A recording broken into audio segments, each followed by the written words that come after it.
Hello, everybody. How are we doing? Hope everybody's alright. Hope y'all didn't mind Senna having to skip out last night. You know, life is how it is.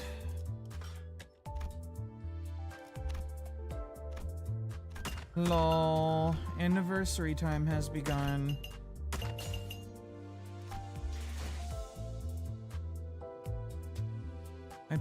I pulled my guaranteed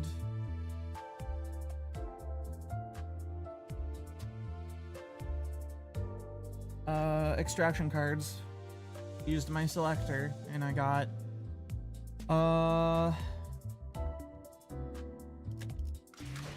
an Ishmael. I got this one. View Association South Section 4 Ishmael. I got fucking Bromer Faust with my S1 selector, and then I decided to go and burn my S7 guaranteed triple zero ticket and got Pinky Claire.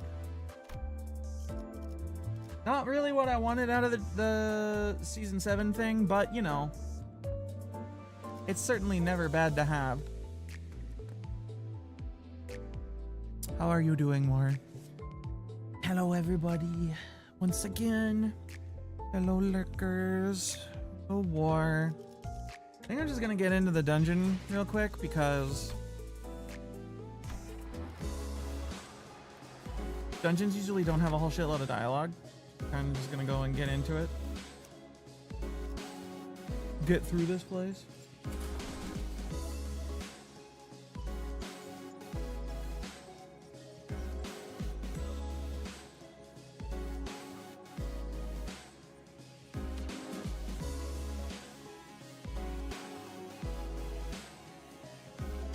Asocial? Comfy? Oh, I thought you were tired. I see. Good to be comfy. How you doing? Hello. I need to make a hello button. Also a like first claim.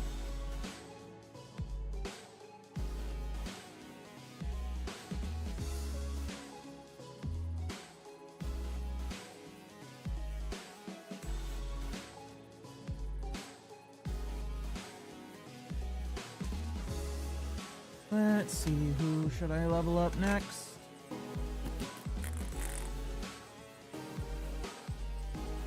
Probably Song is important for his ability to absolutely obliterate things.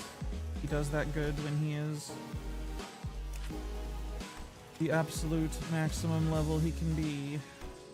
Then we'll go. Male is short. He's not that great without,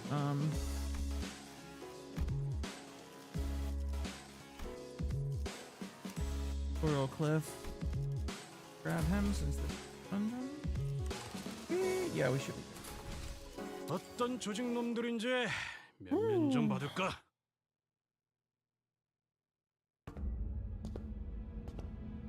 We're almost done with the regular checkup. Finally, we have a chance for you to overcome an adversity based on what you have learned thus far, and for me to prove my hypothesis. What hypothesis is he talking about? No need to worry. My hypotheses have never been wrong. Most of the time, some of the time, all of the time. This experiment is entirely of my own design and supervision. I will faithfully follow my own pure curiosities and instincts as a researcher, regardless of whether or not that's within company regulations. Guys, I have a feeling we're not going to like where this goes. Now, do you see this monolith here? Yeah, I do. That's a monolith, alright, but don't you worry. My researchers will be the ones to activate the artifact. Activate it? Not on you. Relax. I understand that none of you would be willing participants to this experiment. I swear, if you're gonna force us to distort saying that we have no right to refuse or something, I'm gonna... Yeah, hang on, I can't let you do that, even as your assistant. Yes, but if you must, we are willing to send the weakest sinner among us for... Dante? Gives her a look. Forget I said that. That was foolish of me to say. I will be the subject of the experiment myself. You're going to distort yourself? Am I hearing you right? Aren't you curious to see what kind of distortion you'd end up becoming? I'm sure this is a question you've all entertained at least once. No, I ain't curious. Ain't a very pleasant experience either. Stop gritting your teeth like that, assistant. It'll have an adverse effect on your long-term dental health. What if you just end up turning into a peccatulum? You could end up becoming a peccatulum, just another one of the fodder we slaughtered our way through for the tests earlier. You're risking that? It is indeed a possibility. It would signify nothing more than my very own limitations. It's a mediocre shell. If such an incident comes to pass, these employees will transport me to a containment unit. We even made a bet on what kind of peccatulum I would turn into. He bet on Goulet. He bet on Goulet, I on Invidier, and her on Pigricia. But how could you think about it like this? If I were to become a peccatula, it would be akin to losing at a game of chance. Of course, what counts as a loss may depend on what I, at that precise time, consider to be losing. But the mere fact of turning into a peccatulum relieves me of any value to life. I'd say he was being too hard on himself, but that felt like too simple an expression to describe his tone. The company would most likely attempt to transport me to a containment unit, but I disagree with that decision. I would like to ask you to dispose of me on the spot. I am well aware that I'm not the kind of congenial person who earns others' favor at the first meeting. At all. I also don't believe that our brief relationship has been the most amicable kind. Therefore, I see little reason why you would hesitate to cut me down. Of course, sinners with gentle hearts like this young Sinclair here may express a certain distaste against this decision. But once I become a peccatulum, it means it may as well mean that Hohenheim, the entity, has ceased to be. So, fuck it. But what if something unexpected happens? We're talking about your life here. Don't you have any manuals with backup plans, or... This is a very simple matter. Nothing more than a coin flip, heads or tails. It appears that you're still insisting on your absurd 50-50 theory. I know a guy who does math like this. He says a joke, though. Oh wait, hold on. I forgot to send out notifications. Bug.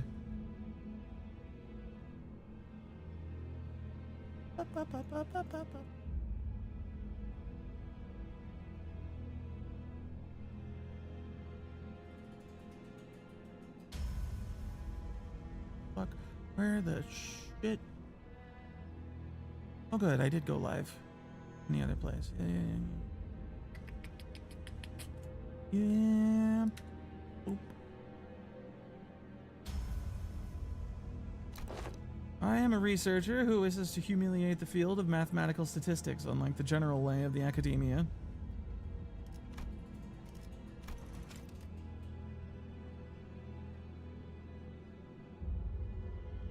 Hold on, I actually need to screenshot this and send it to some people.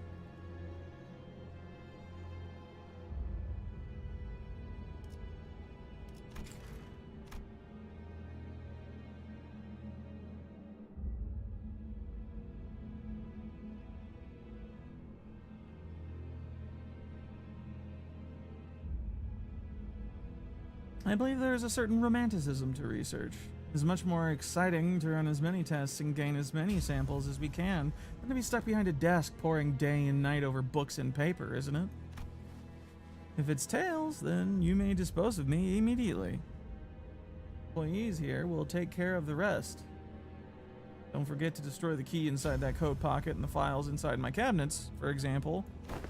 Yeah, we remember. If I were to successfully distort, we would be halfway to success. For the first time, I'm feeling quite the envy for you all. I wish I could be a witness to my very own distortion. Huh.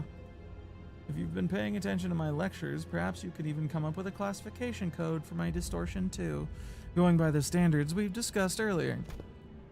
Not that I have a very high expectation that you would. I've recently come to the realization that people nodding along to my words is not a signifier of comprehension, but instead, you all are fucking morons. Nods. Nods from the assistants. The actual professional assistant researchers, not Heathcliff. Then the manager here will open the entrance to my dungeon of the Fathoms, and you'll, do your thing. I wish you the best of luck in your suppression efforts. Hexa section. And once you've made it that far, it is likely that you'll find me unconscious, or if luck would have it, conscious. Unconscious? Sure this is safe, bud. A degree of case-by-case variance is to be expected. May take time for a full recovery, but it'll happen soon, should you succeed. That reminds me, that's how this bamboo-hatted Kim was brought back as well. Bamboo-hatted Kim's recovered? He lived? He is safely contained within our facilities, yeah. It seems they are ready to activate the monolith. I am confident that even as a distortion, will be fucking crazy. Hang on, just like that. You're not a Pecatulum. Indeed. And I can still hear them. Yes, I remember. I still do. I know he'll be back, but that's pretty fucking unnerving. Don't worry. We'll unfuck this somehow.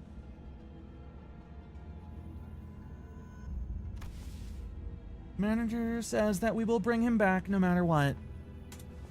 Sure. Sounds like a dependable sort, this manager of yours. Very well. Get on with it. Is this a note? Did he write us tips on how to do this or something? He says that all you have to do is read what's on that note in front of his distortion. Apparently it's some kind of a code? I don't think he'll hear anything but ticking noises from me. Can you read it, Merceau? It will be done as you command. Merceau nodded, then began to read the words from the note aloud. Lobotomy Corporation, 5 minutes, potentiality, anticipation, right hand.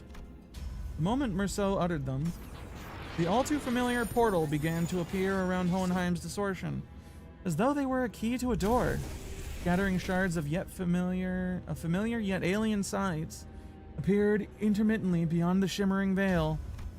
Hohenheim had already entered the portal as we stood there gawking, but we could still hear his voice echoing through the laboratory. I suppose I'll be forced to share my past here. I didn't want to do that, but nobody gives a shit anyway, but it is something I have to put up with for the sake of my experiment, so I needn't expose every little detail of it. It's all in the past now anyway, isn't it?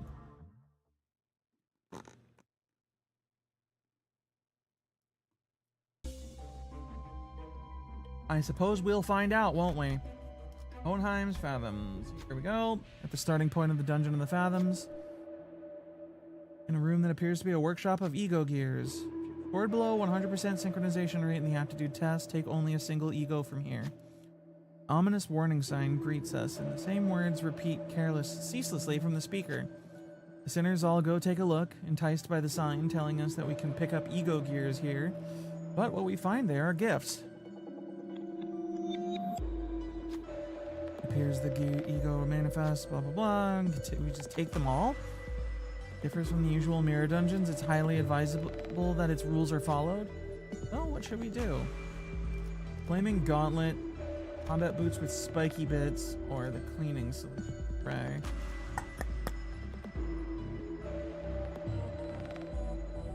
Spiky bit seems like it has a vaguely decent chance of being bleed.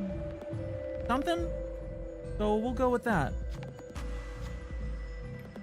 Nope, rupture. Oh well. Flash wind with base attack skill that inflicts rupture potency or count against an enemy. Inflict +3 count. Okay. Sick. That actually gives me a decent chance of having rupture stick around for any period of time at all. Since,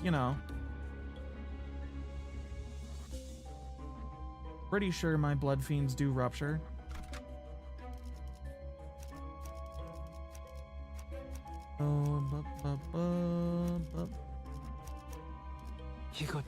Oh wait, I could have had backups installed. Oh well. I suppose I'll live.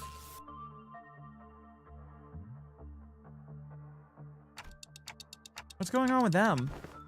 Good, it appears that I can censor these with my own will, at least to a degree. Your mission here is to classify my distortion, reach the end of this dungeon of the fathoms, and bring me back. Your mission, however, does not involve digging into my past. This is... It appears that we have a passing familiarity with this place. You, us, what is it they seek to convey? I don't believe any level of proper communication will be feasible, given that you are in a dungeon of the fathoms. Then fucking do something about it! I regret to tell you that the setting of this dungeon is out of my hands. Had it been up to me, I would have manifested a place that was much more fascinating than this, like that library fabled to have every book in existence. You used to work for the Lobotomy Corporation? One of my past careers, yes. Nice. Diplomacy did not seem to be an option here. The censored people brandished their weapons threateningly and stood in our path. Looks like we're gonna have to fucking fight them. Who would have thought? It can't be helped. Get into it. Get in there, sinners. We got work to do and places to be that aren't here.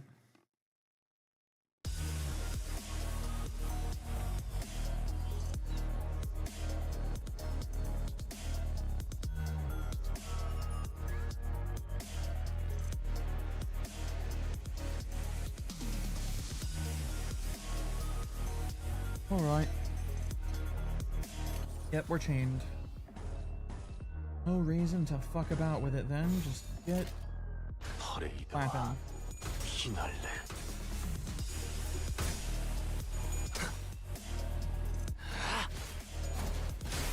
합격장.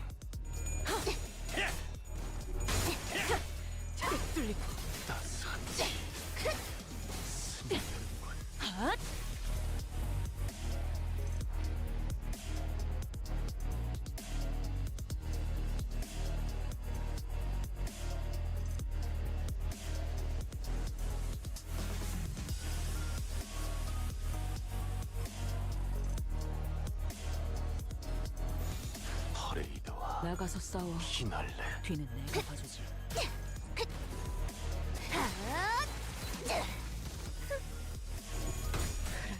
뚫리고.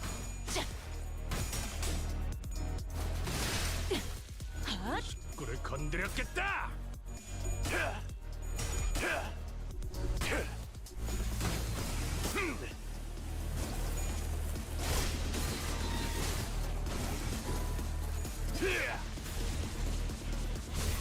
흙을 마실걸?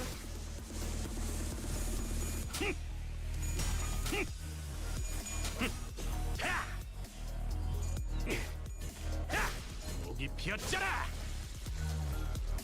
무기를 만드는 것만큼은 내가 어구를 Welcome.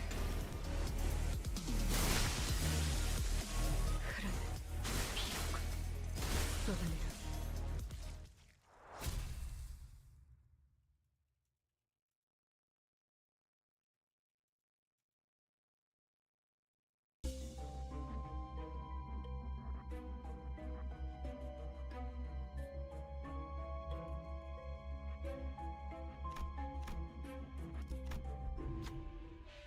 Noid does well. What's up, G-Force? How goes yourself, Noid? How do it be?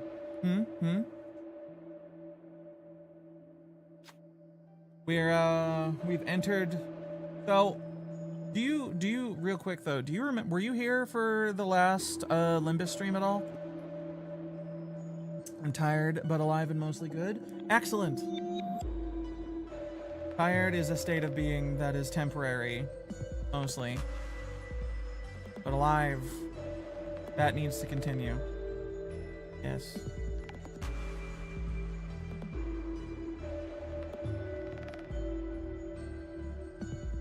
Possibly, but you might have missed part of it. So you remember the, like, blue researcher guy who was a dickhead and just kind of stupid? Hohenheim? At least in terms of talking to us. He didn't seem like a particularly, you know...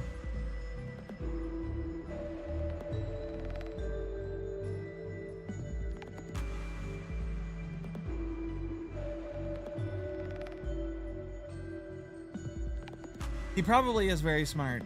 You definitely missed that, but go on. Okay, so there we went. The last Limbus stream, we went back to HQ, basically, for the standard company health checkup, which, for these assholes, involves us beating the shit out of things and getting the shit beat out of us. There is a guy who is the head of the research department that showed up there. He had a blue coat on, the stoop in the fucking round glasses, and he does the, you know, he does the push the glasses up my face thing. He, you know, he's kind of a meme. He's also a shithead.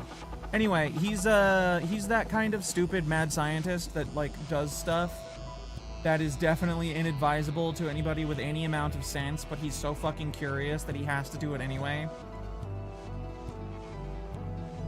So basically, after all the tests and him telling us we're stupid, because admittedly the sinners are dumb, for the most part, even Faust and Yisong have their moments. He said, yo, I'm gonna walk up to this fucking obelisk monolith or whatever, and it's gonna make me distort, and I want y'all to either kill me or, you know, put the genie back in the bottle. Is that how that works? Either I turn into a fucking, you know, not a person that can't be put back and you kill me because I requested it, or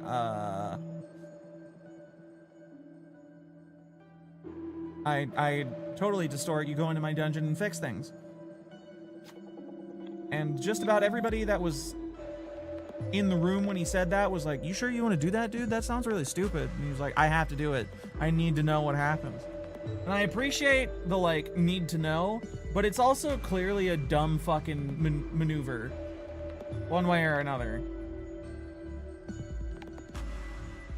At least he only sacrificed himself for the possibility. But he did actually distort. Thus we are in a dungeon. He's turned into a monster.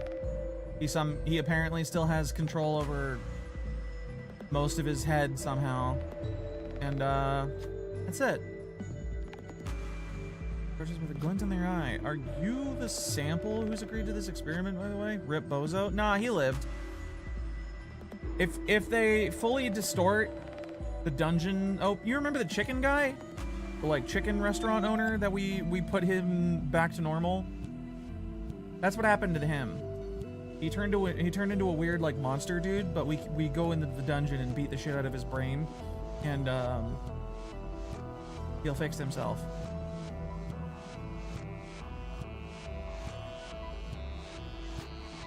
The researcher's hand was what looked like an ignition plug or testing machine of sorts. Punch the chicken brain back into human shape, you see? Yeah, it was a weird one. But it was also the first one we ever did. Apples, fuck it. Send in. You know who can survive this? Send in the brick.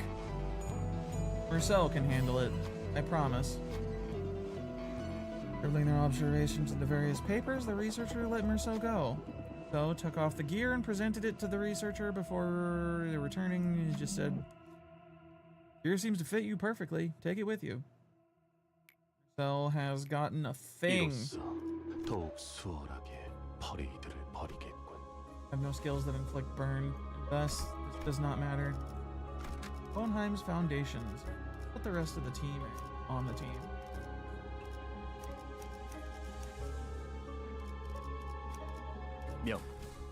Backups in place. They will not be needed.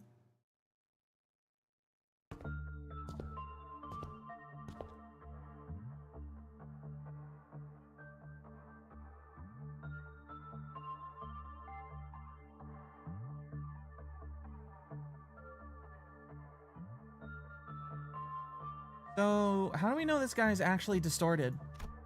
He doesn't sound any different than his usual self. Sanity degradation due to distortion affects every subject differently. I mean, yeah, but censoring his own fathoms? But, Hohenheim, you're in a dungeon of the fathoms. We will see through it with Dante's powers, whether you want to show us or not. You make a fair assessment. How about this then? If you are to see them anyway, allow me to save you the trouble and give you a quick rundown instead. Come, visit me as soon as you finish watching my tale. This tale began when that man walked into my laboratory. Yes, I had a personal laboratory all to myself. One of the perks of being an elite researcher. This guy's just telling the story however he wants to, isn't he? Mr. Hollenheim. Let me think. I don't quite remember what he looked like. Something like this, perhaps? Nah, whichever is the case. I was planning to censor his appearance anyway.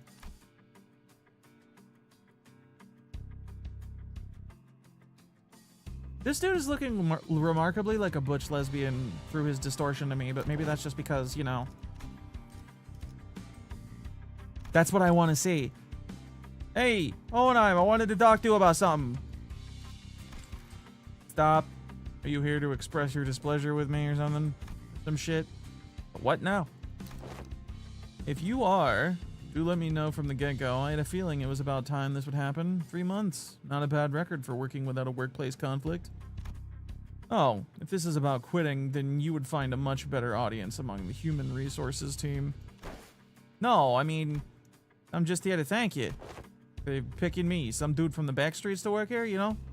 I heard it was you who made the hiring decision. I don't know how to put this, but you're the only one who saw my, what's the word? My potentiality, you know? Saw something no one's cared to look into before, you know what I mean? Ah, but it had nothing to do with something so grandiose like his potentiality. A wing does not hire people from the back streets for something so insignificant. While this information has never been publicly available, Lobotomy Corporation's primary criterion was trauma. Candidates with horrible, insurmountable trauma were often favored by the company. And in an indirect way, it was only natural that they would begin to favor candidates who originate from the back streets. Your greetings are acknowledged. No wait. Your greetings are acknowledged, Jimmy. Now feel free to leave my office. I ain't Jimmy. Anyways, I've been meaning to ask, Mr. Hohenheim, why do you always enjoy being alone? It may come as a surprise to you, but I am very adept at spending my time all on my own. It is one of the hundreds of distinguishing features that set me apart from ordinary men. Hey, don't you need someone to be like, your guy, you know? Your right-hand man? Your dude? My right hand is doing just fine, thank you very much. You believe in potentialities, Hohenheim? Unrelentingly stubborn employee he was, even in hindsight. Thanks to you, I do. I've been thinking, if I keep at it, one day I might even find myself living at large in a nest, you know? Changing my world little by little. I don't like how a thing like me managed to snag a position here at the Corp anyway. So I'm thinking here that I want to stick around you know? Bring about such drastic changes to one's life is in the realm of feasibility for an exceptional researcher like myself indeed. But you are, like most of the rabble, painfully average in most qualities, and therefore unlikely to be the moving force in that change. I have no faith in universal things like potentialities. I have faith in myself and myself alone. Besides, I'm not very partial to mathematical statistics like the probability theory anyway. So,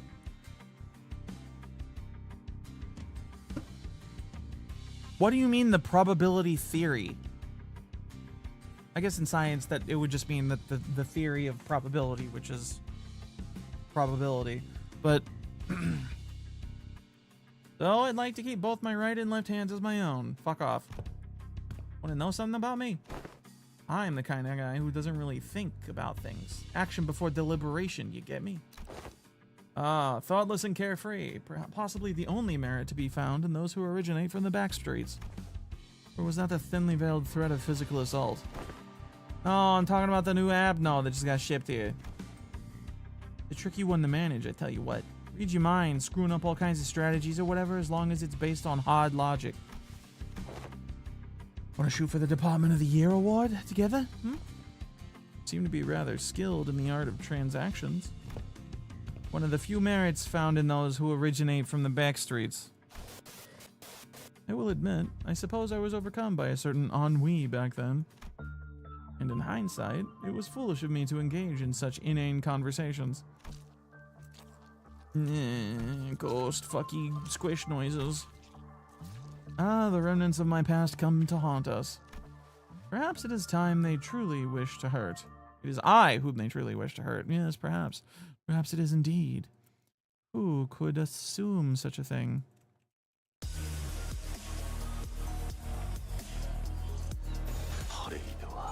You are kind of an insufferable dickhead.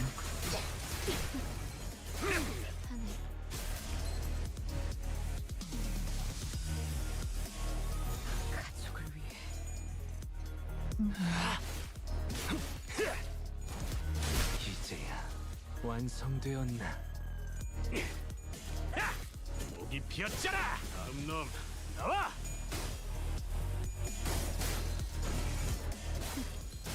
추잡하네.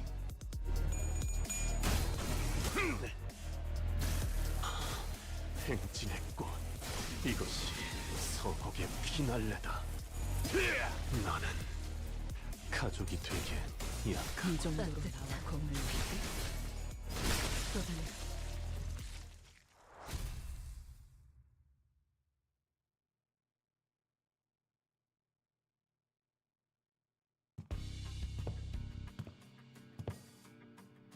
Hey, it's finally here. Department of the Year award, just like I fucking said, huh? Yep, I have finally done it. Some minor assistance from you, of course, and some other employees. Come on, admit it. Don't you notice that a lot more employees are saying hello, good morning, and what have you to you in the hallways compared to when your reputation was a bit, fuckered? It's all because I'm just that good of a right-hand man. I will admit that your intuitive and spontaneous eye was of some assistance when it came to identifying certain observations among the abnormalities. This is the potentiality I was talking about, man. The same thing you saw in me when you decided to get me on board. Apologies for ruining the moment, but the next few years quickly and busily flew by without much trouble. Of course, we picked up ourselves a few more Department of the Year awards, some promotions, and some collaborative researches.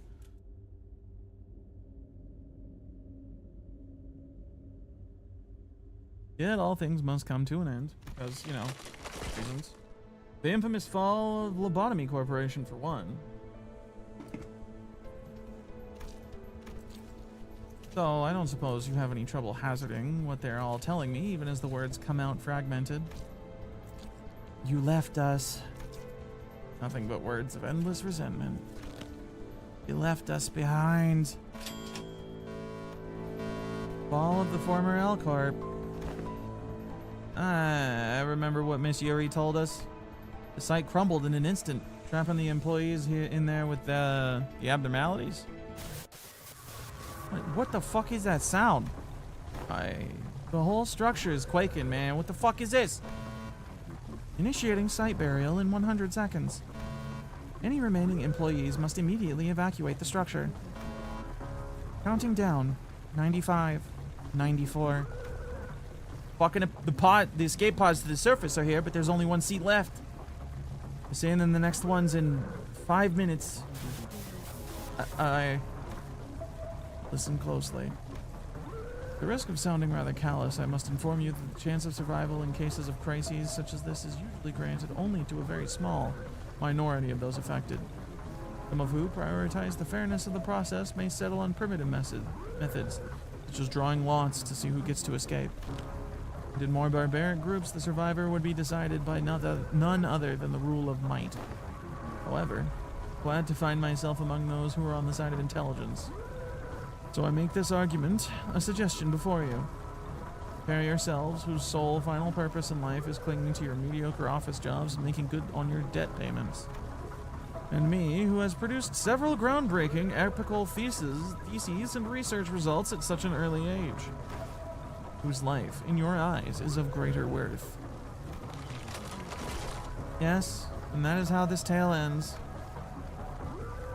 The compound collapsed 90 seconds later. I left the employees of the department behind and boarded the escape pod elevator and survived. How could you, without even a hint of fucking remorse? Wrath is a hideous emotion. I am here today only because I have always maintained a cold, rational head. The Elcorp branch within Hohenheim's Dungeon of the Fathoms begins to crumble. It almost appeared as though his heart was crumbling as well. Well, now that's over with, I invite you to come face me, the distortion, and the experiment will come to an end.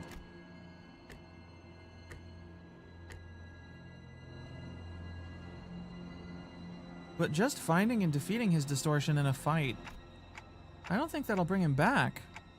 I just know it. I agree. We're still in deep waters here. Can't possibly be all there is to it.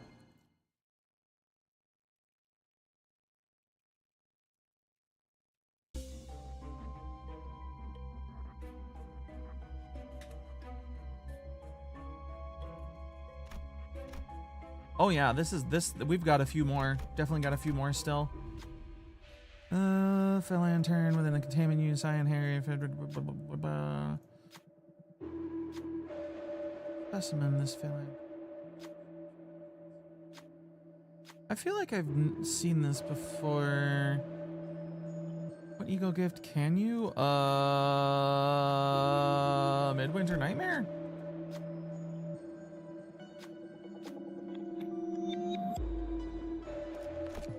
Cool.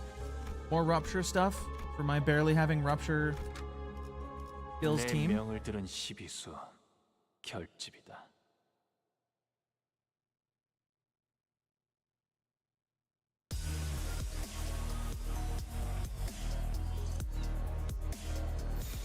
고귀하게.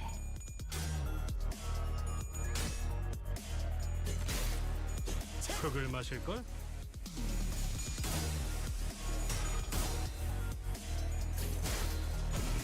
I think I feel that headache coming back already. Where the 눈높이를 낮춰라. 따뜻한. Acetaminophen is Tylenol, right?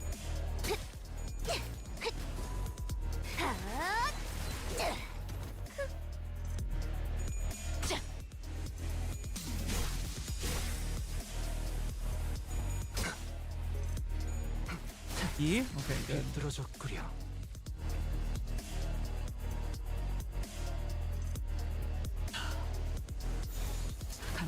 Oh, win rate. Acetaminophen or paracetamol. Gotcha. Good. Good, good. Kinda sucked to accidentally take it when I'm not supposed to before my surgery. 내 피분수. 전부 쳐죽여!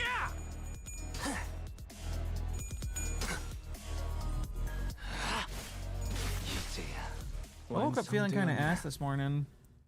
Hoping I'm not coming down with something, because I'd have to, you know, probably end up postponing my surgery again. And I really, really don't want to do that for obvious reasons. Hohenheim fit. Blunt and it probably doesn't really fucking matter. 잘 됐네.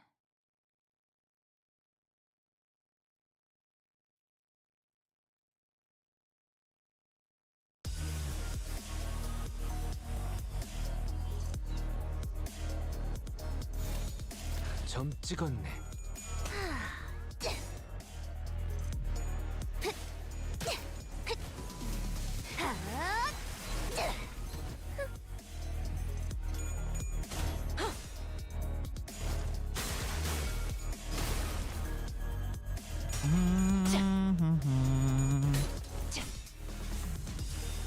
다시 먹지.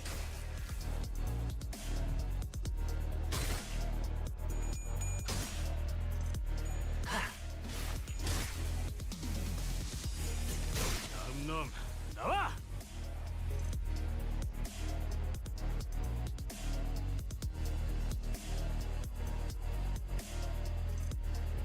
갑니다.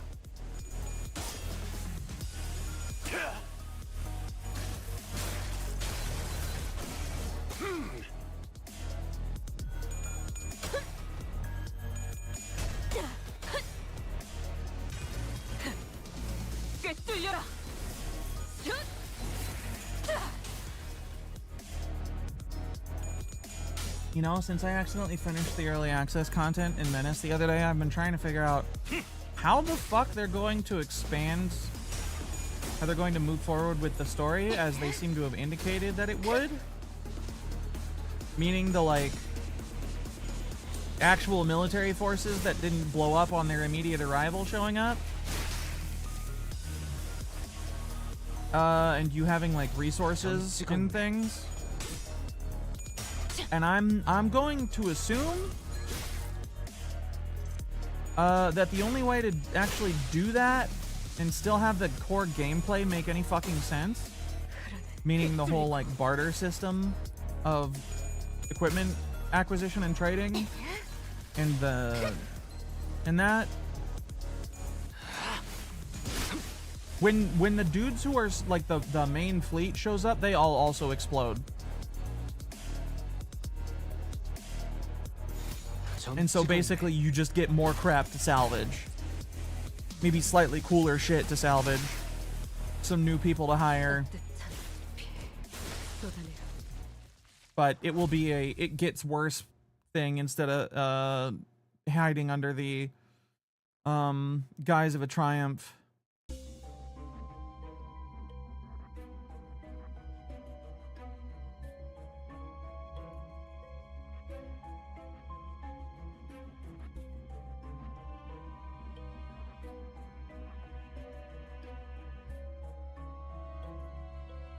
Outside getting your pre-employment stuff almost done. Well, I hope you have a good trip back home once you are done, and then it doesn't take too much time. Fuck it, look around. Or if I take a hit, I take a hit.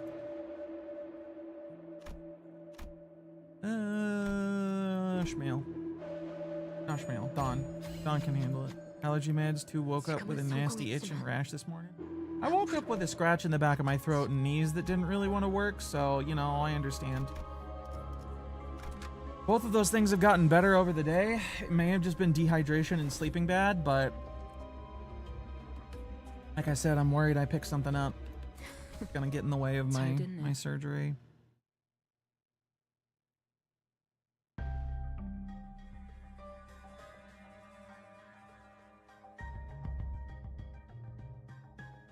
So, we arrived at the entrance of to Hohenheim's laboratory. Maybe my final order to you. Either suppress me and return safe and sound to where you came from, or fail the suppression, place me in a containment unit, and perhaps we can observe what happens next. That's when Heathcliff suddenly strode forward. Oh no, you still believe in that potentiality? I do. What keeps me going? You only hire researchers from the back streets, don't you? I heard from them earlier. Told me that you're a right pompous bloke, but thanks to you, continue to research and believe that there might be things in the world that's worth working toward. Oh no, ads! Bah!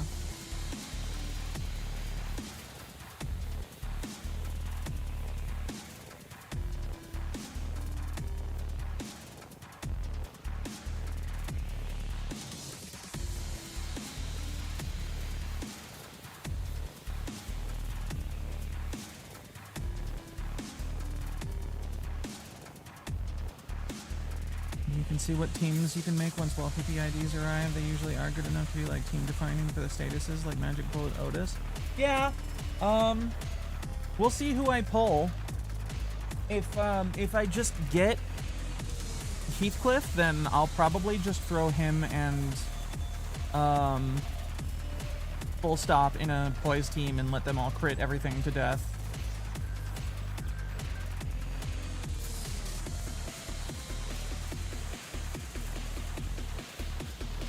Because I've got a good chunk of poise-based crit units now.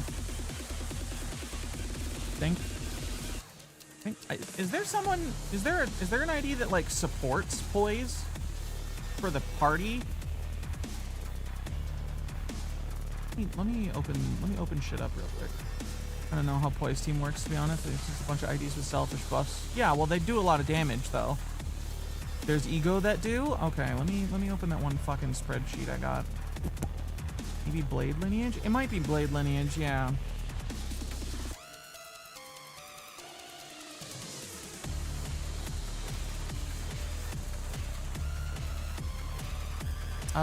Thuricalgia Faust and Thuricalgia Ryoshu apparently both do support, but Ryoshu's is also a payoff.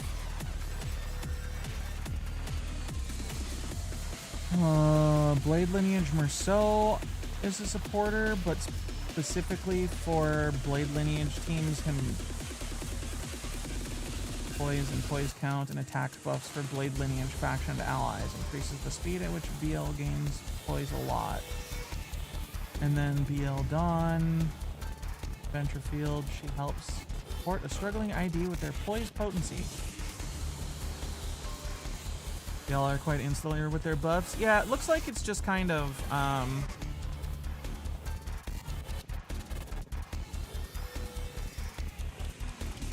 Blade Lineage Dawn that gives support.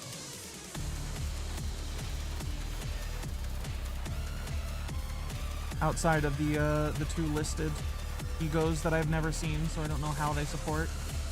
Alright. We need to win clashes. Oh, wait, no we don't. I mean, we do, but we're at full... Hold on to that.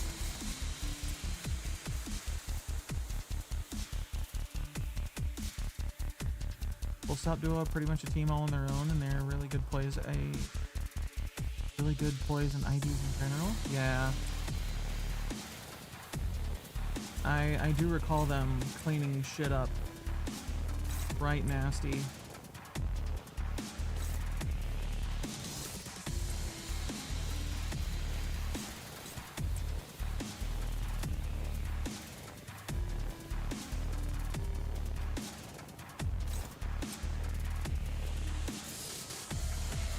Is also pretty self-sufficient too. Yeah, but if I can get something that helps him get more potency, that means he gets more of that one buff he gets for going past his potency limit, and that would be helpful.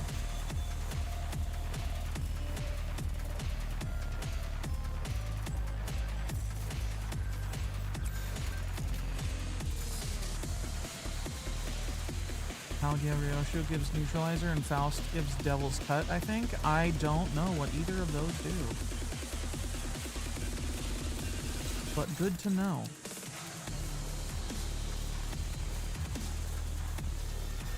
What poise pose?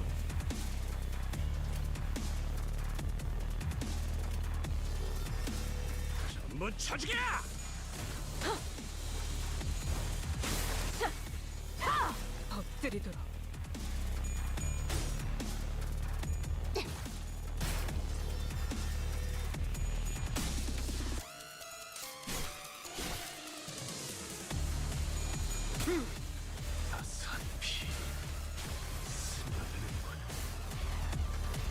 The eventual Ryoshu in Kanto 9 is definitely going to do poise stuff. Didn't the Ryoshu I bothered last night and I do poise stuff? He did burn, I know that much. I remember that for sure. I should actually look at his fucking skills. So he does mostly Tremor, he gives himself poise. He gets bonuses at poise thresholds. Everyone's subject of observation on all enemies that gain poise potency count equal to the number of unique subjects. Every 10, click +1 or more, +1 more tremor potency and count. 3 gains a new pattern or prepares a powerful skill. Faust, but you can probably just bullshit your way through her with mouse as always. Yeah, probably. 1, Pride A-Res gives 3 poise potency and count. 2, units above 20 poise potency convert 1 potency to count. Oh, okay. That's pretty good. Fun fact, her S3 actually gives her gives her 20 poise for a guaranteed crit. Fucking rad. I want to use blue, don't I?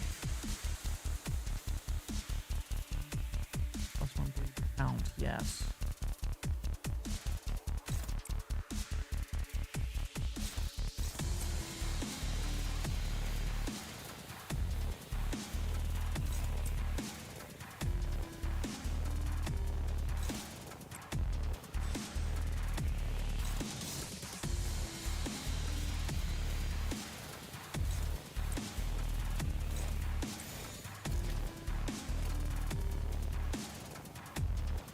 고귀하게. 나가서 싸워. 뒤는 내가 봐주지. Immediately loses it. Fucking amazing. 우리 식구를 건드렸겠다. You know, it's a lot easier to get bleed count on this guy, but he's also not taking much bleed damage because he shits himself and clashes almost immediately.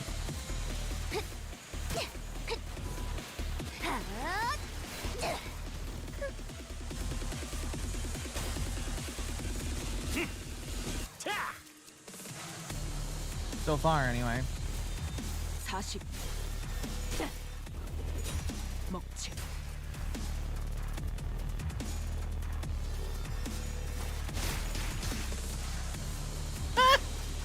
John Ninecoin Man is also poised on being top of John Ninecoin Man. Yeah, I saw that. It seemed kind of fucking nuts. I was surprised that he did poise so hard.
고귀하게. 따스한 피 스며드는 물. His like internal target focus mechanic seemed fun. Just didn't. It's kind of like Ishmael's poise card things. It was interesting, but it also got in its own way a lot. But then if it always went off, it wouldn't be. It would be probably too good, 목이 피었잖아. or they'd have to make it less good so that it would be 소리가 들리는 것 이 같군. 혈투를 승리로 이끌. 때가 왔나. more reasonable.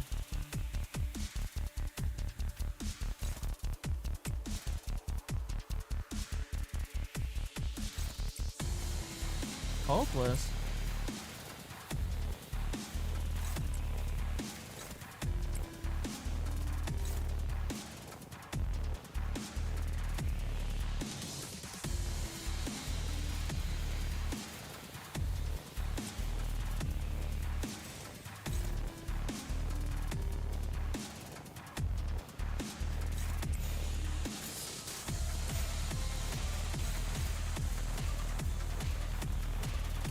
갑니다.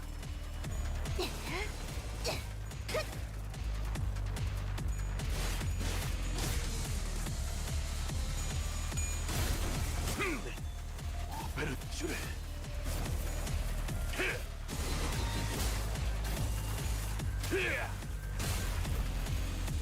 왕의 비율을 하사한다. He did a little bit of damage.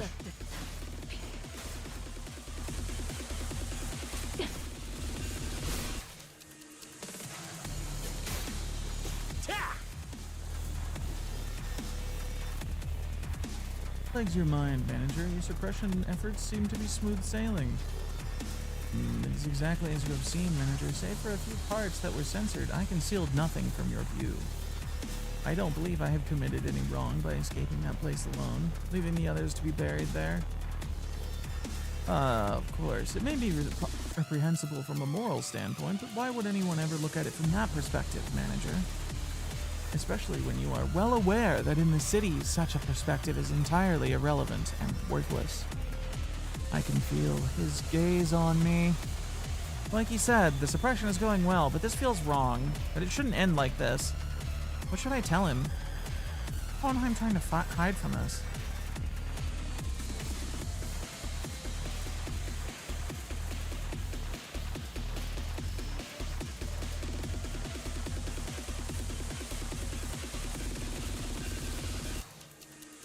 You're running away from something, Hohenheim. Running away? An interesting point. But allow me to retort. My choice was not to run away. To deny and evade what has happened is too pathological a choice, isn't it? I'm very well aware that the only way to solve a problem is to face it head on. Which is another aspect of myself that sets me apart from the common man. When an issue arises, or in very rare cases, were I to find myself in a tumult of emotional nature, first, I attempt to establish a logical explanation. I reconstruct what was perceived and regulate my emotions, expressing fury. Turn the game down a little bit. And anger is a plain waste of resources. But I must admit one thing. Now that I have conducted some level of cold introspection, I will admit that it wasn't entirely mature of me to censor so much of my fathoms. Of course, this does not mean that I will now remove the censored memories. My ego was not so feeble as to be shaken by a few words.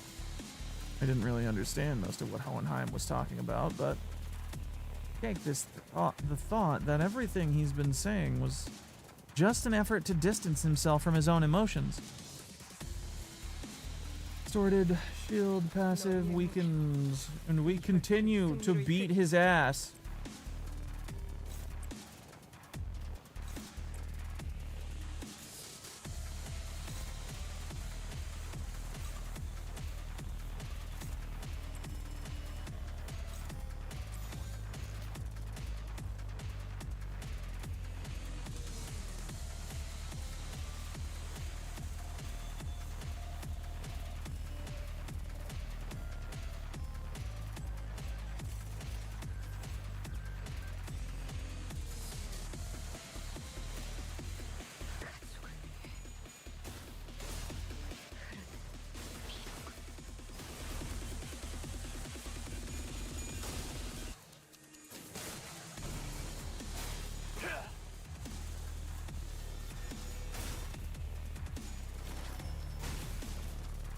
Oh, Heathcliff lost. But he still hits, because the coin, although broken, is still red.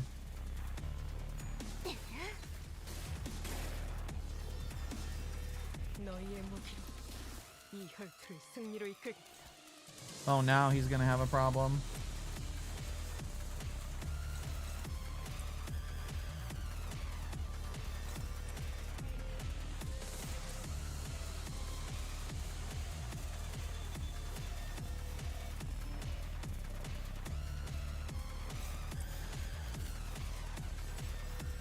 What are we looking at for Blooming Thorn anyway?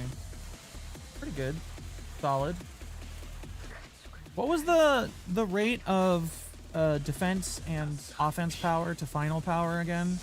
Is it +1 for every 10, or was it different than that? Or am I totally misremembering that that's a thing at all? Been a minute. For 3, okay.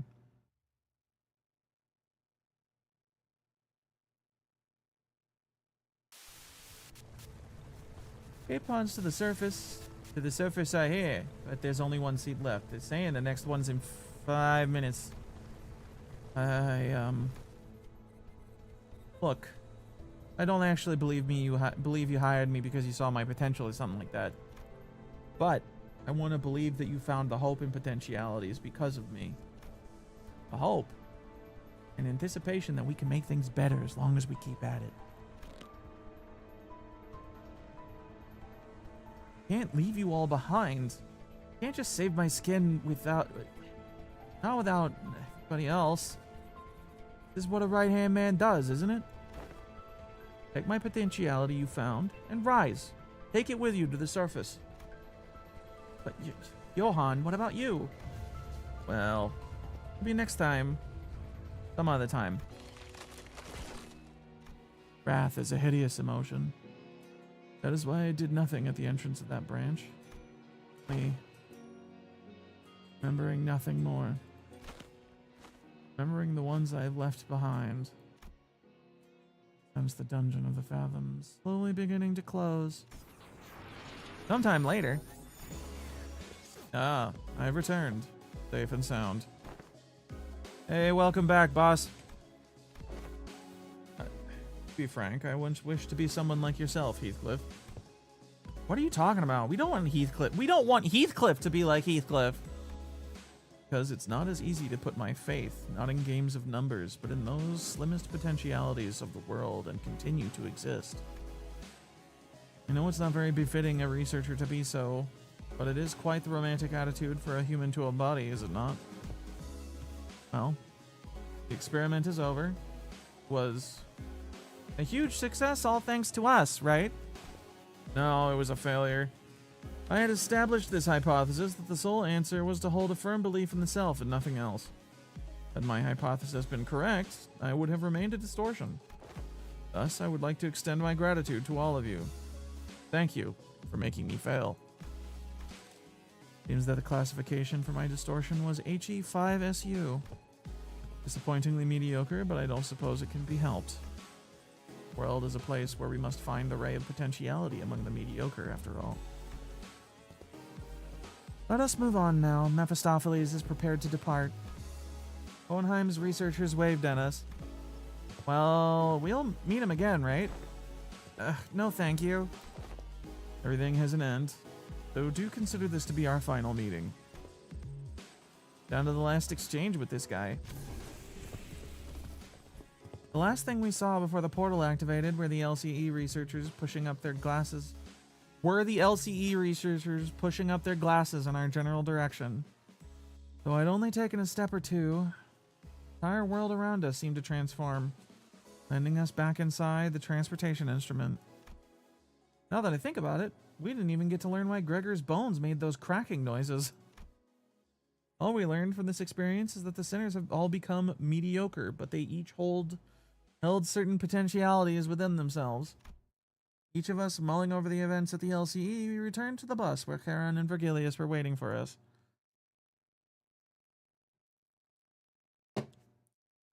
Straight back home to the apartment bus. After all that. 다들 고생했다. 부조장한텐 내가 말해둘 테니까 뒤처리 끝나면 뜨끈하게 목욕탕에 가서 몸부터 씻고. Nocturnal sweeping.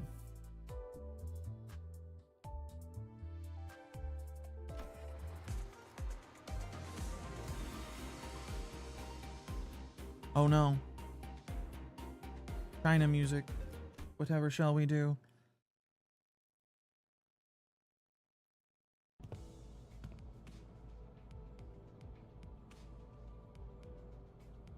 Oh, Dante, any idea where that leftover cake from yesterday went? No idea. I mean, why would I know? I can't even eat. Darn, did Donkey already get her paws on him?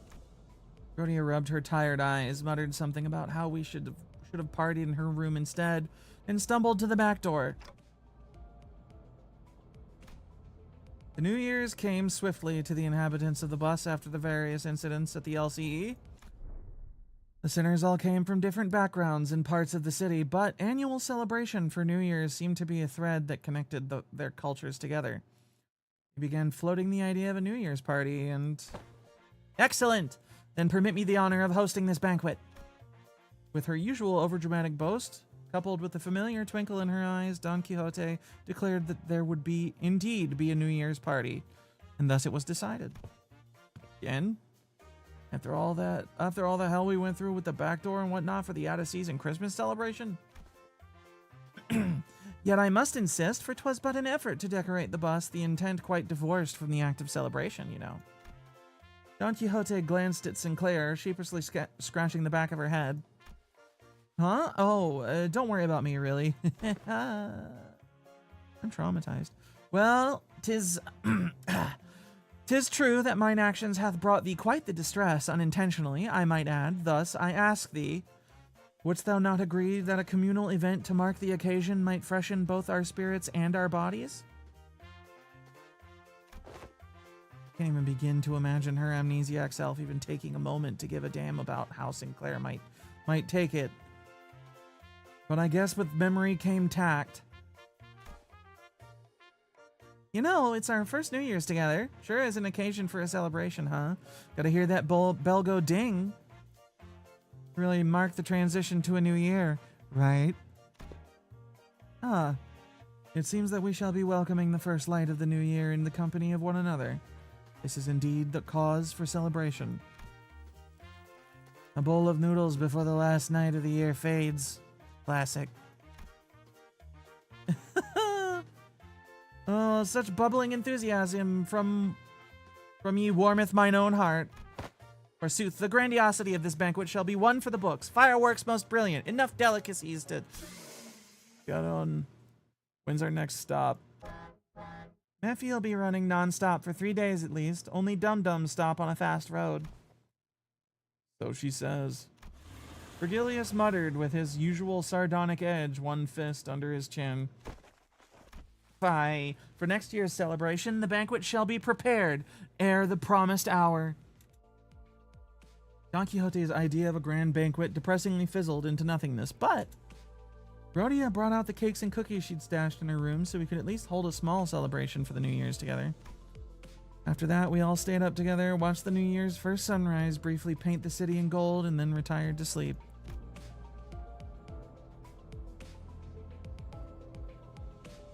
When everyone woke up rubbing their tired eyes, the world outside the bus had completely transformed.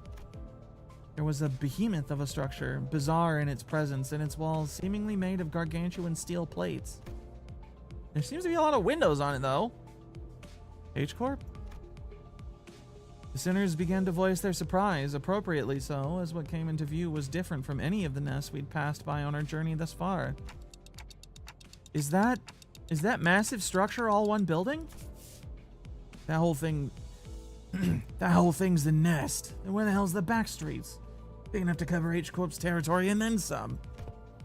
Well, there he goes again, asking dumb questions without ever taking a peep at the guidebook. That's not the nest. That huge box you see over there? District 8. We call it Hongyuan, the vast garden, here at H-Corp. The nest lies within the center of the structure and the back streets without. So they squeeze the entire population of this district in here? Do they just not get a ray of sunlight all year round? Huh. Well, at least I won't have to worry about the rain. Prithee, avail me a sight as well. As the sinners began to gather one by one at the other side of the bus, stirred awake from their late night's rest, I felt my gaze drawn toward Hong Lu. I looked for signs of concern or distress on his face, worried. It wasn't exactly something unique to Hong Lu, but the stories about his past home life we've heard throughout the year, whenever he felt like sharing them, were all consistently and terribly depressing. It's not such a bad place once you actually try living here for a while. But his lips, ever so slightly curled upward into a kindly and relaxed smile, are making the same expression as ever. An expression that hasn't changed at all since our first meeting. Maybe it's just a cultural difference. Kind of like how Hong Lu can be so nonchalant about things that should give most people pause, but... Actually, no, I'm not helping anyone or anything by entertaining these thoughts. My job at this moment is to keep a close eye on Hong Lu, more so than usual. If the time comes for me to help him, as the manager, I'll give it my all. Besides... Whoa, this thing's even bigger up close. Did I accidentally bumble over a line? Verily, I carry no recollection of a structure so grand, even in past adventures of mine. If my efforts aren't enough, I know I can trust the sinners to lend me a hand. Hey, let me see too. I collected my thoughts and approached the sinners, who were flattened up against the glass window to get a good view. Welcome to Brick District.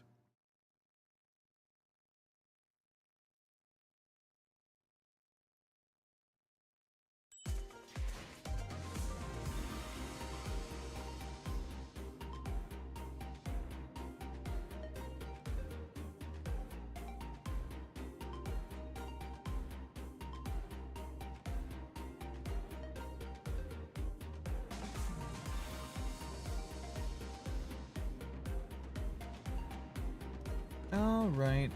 First fight.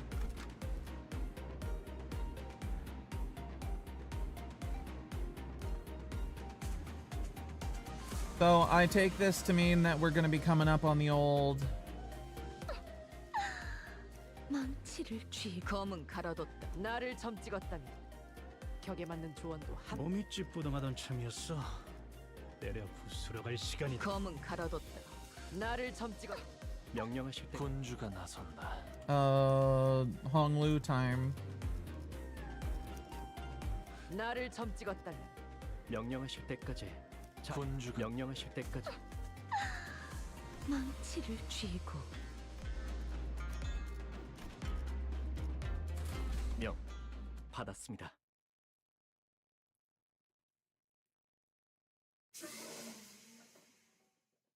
Once we left the bus. Oh man, can't believe we had to get off the bus here. We have to make a formal complaint against H Corp for this crap. The fuck are we? What the fuck are they thinking? Doing shoddy construction work at the entrance of the highway that leads straight into the nest. Many causes there may be such construction projects, yet perhaps an early warning sign ere our approach to the site would have been sensible. Were it not for young Karen's most valiant drifting, I shudder to even imagine the terrible possibilities. Would have been a most awful end to an adventure. No surprise that the sinners all had a piece of their mind to speak. As we drove up to the entryway, we unexpectedly came across a mess of badly put together steel plates blocking our path in the middle of the road. Karen quickly spun the bus around, which meant that everyone ended up being thrown about like rag dolls. And says, "Oh boy, this one? Yeah." I hope, fuck, what was their name? Somebody who was here, Monday that was looking forward to this one.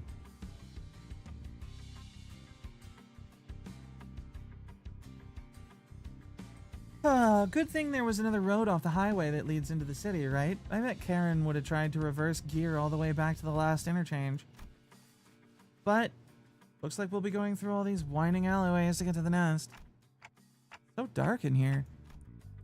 We were greeted by a dark street upon disembarking from the bus, illuminated only by faint strands of light. It's immediately obvious that we found ourselves in the back streets of H Corp. Looked pretty impressive from the outside, but no different from the back streets inside, eh? Yep, familiar sight, gotta say. Getting real fucking old. I ask thee, is the nest of this district shrouded in such darkness as well? No, these particular sites are limited to the back streets of District 8. The back streets of this district weren't very far from the other ones we'd visited in the past. People hurrying through the streets as though they were being chased by something, people scowling and glaring at the ground with some sickness or discomfort, scenes all too common in every corner of the city. There was one thing about this place that stood out from the other districts, however. They kind of reminded me of the former G-Corp soldiers back at District 4. What? What do you mean? You mean those fellas? The growths on their flesh appeared too organic to be prosthetics. Some of them had odd protrusions or nodules bulging from their skin as well. Not at all, Manager Bud. Look, they haven't all mutated in the same pattern like into an insectoid form, for example. Well, I guess I should commend you for not looking at them through a biased lens, but, like, I think they're just fucking sick. You are observing the aftermath of District 8's distinctive method of treatment. Oh! So this is where the rumors about that bluish healing ointment came from, huh? Apparently they can cure any flesh wound after just one night dressed in bandages? Seems that certain misconceptions must be addressed. They are the variation of H-Corp's singularity, the bolus. The bolus? Welcome to China and their boluses. He is likely referring to medicines brewed and kneaded into ball-shaped pills. We cultivation town now? Aw, fuck. Are they gonna young master my ass to death? Am I courting death with this? Do they throw out the meme lines? But what of the jade beauties that I probably wouldn't be super attracted to because they have an entirely different vibe than to what I'm into.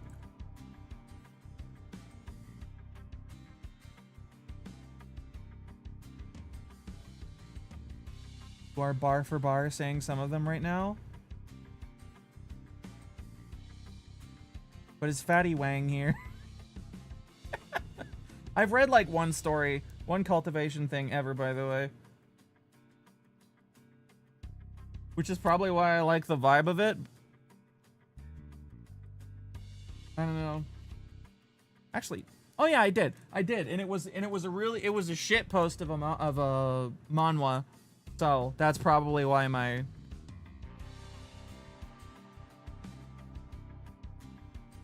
perception of it is memes.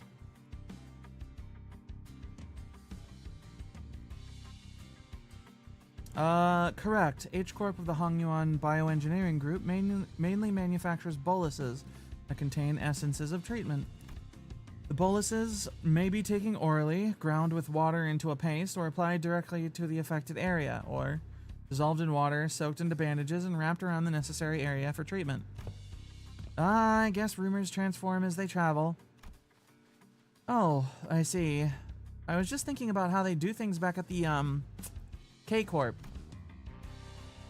Focus of K-Corp's technology is the reversal or recovery of one's conditions. Returning to the original state is the key word in their treatment.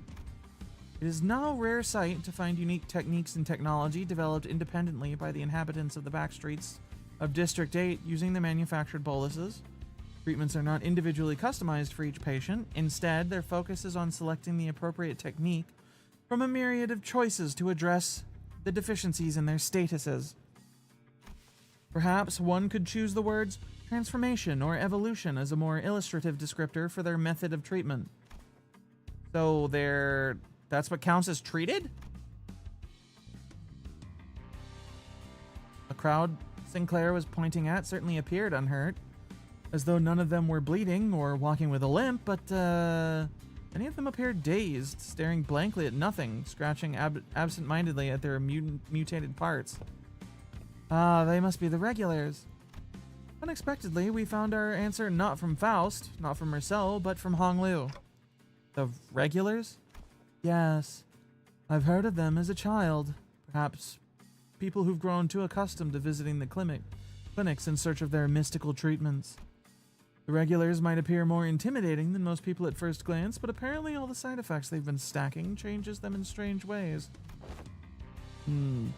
Highly likely that interoperation conflicts or issues will arise when applying highly disparate treatment methods to a single body. That's not French. I don't think I can do French. At least it's a cheaper alternative for people who didn't sign up for the life insurance. You speak of life insurance? Yeah, life insurance. There's a special insurance option to bring the client back to life upon the event of their death. So the irony isn't lost on me, but I thought resurrecting people was one of the head's taboos. The head does not consider the revival via life insurance to be a violation of their non-resurrection taboo.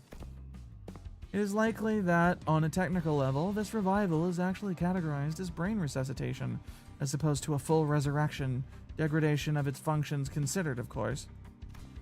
Another fatal downside to this technology is that, unlike the manager's clock winding, the subject cannot be brought back if their brain is destroyed. Also, there is a risk of significant losses in the process of information transference. Losses, huh? So maybe some of their mutations could be more than just the side effects of these treatments? Maybe, but I've heard it takes more than 1 or 2 revivals to change that much. And since apparently the people in the backstreets could never even dream of paying consistent insurance renewal rates, so... After all, who would sign up for insurance if using its services could reduce them to such pitiful states?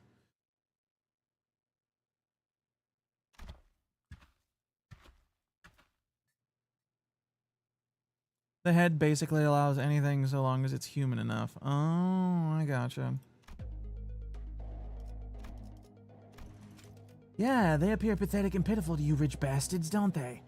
You'll soon be in the same boat as them, so save some pity for yourself.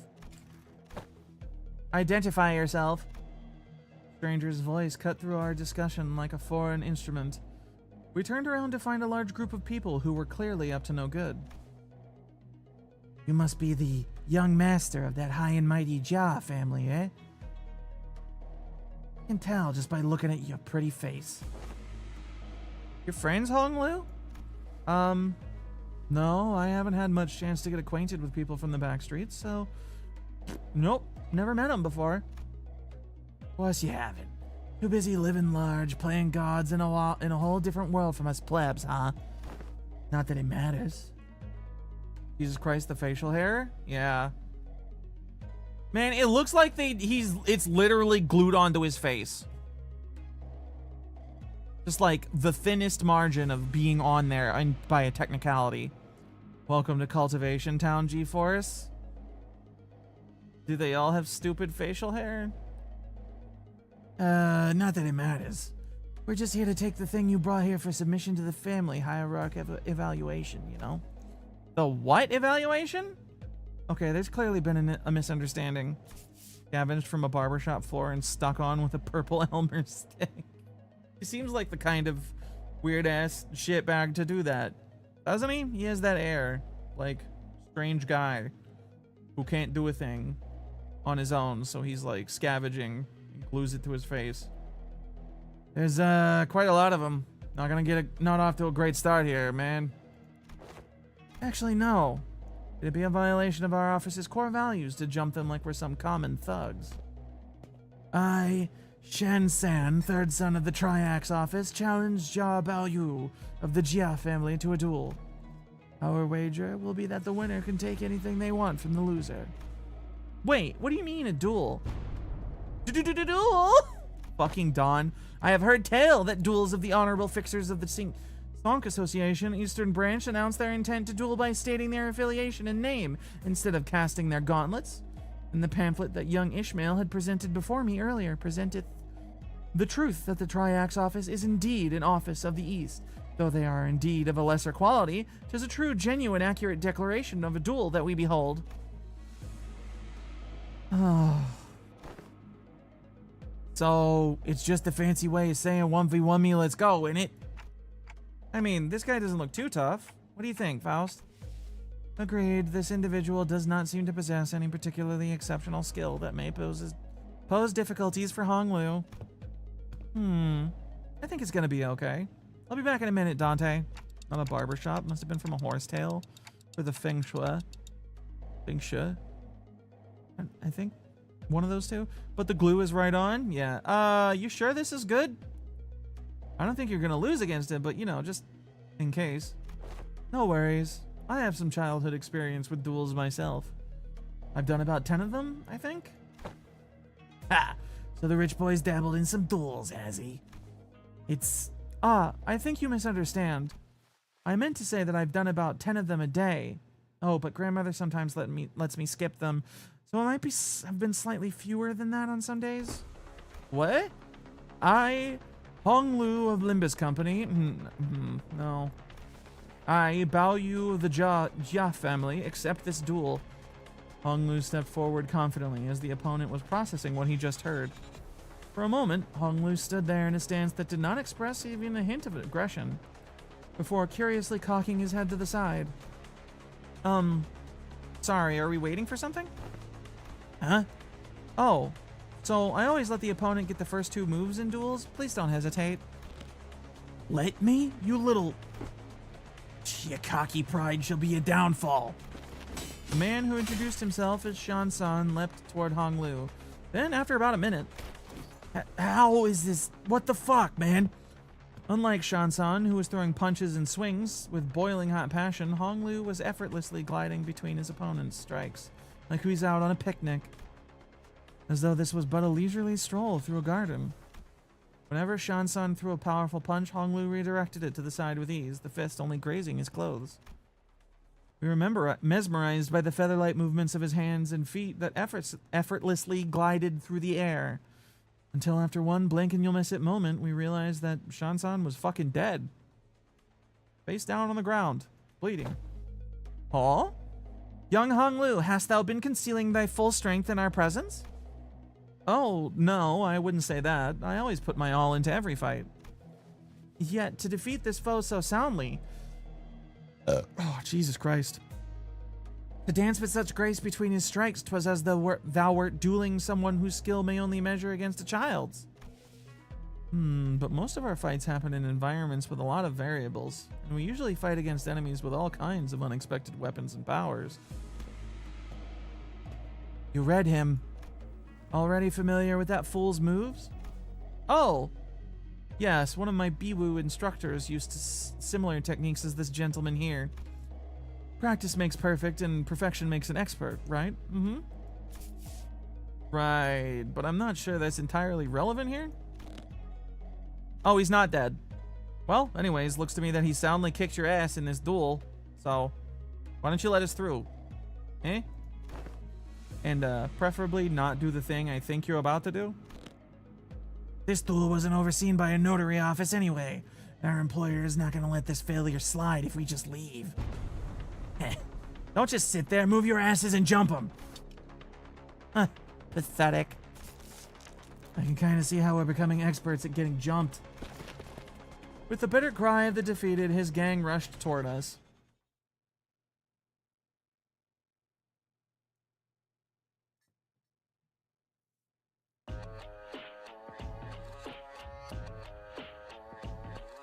So, like, imagine you get your ass kicked by this, like, foofy pretty boy, and he doesn't look like he's really trying, right? You just get blitzed, basically, you know? He basically lets you fuck around trying to hit him for a minute before he beats your ass. And then you decide to jump him, right? And the weird ticking clock in the background does a thing, and then all of a sudden, like, half of the people you're fighting turn into fucking blood fiends.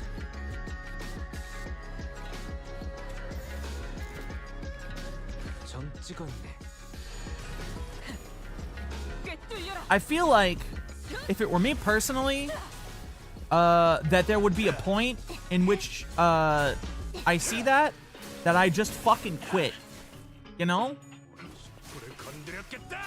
Average level 1 cultivator encounter? I guess. Like, of the people in this team that wouldn't appear like that threatening, Ishmael and Heathcliff are just kind of there. They're just like people with swords. But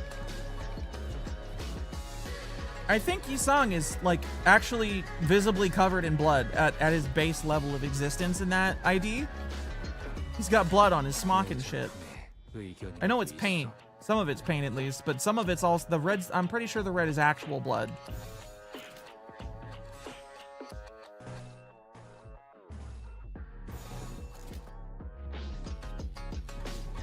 This is good fucking music though.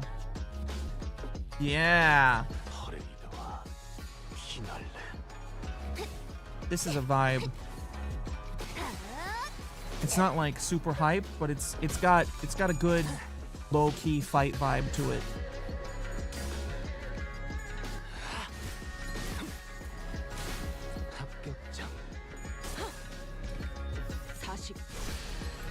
It has that martial arts standoff feel to it, you know? You know what I mean? I have literally no knowledge of what any of the instruments in the song are, though. I don't know the names and recognize them like I do with Western orchestral stuff, because I played the cello in high school and middle school. So I actually, like, you know, have a couple of years of experience with the terminology and sounds of those.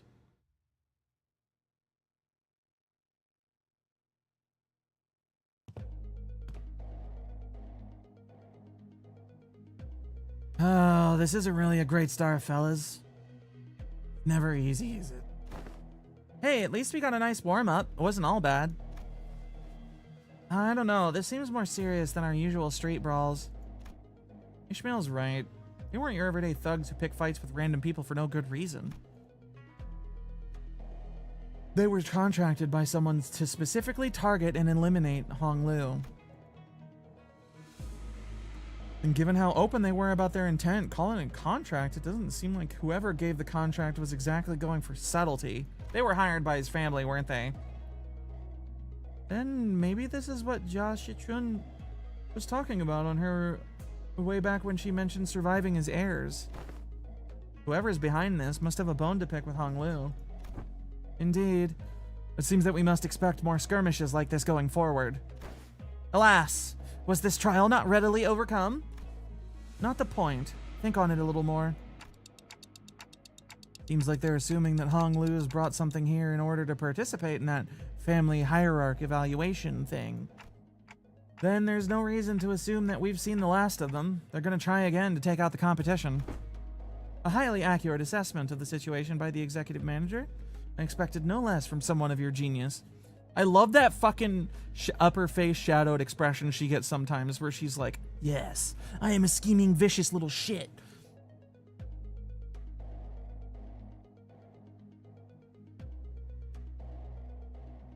It's just so funny to me when she does that and Dante like just looks in her general direction and she immediately reverses course. No, not the Ages. Yes. Most obvious betrayal in the making, right? It's fucking comical. How obvious the like, look at me. I'm here. I'm making a scheme right in front of you. She's so obvious about it that it's almost a misdirection.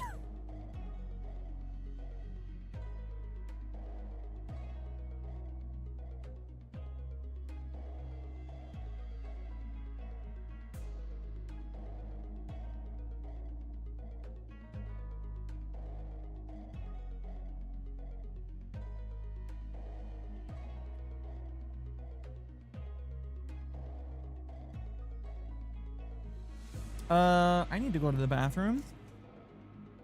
Wait, so, the ads are coming up. I'm just gonna go get it taken care of instead of waiting for them to show up. I'll be right back.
Hello, I return.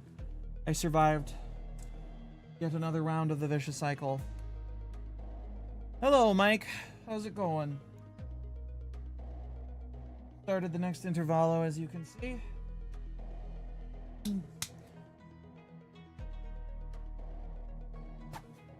Exactly what I have paper towels down here for.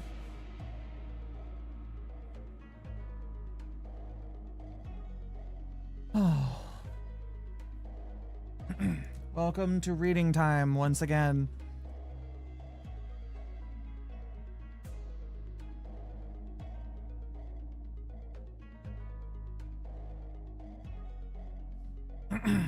So, a highly accurate assessment of the situation by the executive manager. I expected no less from someone of your genius. Guess what you pulled today from the anniversary awards?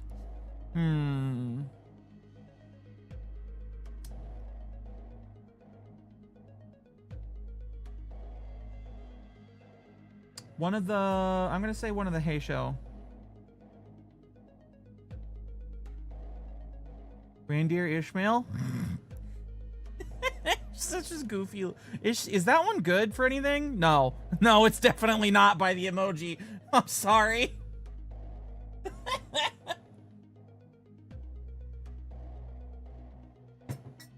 You have my condolences. I'm not sure if the one I pulled was much good either. The launch ID? Ah! That's like, it's not, are launch IDs from before S1? It had to be the most buns identity. Yeah, you got fucked on that. You have my utmost sympathy.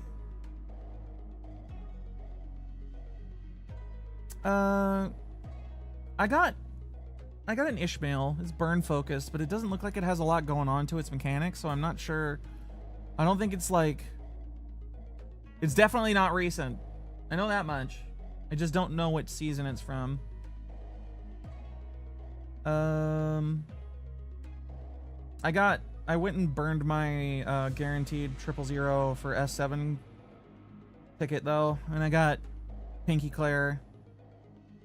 So that was good, but I don't think there's a single identity that they put out this season that is bad or not like power creeped to all hell. Could have been something for Heathcliff, at least give you an identity for him, but it was something for Ishmael. Yeah. Liu Ish was season 2? Yeah. Devat Sinclair? Is Devat Sinclair or Deviat Sinclair good for anything? I don't think I've seen that one.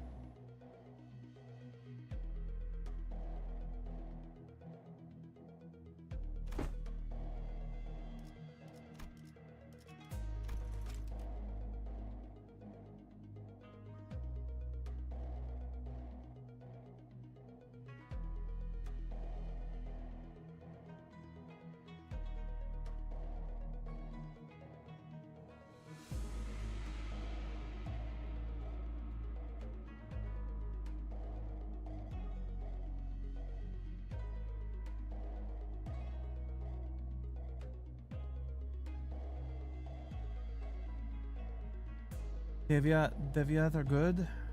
The House of Spiders Ishmael that's infinitely better than that monstrosity you've pulled? Yeah, it would be. But the Hey Show are Rupture? I mean, the Hey Show are more like just murdering things, aren't they?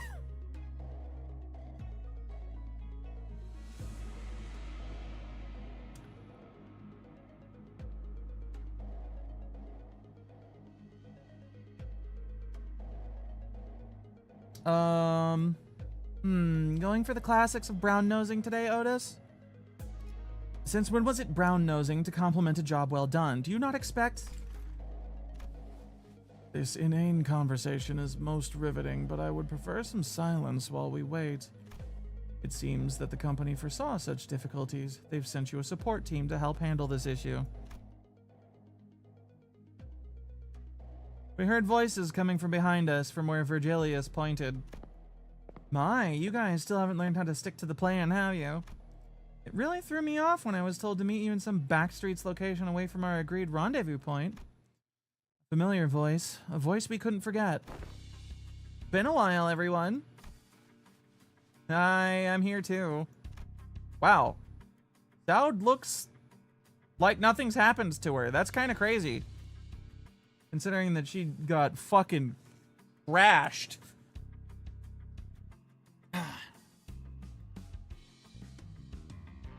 We turned around to follow where the voice was coming from and recognized the two people we've been hoping to see again. Hey, Shayla. You're Shayla?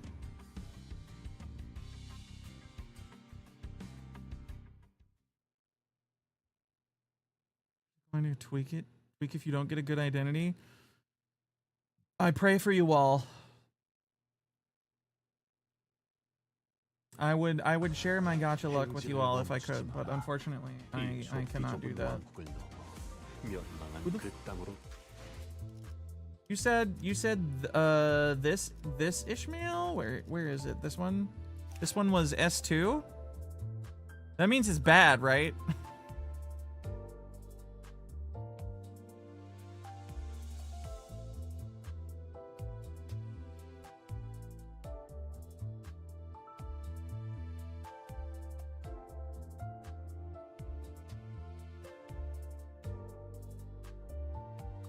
He's okay? Okay for a 000 seems kind of lame, but you know, it is what it is.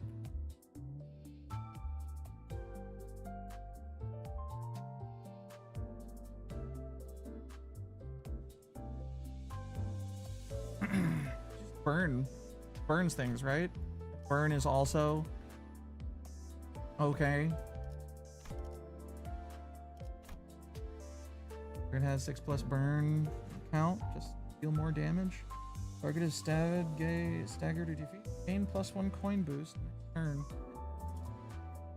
Defense, burn count, blunt damage for every 3%. 3 target. Burn count, with slowest speed deals extra blunt for every 3 burn on target. Yeah, she seems alright. Seems just kind of, you know, there. Nothing spectacular. Technically functional. Your first ID? Well, seems alright. Nothing crazy. Nothing really to write home about, though.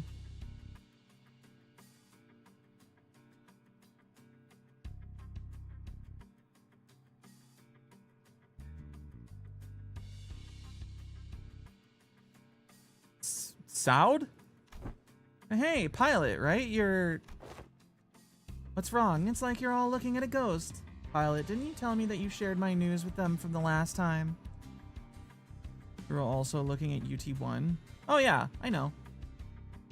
But like, I remember looking through the uptie things for it, and it kind of does burn. Like, it's not bad. But I sure did, ma'am. Oh yeah, he did. Sinners are each recovered from the initial shock of seeing them again, and soon their faces begin to bloom with relieved smiles. Well, good to see that things haven't changed much around here. Dowd, we're glad that you're standing. TikTok to you too. Good to see your gears are turning just fine. Dowd smiled with a familiar grin. She didn't seem to have changed much since the last time we met, save for a few minor differences. Her outfit and her badge, for example. Last I recall, you were promoted, yes? Allow me to congratulate you. She looks so fucking smug. Look at that smug ass face. Look at this fucking smug ass shithead. Look at her. Yeah. Or the hints of a melancholy hanging from her smile and flickering in her eyes. Hey! I'm merely congratulating her on her promotion and offering a recognition of her excellent accomplishments. I don't see what your problem is here. We all know the meaning that promotion carries. Indeed, and it is very profound. After all, what meaning is there to a promotion attained without spilling some blood? You're a real piece of work, Otis. Let me ask you something then. If everyone behaves like you do around her, tiptoeing around the facts, keeping it hush-hush, hush, hush about what happened. Where's she going to get the bare minimum of the recognition and the consolation she deserves?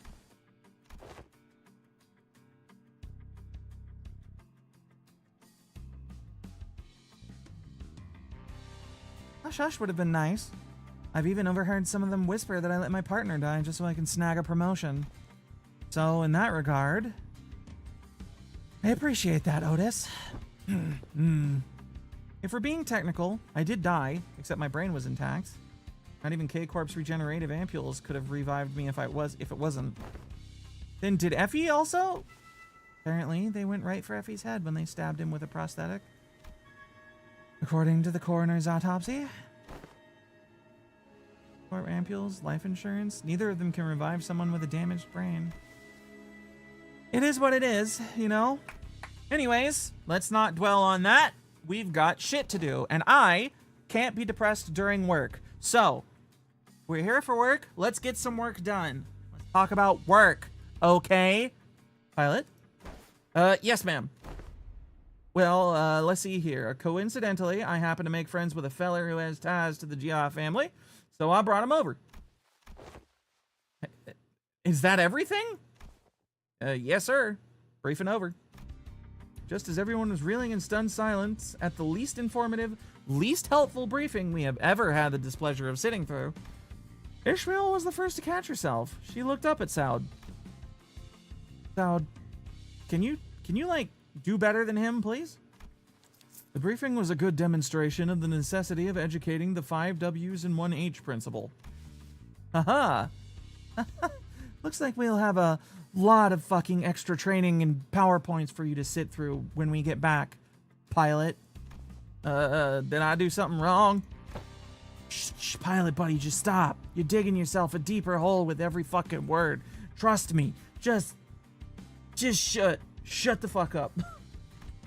Gregor quickly leaned in to warn Pilot, but it was likely too late.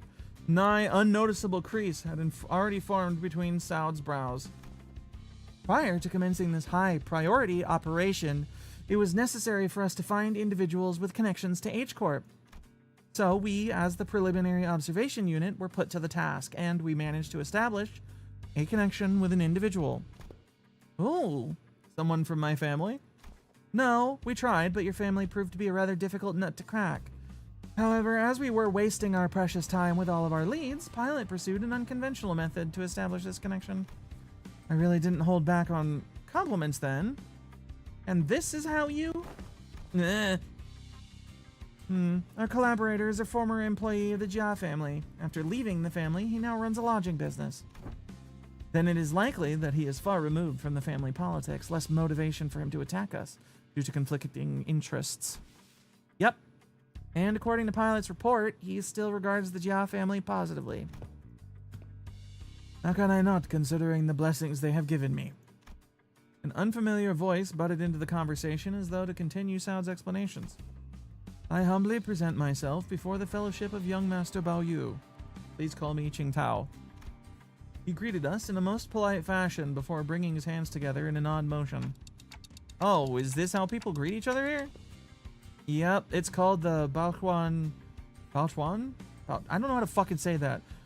Baoquan gesture. Bringing fist and palm together to express respect and peace toward the receiver. Aha! Knights greet one another by shaking their hands for the selfsame purpose. Forsooth, thou art indeed possessed of a chivalrous spirit. Ah, indeed. Much did I worry about the qualities of people young master has surrounded himself with, but I see that he is in company of those wise in the ways of the West. I prostrate myself before the vast breadth of your knowledge. What grand generosity it is to open ajar the waterways of wisdom to quench my barren lands. Something feels familiar about this. Nah, she's been getting less and less verbose with bootlicking these days. Not like this guy for sure. Most obvious betrayal ever, version 0.5. Yeah, that's true. He's kind of like... How should I put this? A bit much. What are you guys talking about? Communicating only by the sound. A ticking clock. Something I had already known ahead of time, yet. What a most curious exchange to behold in person. Brief this journey may be, yet I shall find myself thoroughly entertained in its entirety. Maybe it's the subtle sprinkle of disrespect that reminds you of the usual flavor. Wait, is this about me? You dare. Was all that bootlicking she did supposed to be a source of pride for her or something? Otis shook her head with clear distaste and strode toward me.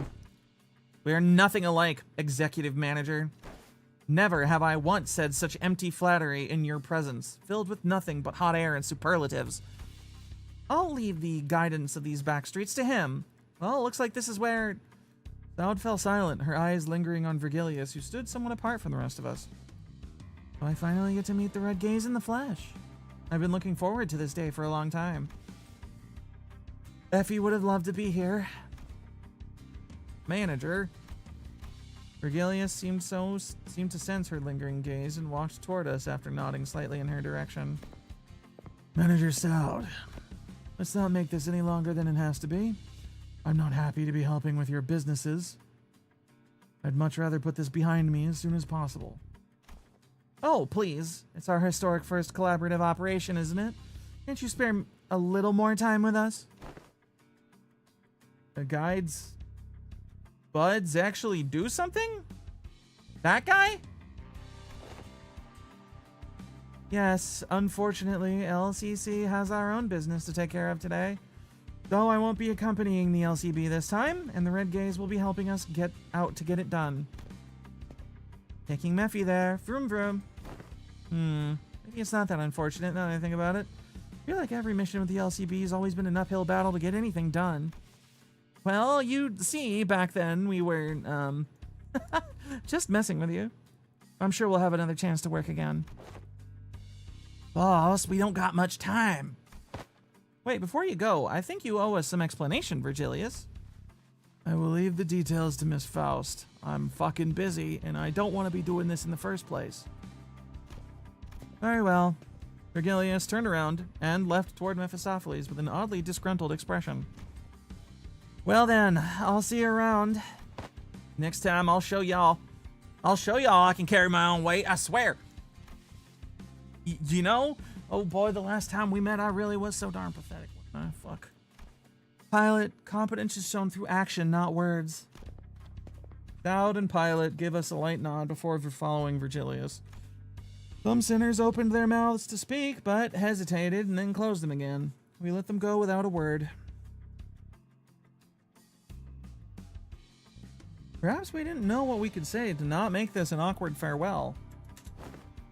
Very well. Please, this way. Or maybe we were simply mindful of this shithead who was responsible for the quality of our stay.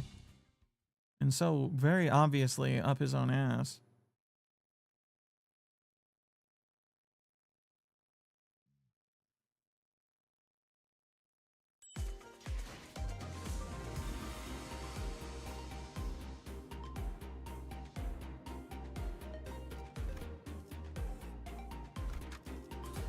On we go. Oh wait. My cliff stealing must continue. 마지막까지 발버둥 칠 수밖에.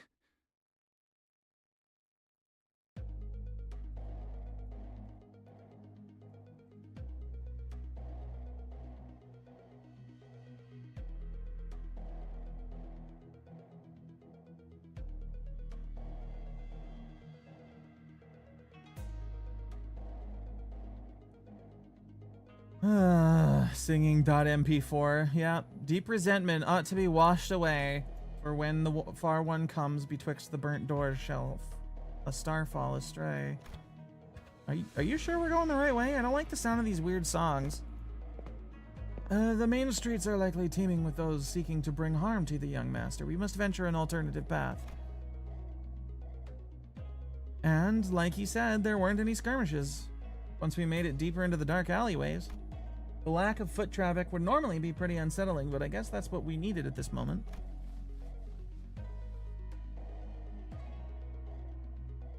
As for the song, it's a song that's become rather popular in the back streets in the recent months. The lyrics are pretty, ominous. Ominous for the popular song. It is a song that's spread through word of mouth. It sings of how the annihilated Kong family, This is not the place to discuss such matters. I will share the tale in more appropriate setting later, should we come across it. Didn't know there was a song like that. Is this the first time you've heard of it too, Honglu? The posh kid from a posh family. I doubt he's ever set his precious feet in the back streets, so it's no wonder he's never heard anything like it.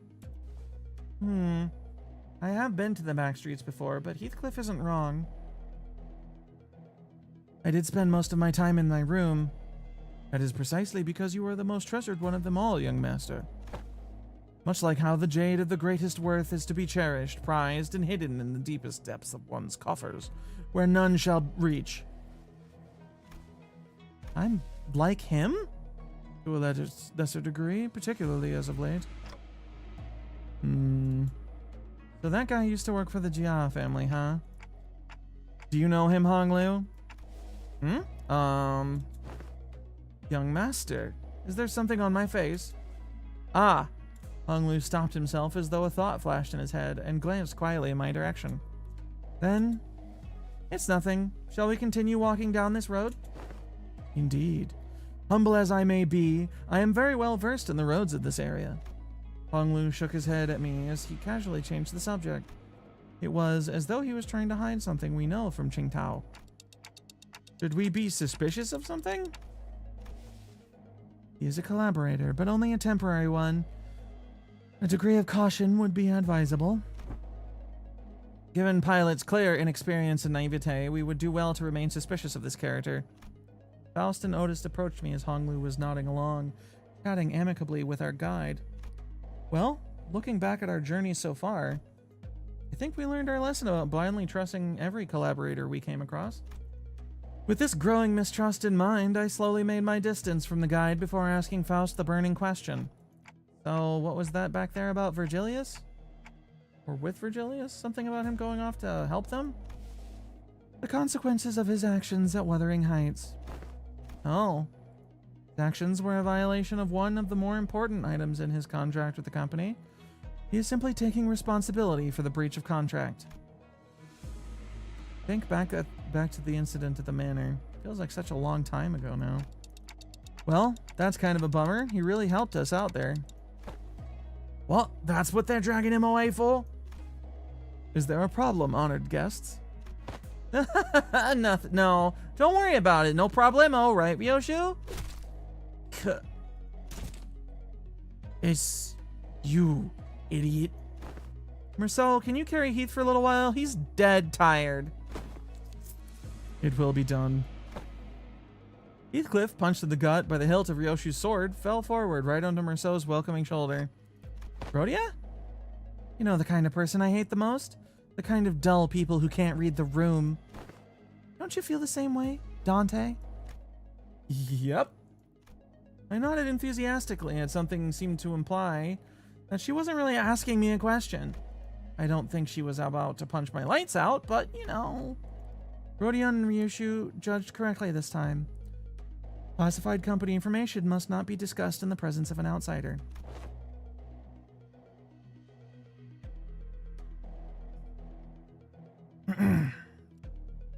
Reminds me of the time he got knocked out cold for a while because he kept asking questions without raising his hands. You really just don't learn, huh? You successfully preserved the secrecy of classified information without spilling blood. I applaud this policy. I did good, didn't I? I'm just not a fan of how they're treating Heathcliff like dirt now. If it is no problemo, as you say, then that is well indeed. Yet I worry that it appears that the problem has found us anyway. I stopped and looked around, realizing that we were surrounded by a group of people wielding various weapons in their hands. What happened to us finding a safer path? It is likely that my guidance has indeed given us a much safer path away from more obvious skirmishes. However, to my great regret, it appears that the more observant of our enemies have tracked us here. Damn it. Then what were you even here for? Isn't it your job to prevent this exact scenario? Let's leave the finger pointing for later. We're gonna have to fucking fight them all down anyway. We must not be allowed to disseminate our current location. Exactly. Where are you slinking off to, Mr. Qingtao? Must regrettably and humbly say that my talents in war are terribly lacking, so I intend to become scarce for the moment. Yet I have the utmost faith in the strengths of our young master and the honored guests in overcoming this adversity. So, see ya. King Tao was already standing so far away from the front lines that he was practically hiding behind me. Faust, anything you can tell me about these motherfuckers? No, but a consultation with the Gesso shop seems unnecessary if we are determined whether negotiating with them is an option. They're coming. Marcel, wake Heathcliff up and set him down. It will be done.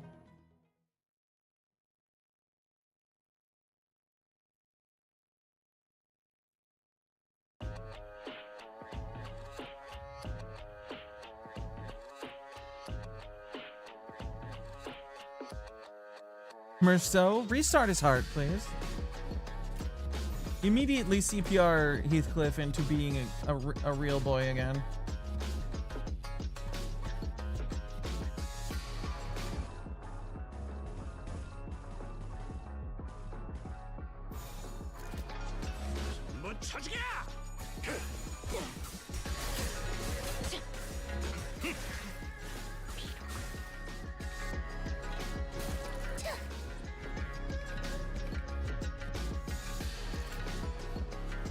Struggling.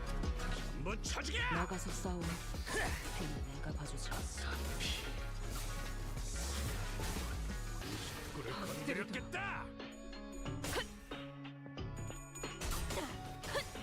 Yeah, your little fucking swords suck ass.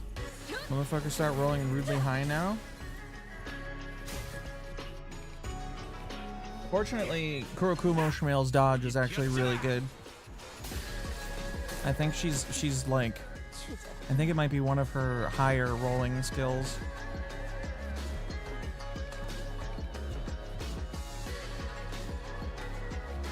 Or it's not, and it's just rolls good when I'm using it. I don't know.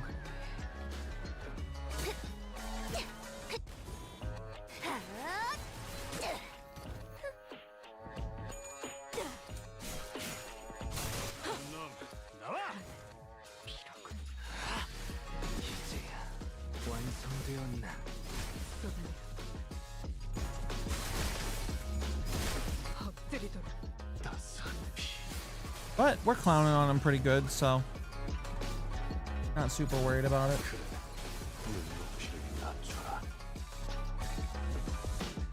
무기를 만드는 것만큼 나가서 싸워. 괜히 내가 봐주지.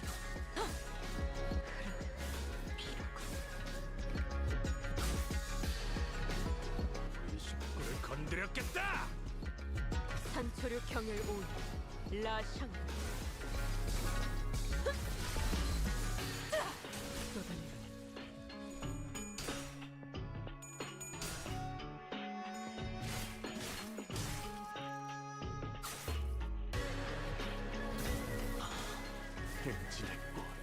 이것이 서곡의 피날레다. 왕이 다스한 피 스며든 물.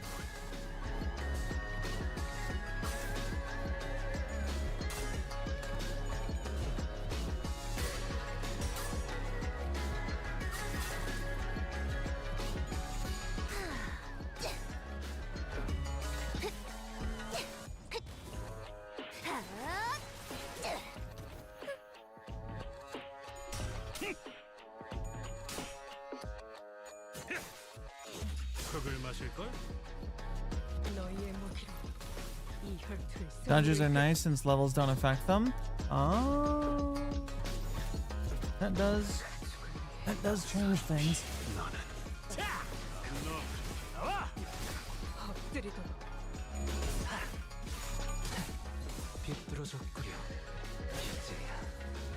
It's 50-50, man. You either dodge or you don't.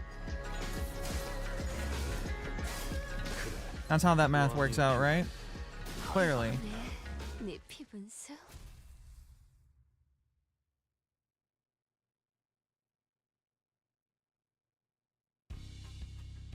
Hostiles in the immediate vicinity have been eliminated.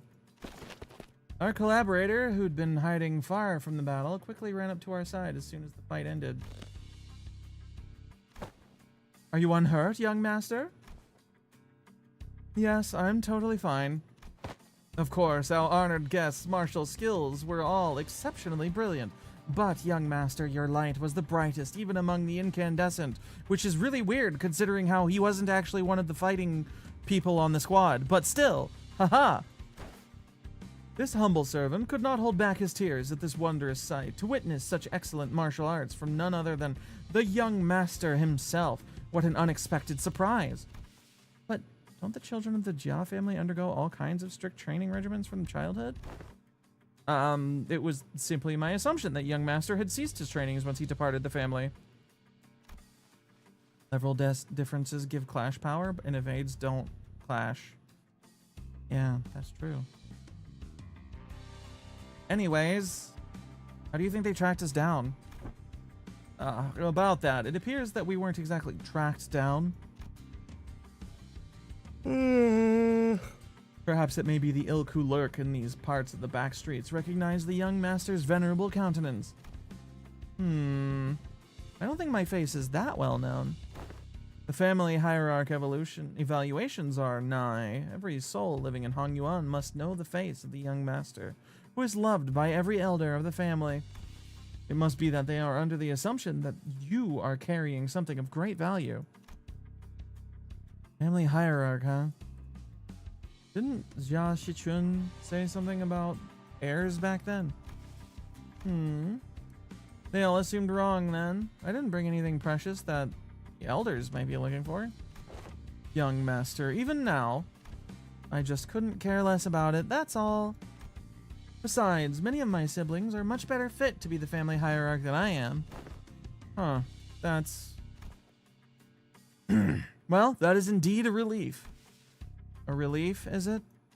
Well, but of course, it is a highly dangerous endeavor to partake in the hierarch evaluations, so it is of great relief to know that young master is not putting himself in unnecessary danger. Guess that could be a relief, sort of. Woo, now that we took them all down, there shouldn't be any more in the way, right? Greg, can we not jinx ourselves for 1 second? Why are you laughing, Ryoshu? Now I'm worried. Please, do not concern yourselves any further. We will take a more clandestine path. I guarantee a safe and easy passage from our destination. I still have a hard time buying that. The lay of this place would constitute a perfect place to set up an ambush in most places, yet you claim this to be the safer path? Yes, I must ask you to place your faith in this humble servant, for Hongyuan is not like most places. Fine, for now. Otis shut her eyes for a moment, out of retorts, then turned to look at Ishmael. Hey, Ishmael, you must have a pamphlet of this place handy, don't you? No way. You're actually going to read it? Why else would I ask? No, I mean, how could I not be caught off guard after almost a whole year of getting brushed off by everyone every time I plead with them to read the fucking pamphlets? Like hell, did no one think to... I will find my own intel if you're just going to ramble on with your grievances. Okay, fine. Here it is. Otis opened the pamphlet and began intently glaring at its text as though she didn't want to miss even the smallest detail of information there. Suspicion clear on her knitted brows. No, who would be suspicious of this guy? He's clearly on the up and up. 오랜 목마름도 어버이를 향한 죄책감도 피를 마시는 순간에는 Right? 생각하지 않을 거다. Like, how could this guy act like this and he's clearly on, you know, 이룰 수 있는 유일한 꿈이니까. 100% cool guy squad. Dragging us through super ambush time and everything. Clearly very normal. Definitely not trying to get us killed.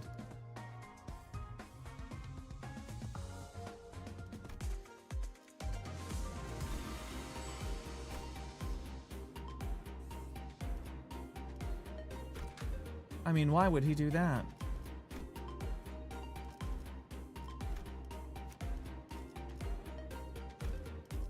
왕의 행진이다.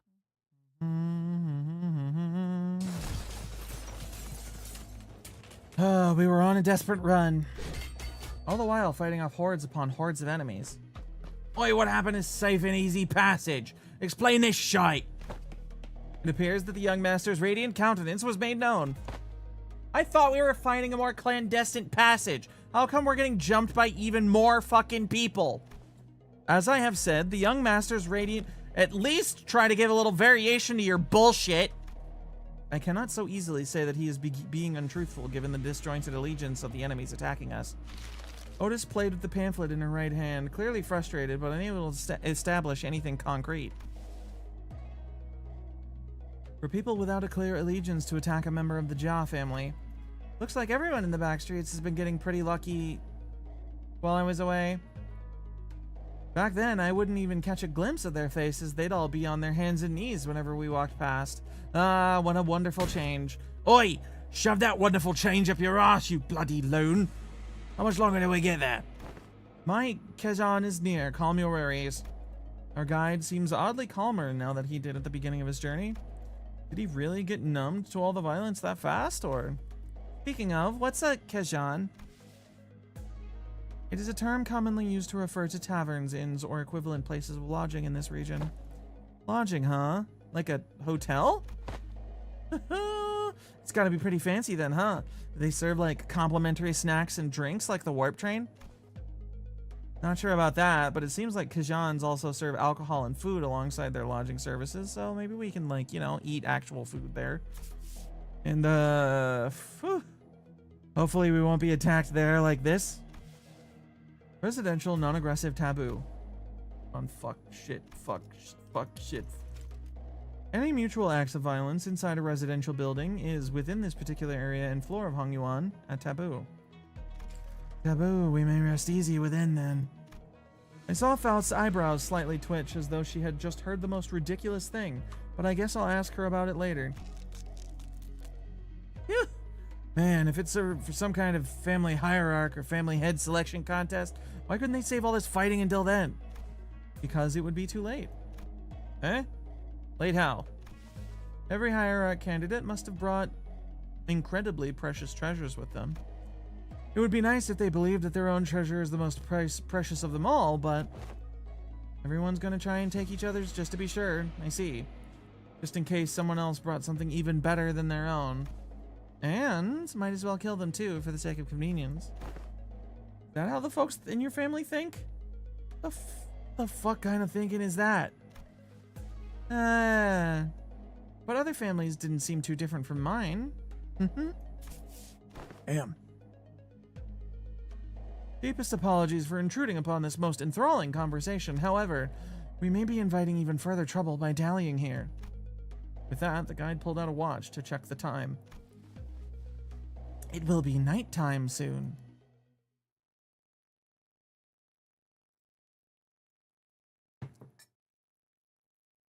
What about nighttime makes you give us the obvious betrayal face there, buddy?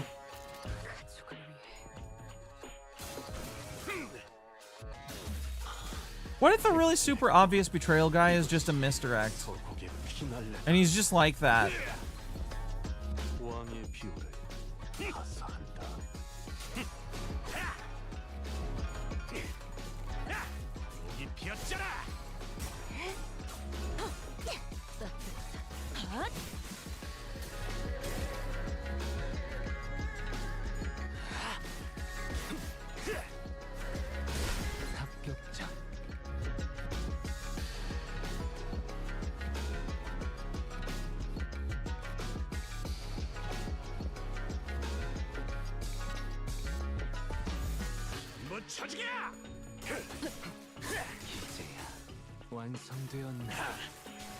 Getting clowned on, random backstreets, cultivator gangs. Y'all need to step up your shit.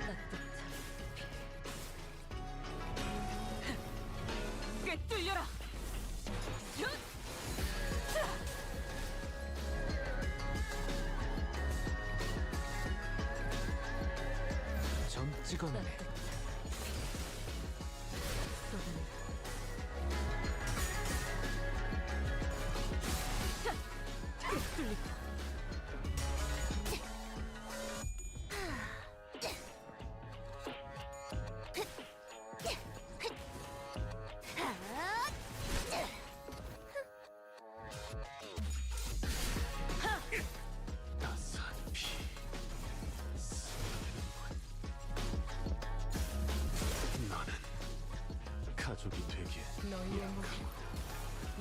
Are we actually killing them, or are they retreating? Are they exploding into bloody bits?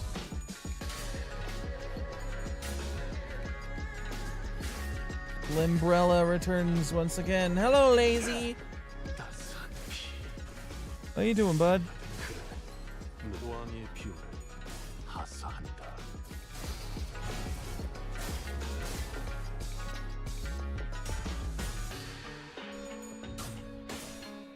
You are the doing? Good.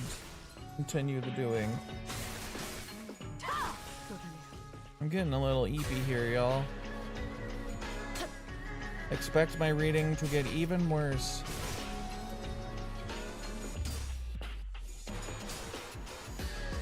너희의 목표. 이 혈투의 승리를 가져가. 나가서 싸워. Is there a dungeon on this one? 가족이 되길. The ice's clutches of the Eep grasp at Eve? They do indeed. If we finish this fucking, nah? Okay. If we finish this Intervallo tonight, I don't know what we're doing tomorrow. Any fight in dialogue? Okay. Play Menace again, I guess. Now, here we are. Huh. Is this the place? You sure? After running through alleyway after alleyway, after turning corner after corner, we finally came across the site of several small buildings tightly built next to one another. I'm not gonna lie, I like the vibe of this little, like, shitty kind of rundown spot. Which is kind of weird that I like places that are close in together like that, considering that I take up so much space and have problems with, like, getting into cars sometimes because of how tall I am. I don't know why that is.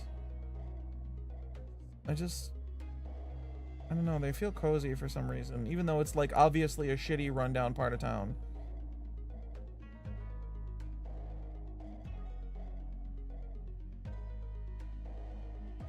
What is that? Why does this text look like Arabic? It's not, right? It's... The cave's call, Long Dwarf. Dwarves are pretty cool, man. I don't know what to tell you. Looks like a place you'd find a really good restaurant tucked away that also sold crack out the back. Yeah.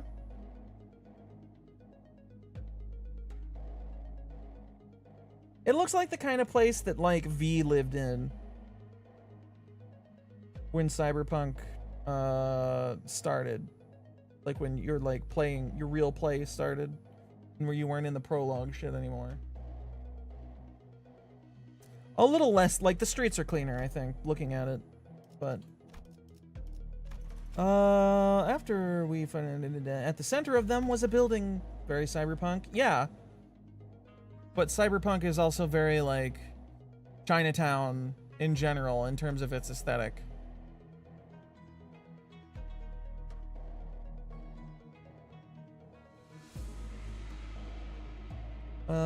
Lit with red lamps with a door plate with complicated letters scribbled over it. This is shoddier than I expected. Hey, isn't this place a bit too trashy to house your precious young master? That is not our building. Please look this way to see where our honored guests will be staying for the night. I knew it! I heard so much from Hongwu about all the splendor, all the... We followed Qingtao's finger and arrived at a small warehouse of sorts, its exterior painted in black. That looks smaller than even Mephistopheles. Can we all even fit in there? Hey, that place looks trashy as heck, even for us, let alone your young master. This is the nearest Kajan we could afford to stay in. At least among the ones that I manage, yet its location in the back streets heavily limits the level of decency it can afford. My deepest and sincerest apologies, young master, that I'm definitely not selling out. Don't worry, we can't always sleep in decent places. It looks just fine for an overnight stay to me. Overnight stay.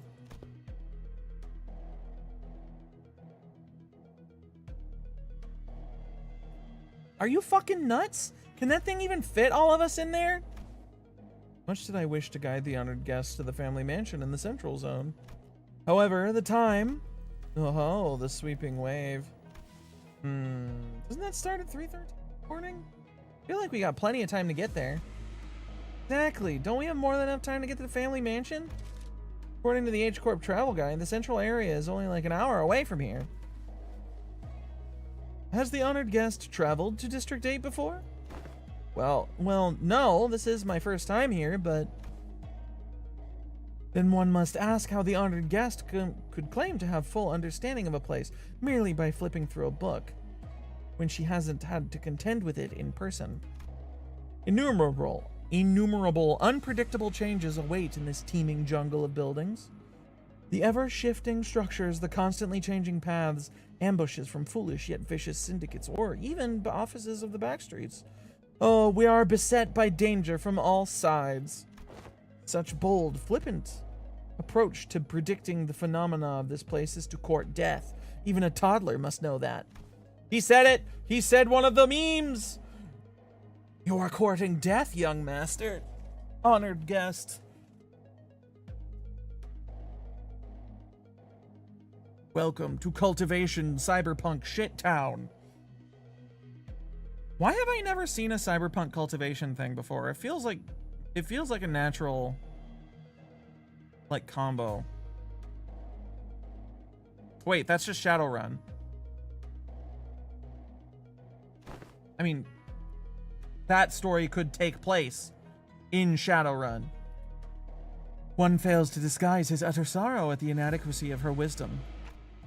Is it just me, or are we all thinking back to the Ishmael back at the Great Lake? Zip it, Dante! But if the guidebook lists a path... Fucking edge!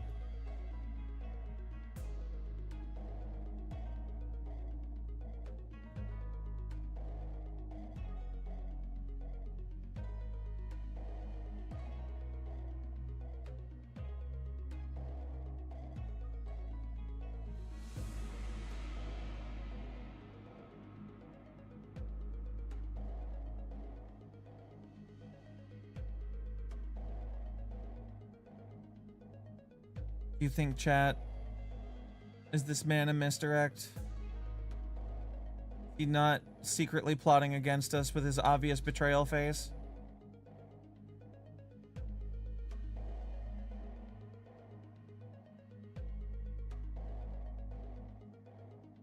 It's all misdirects. I mean, that would be in the spirit, as far as I know, of the like genre and setting convention. It's all misdirects until the protagonist gets to fucking reveal his true power of being maximum shitter mode that destroys everything.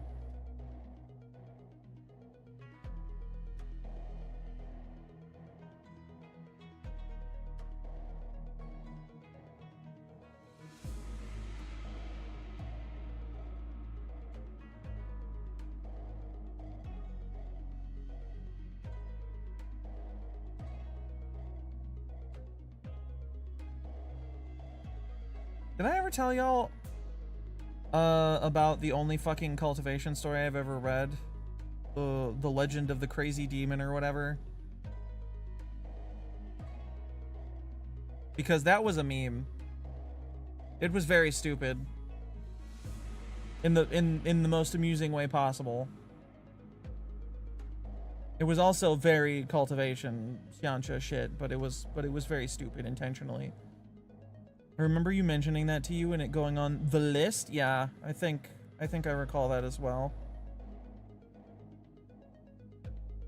All I'm saying is that one of the things, it has dumb gags in it. It has dumb things. It's very funny at times. It's very cultivation at times, but it's mostly funny to me that I recall it. It's also hilarious because it's like a fucking what do you call it? What are those stories called where the protagonist from the like further on in the timeline dies and then they go back in time to do everything different and like fix shit for one reason or another, maybe against their will most of the time. I know it's a fanfic like thing. Peggy Sue? Yeah, it's kind of one of those. The main guy is like getting killed at the start of the story, and then he dies, and he goes back in time. And like,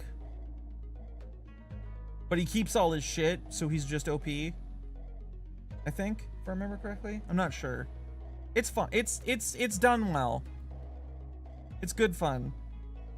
It's there are easy ways to fuck that up, but it wasn't like insufferable, as that can often be. Anyway, Otis suddenly took a step forward. In her hand was the H-Corp travel pamphlet that Ishmael was talking about. I have faith if our executive manager would lead us in your directionally challenged stead, they would be able to lead us to our destination before night falls. Me? This does not appear to have been discussed beforehand. Very well, allow me to speak freely, without frills. My responsibility is to bring the honored guest to the central zone and to ensure the young master's safety. It is, indeed, technically possible to reach the family mansion before the night in the back streets commences. Technically. Yet, not even one iota of danger to the young master shall be permitted. The mission that has been so graciously bestowed upon this humble servant is not to guide the young master with haste, but to guide him with utmost safety. God, he's using his hidden technique, ultra generic fug boy. Yeah. Oh! It is said that those engaging in strategies and plans must remain wary of losing sight of their purpose, to stubbornly forge on toward the family mansion in lieu of necessary intel to see when these mobs of assailants would end is to wrongly prioritize the journey over the destination. Oh, you. Wonderful. Truly impressive. You have all the qualities of someone I would trust my life with when devising a stratagem. This is the most fitting attitude for those who genuinely wish the best for those they serve. Really? You're just gonna start along with him all of a sudden? I have misunderstood your intentions, truly.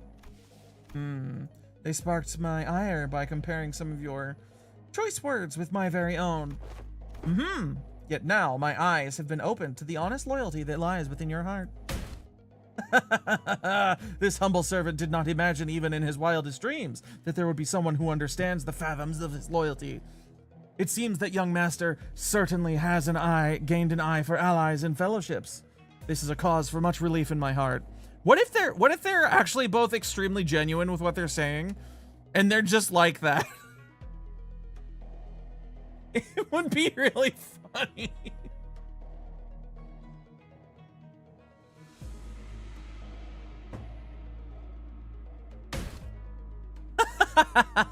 Listen to him. This one knows how to jest. They're basically best buds now, huh?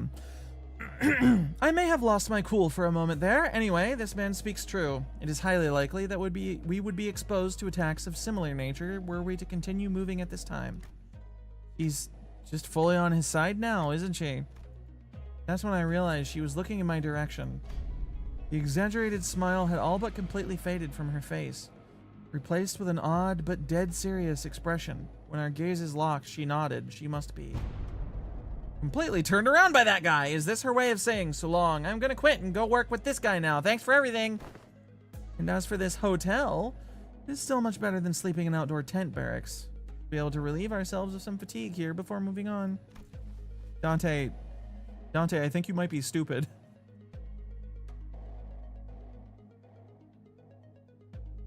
Did you not earlier insist on continuing our search for a better accommodation with the greatest vehemence, Miss Otis?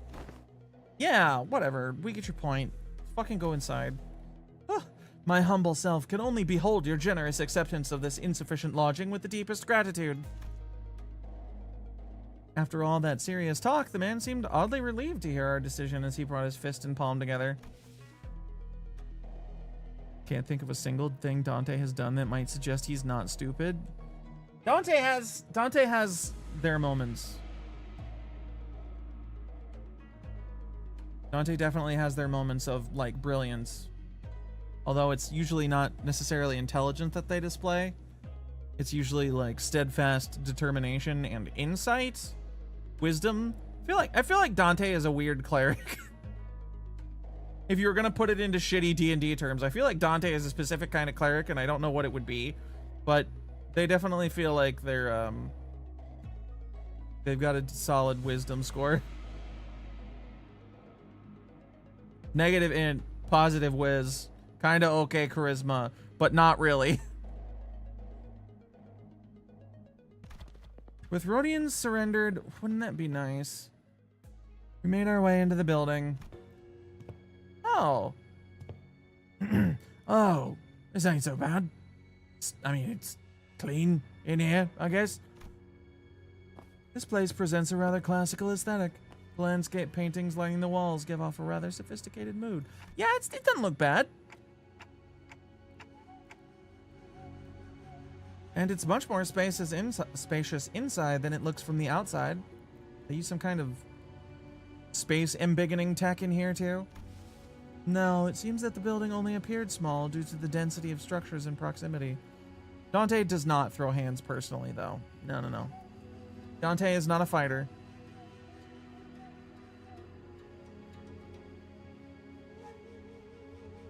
There are backline caster-focused clerics.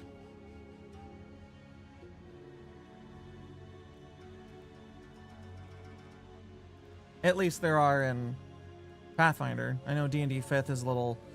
They still get medium armor and shit, basically, regardless of whatever their focus is. But still... I think Dante can take a hit and kind of hang on to it, but Dante doesn't fight. No. And Dante is their weak point, regardless of how resilient they are.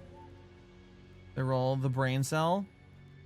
Their role is the decision maker. Faust holds the brain cells, though, and Isang. Unfortunately, like with many people, the brain cells are not necessarily in charge of making decisions.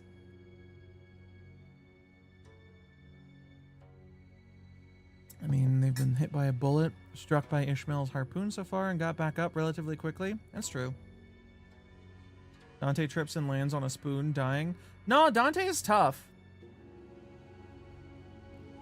Yeah, you would almost suggest Bard because they're more focused on supporting others rather than being generally OP. Yeah, kind of, but Dante doesn't really have a charisma to them.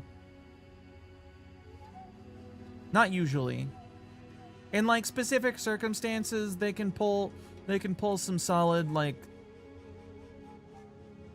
peopling out, but generally speaking, Dante is kind of a putz socially. Dante's true strength, aside from the fucking clockhead and all that, is being able to see certain things. Having some kind of insight to stuff that doesn't really make any sense.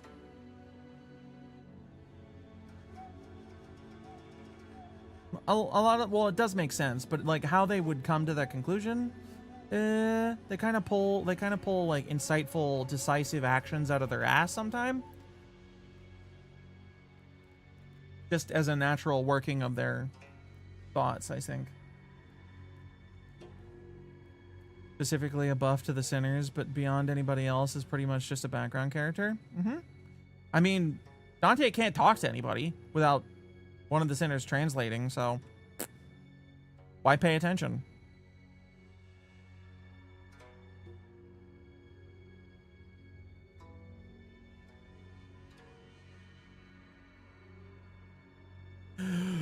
Anyway. No, it seems that the building only appeared... Yeah, I already read that. Well, the door is now open. Should my presence be required, I shall be in the small shed next to this building. Please, do converse freely. The man smiled awkwardly and quietly excused himself as the excitement among the sinners began to grow. Meanwhile, Honglu stood a fair distance from the guide, quietly watching his face as he left. His expression was enigmatic. He's basically sort of like a semi-patron more than anything. Kinda, sorta, I feel Dante is not one of the characters that can fit neatly into a D&D class. Or like NPC, or like mechanics wise. Unless you just make shit up. Like they're like a DM generated thing that exists to further the story and just be there. As opposed to an actual standardly built mechanical thing. There's probably some bullshit somewhere on the fucking Unearthed Arcana subreddit that basically is Dante, but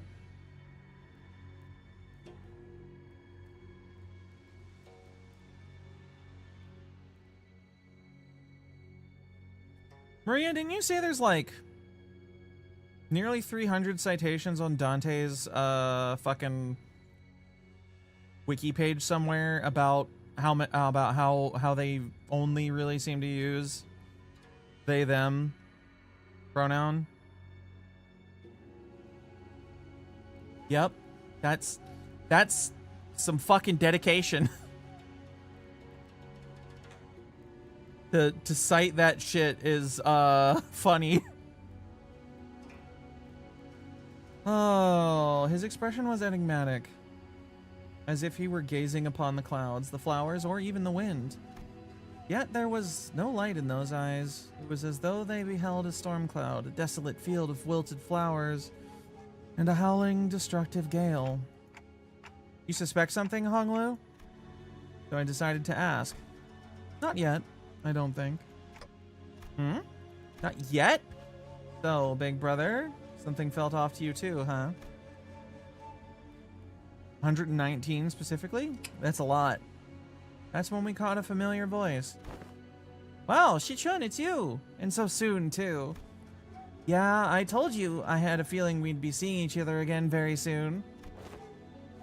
Have you been well, young master? I'm so glad to see that you're doing well, Mr. Wei. Oh wait, don't tell me you're staying here too, Shichun. I normally wouldn't ever set foot in a place like this, but I ran into some kind of large-scale construction on my way back to the family mansion. Had to come in through the back streets. So we weren't the only ones troubled by that random construction site. Whoa! Hail to thee! Ah. The confident look on Shichun's face was immediately replaced by that of alarm. Did she lose her memories again? Is she with you? No, Don Quixote is the same as always. Ahem. But she looks like such an airhead. Young Shichun, wouldst thou compare me to the lounge but a moment? Accompany me to the lounge but a moment so that we may share a moment of catching up? Oh, yeah, actually, let's do that. Hold on. Ya Shichun seemed to hesitate for a moment, staring at Don Quixote after hearing that her memories were intact. Don about to beat a child. Don Quixote, girl repellent. Before walking right up to her. I like that idea. Shall we? Wei, why don't you go find go and find a room for me to stay in while I talk some things out with her. What? You wanted to do some catching up, right? Tis, Manager Esquire? Don confidently suggests a thing, and then Shichun goes along with it, and Don immediately shits her pants and goes, "Manager, what do I do?"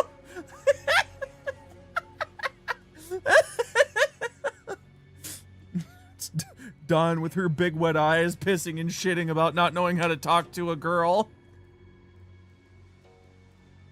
Oh god. Loss of critical personnel may be a cause for disciplinary action, Dante. Manager, she's rizzing me up. What do I do? I don't think there's anything wrong with making friends, though. Right, Faust? Looks like Shichun really likes Don Quixote if she's comfortable enough to tease her like that. It's not Don Quixote she likes. She obviously just wants Don Quixote's power she saw back then.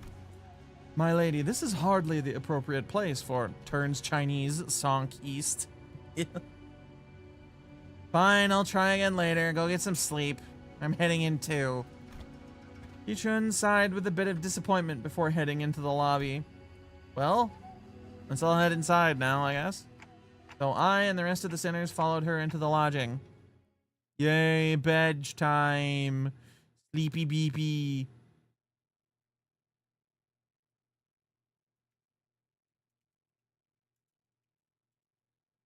행진을 멈추지 마라. 이 좁디 좁은 왕국을 넘어 멸망한 그 땅으로 돌아갈 때 We are... 보아라. Wait. 저들이 우리의 모습을 우러러 보는 것을. 7, 5, 15, 16, 17. Why are they starting it? Emergency hat in case I need to be Chinese. Why are we starting at 15?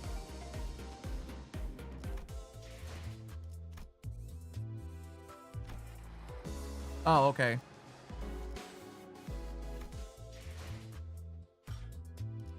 Sure. Yeah, I understand now. So wait a second. 1, 2, 3, 4, 5, 6. We should be coming up on roughly halfway done. God, the reading here is so much better. Everyone was busy looking around and commenting on various things in our lodging, but Sinclair appeared to be the most anxious of them all. Hey, Sinclair, you good? Something here stands out, like I imagined an ideal picture, but...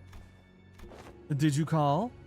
Oh, I missed that jokey song. That's not what I was... I'm not...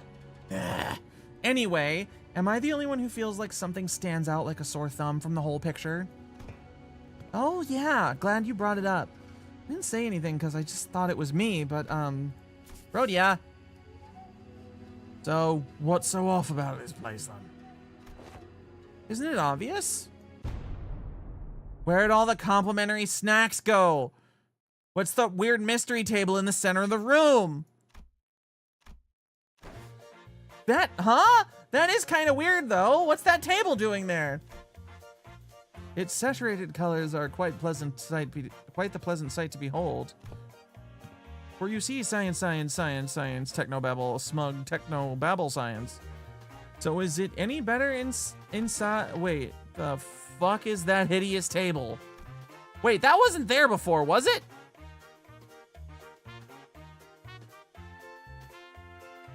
Also, the fuck-ass penis music is going on, so clearly shenanigans are occurring.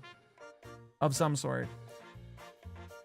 The kerfuffle sparked different room, same plat. By the particularly unsightly piece of indoor furniture, calmed somewhat once everyone made it inside the building. Wait, what do you mean unsightly? It just looks like a table. Of course, no one was able to discern the real purpose of that table yet. Every step on the floor leaves black residue on the shoes. Not only the floor, touching the walls leaves unidentified black substance on one's fingers. Not to mention how the walls ripple in an odd fashion. What could possibly be the construction of this structure? Well, my guess is that the maintenance staff's been slacking. Hey, maybe, but why is everything so neatly organized if that's the case? I've been to enough seedy establishments to tell when a place has gone a while without tidy up. At least it appears that each room is furnished with a bed. While this is far from optimal, Executive Manager, we may be able to rest here. Most heinous SCP of all, the unpleasantly sticky room with an ugly table in it. Huh, I guess they really didn't have the time to clean up. Josh Yichun, the last person to walk in after having taken her time to examine the area outside the lobby, stared blankly around the room with an aghast expression. I'm not even sure what to say to this ridiculous negligence. Then found her room after leaving a scathing remark. Oh, it ain't the first time we're sauntering around right into some shady business, innit? Let's cross that bridge when we come to it, yeah? What? Is it just me or do I give Heathcliff a different fucking accent literally every time he talks?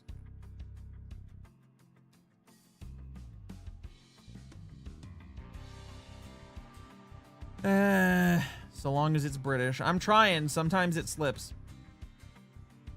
Anyone could tell there was something definitely wrong about that guy. Some sinners, including Heathcliff, already slumped to the floor, vociferously expressing their desire to rest with the collective sigh of exhaustion. Just whatever accent he last heard on his soaps. He's genuinely British. Well, it is pretty weird, but at least we have a roof over our heads. In that case, Dante, perhaps this may be a good time to announce today's close of business. Huh. I never made this announcement outside the bus before. Oh, right. I hereby confirm today's close of business for the Sinners. Understood. Thank you kindly. Now, starting now, you will all be given a maximum of 12 hours to partake in sleep and rest. The duration is subject to change. Have a good night. As soon as she finished, the Sinners began to relax in their own ways, some stumbling into their rooms while others lingered to speculate over the bizarre table in the center of the room. It's just a fucking table! What the fuck? What the fuck about this table is so ugly? It's just a table. It's just a low table. What the fuck are they so on about the table for? It just looks like a table. Why are they so caught up on it?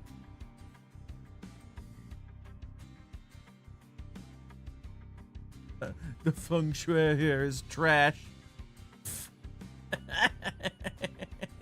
One of its legs is a millimeter lower than the others. It's an abomination. I feel like some of the Sinners would give a shit about that, but I feel like a good half of them wouldn't even notice it. Save for Otis, that is. Got something to say, Otis? Yes, executive manager. It's about our guy, Ching Tao. Oh, your new best friend from earlier? Seemed like you guys were getting along pretty well. What? That is simply untrue. Did you not see the signal I gave you earlier? What signal? Oh, you mean when you nodded slightly in my direction? Indeed. That individual has an informational advantage over us when it comes to this locale. Regardless of how sound the accusations we came up with were, he would have been able to explain them away using his familiarity with the region.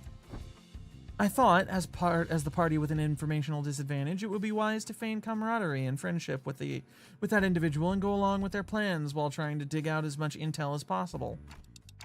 Seriously thought that suspicious guy who totally won you over. Executive manager. I've been in this business for many years. How could you even imagine that I would be fooled by an amateur spy who's so overtly it's nothing. Guys, I can't explain, but the table's vibes are rancid. Otis's disappointment was palpable, but she stopped herself as though she remembered that there were more important matters at hand. Plans within plans of plans.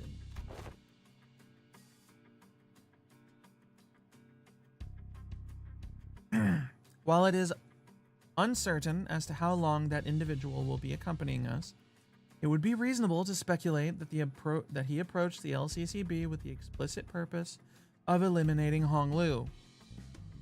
Jia Bao Yu.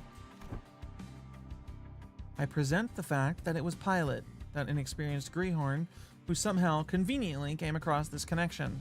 That's another evidence supporting this suspicion. That's also true, yeah. Faust also has information to share. Faust joined the conversation after listening to us discuss for some time.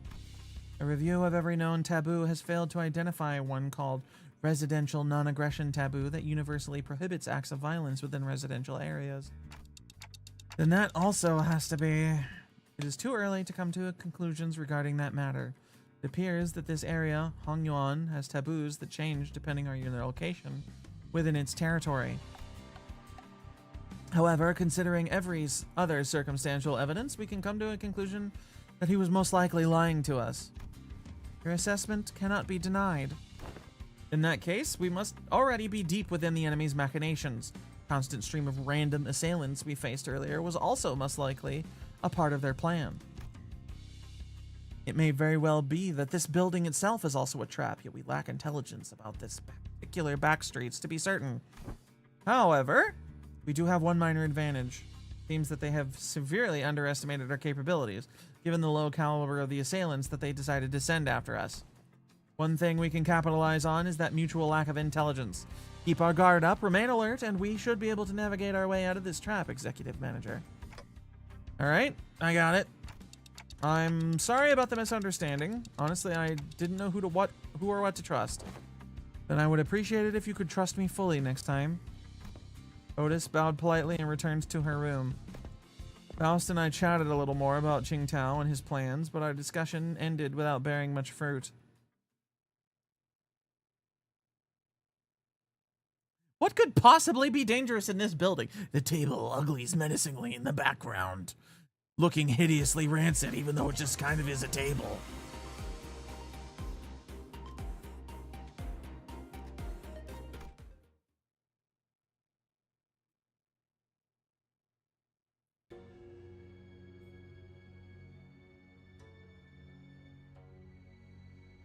I realized that Hong Lu was missing as I was spending time chatting with the sinners. I didn't notice him going into his room, so I walked to the exit, about to look for Hong Lu outside, and ran into Jia Shichun and Wei, who decided to stay in the room to close the door. In the room close to the door. No. Getting late. Where are you going alone without a guard? Oh, just looking for Hong Lu? Right. I can't understand what you're saying. Oh. Right. Guys, the table turned the room sepia. When it comes to conversing without the sinners, I find that there are two types of people. The first type usually says whatever is on their mind without pausing for or caring to hear my reply.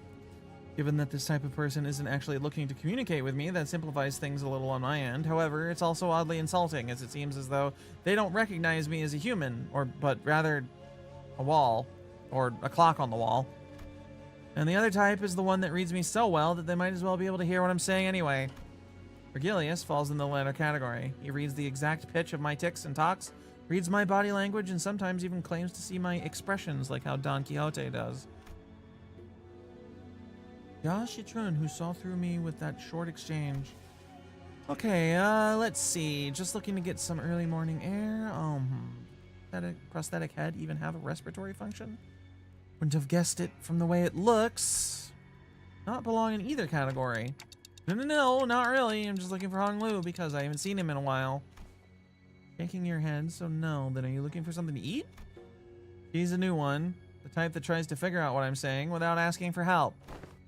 My lady, would it not be wise to wake or find someone who may be able to translate? They would have done that themselves if it were something important. I'm kinda curious, though. What was that hand gesture you made when I first asked you? You, brought your index fingers up to your cheeks. Well, Hong Lu's always smiling. So I thought maybe I could simulate his smile to convey that I'm looking for him? Perhaps it was an effort to express cuteness or beauty. What? No, I was just trying to express it. Fuck it. Oh no, this is gonna be an issue, isn't it? They're tick-tocking a lot more vigorously. Hey, I think you're onto something. Conversation was starting to veer into a completely unintended territory.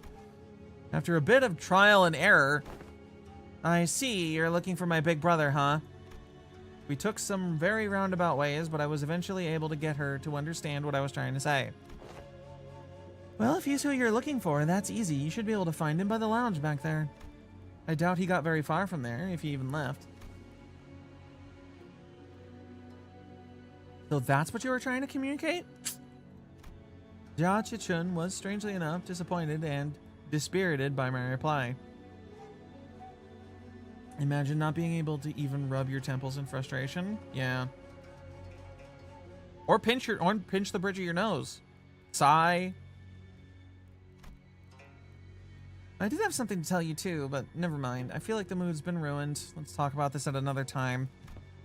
I was curious, but it would also take ages for me to ask how she's feeling, so I nodded to express my gratitude. Before heading back to the entrance. Just be careful. Hong Lu has a terrible allergy to ugly tables and he might sneeze on you. And found Hong Lu gazing at the hazy scene out the opaque window. What are you doing here? People watching. There were some people stumbling through the streets outside. As I stared outside the window at the scene, Hong Lu seemed to sense what I was thinking and began. Are you worried for me, Dante? Well, yeah.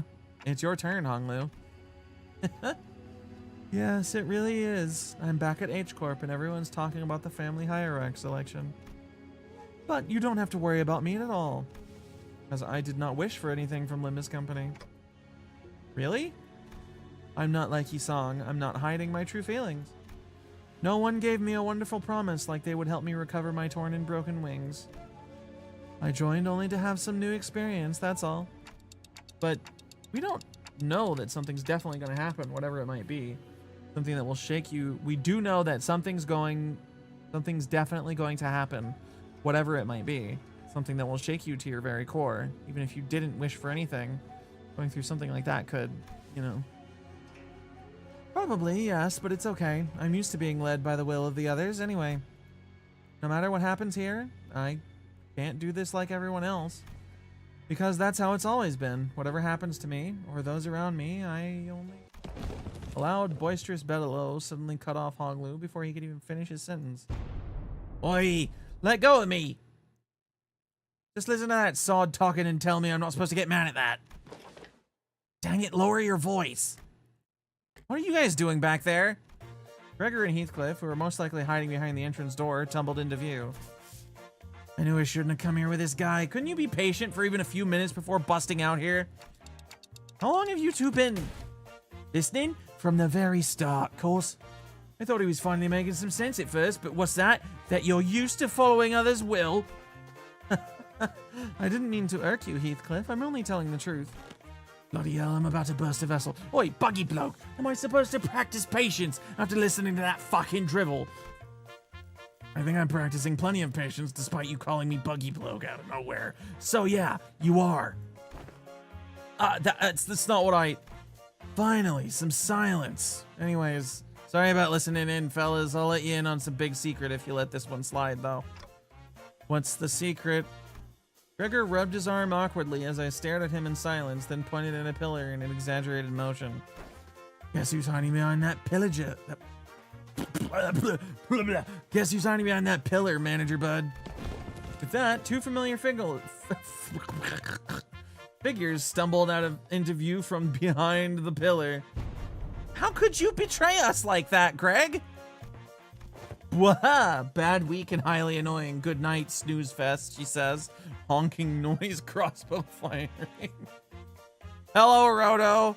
How's it going? Huh? Huh? Did I get that wrong? I never said GNS. Where did you get a FU? Yoshu looked at Sinclair with some interest before slicing open the ceiling above the entrance.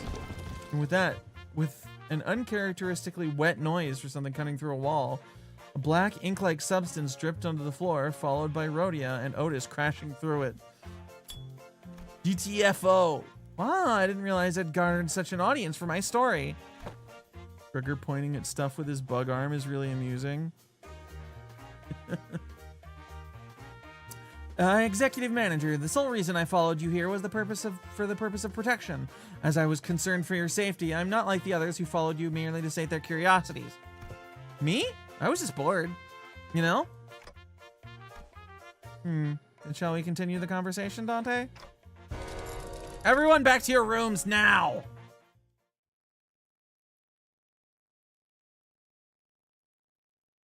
I like how Dante suddenly becomes a train briefly when they get mad.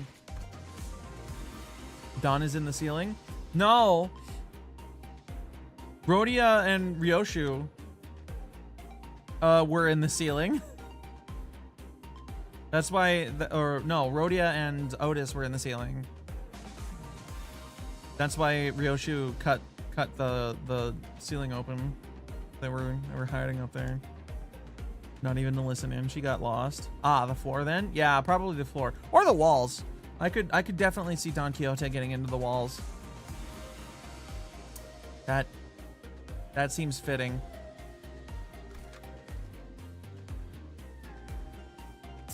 Interesting. I think I'm going to steal someone's Otis. Oh, a barber. How convenient.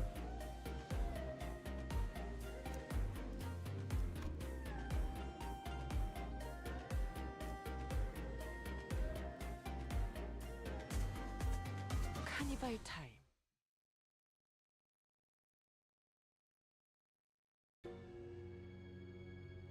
After that little kerfluffle, The bulky and menacing Ujat looking at you. Hot. Just as everyone was scattering to their rooms, Otis suddenly began to vehemently oppose leaving me all on my own. You absolutely certain, executive manager? Seriously, don't worry about it. I usually took the night watch on the bus anyway. That is true. However, we are currently in an we are currently in an uncharted territory for our team. We do not have much experience sleeping in a place where our safety isn't an absolute guarantee. Hey, we're literally right next door to them. It'll take less than 5 seconds for us to come over and something happens. But executive manager, think of that table being there. It's so fucky and weird despite looking normal. Do you not know that every second matters why I was 2 words from being finished with the line. Do you not know that every second matters in emergencies? Now, Babushka de Camp. Let's get you out of here, Oddly familiar sequence of events and words played out, and they eventually left my room, gently closing the door behind them. Calling her fucking the, Grandma de Camp is... It's funny, hell. I don't know why that's getting me so much. Come on, Grandma. Wait, does that mean Rhodia called her squad grandma? Really sucks. You missed out on the Milner Ego Gregor. Yeah, that's I wish you could dispense those. Now that I'm playing the game, I'm really sad about missing it.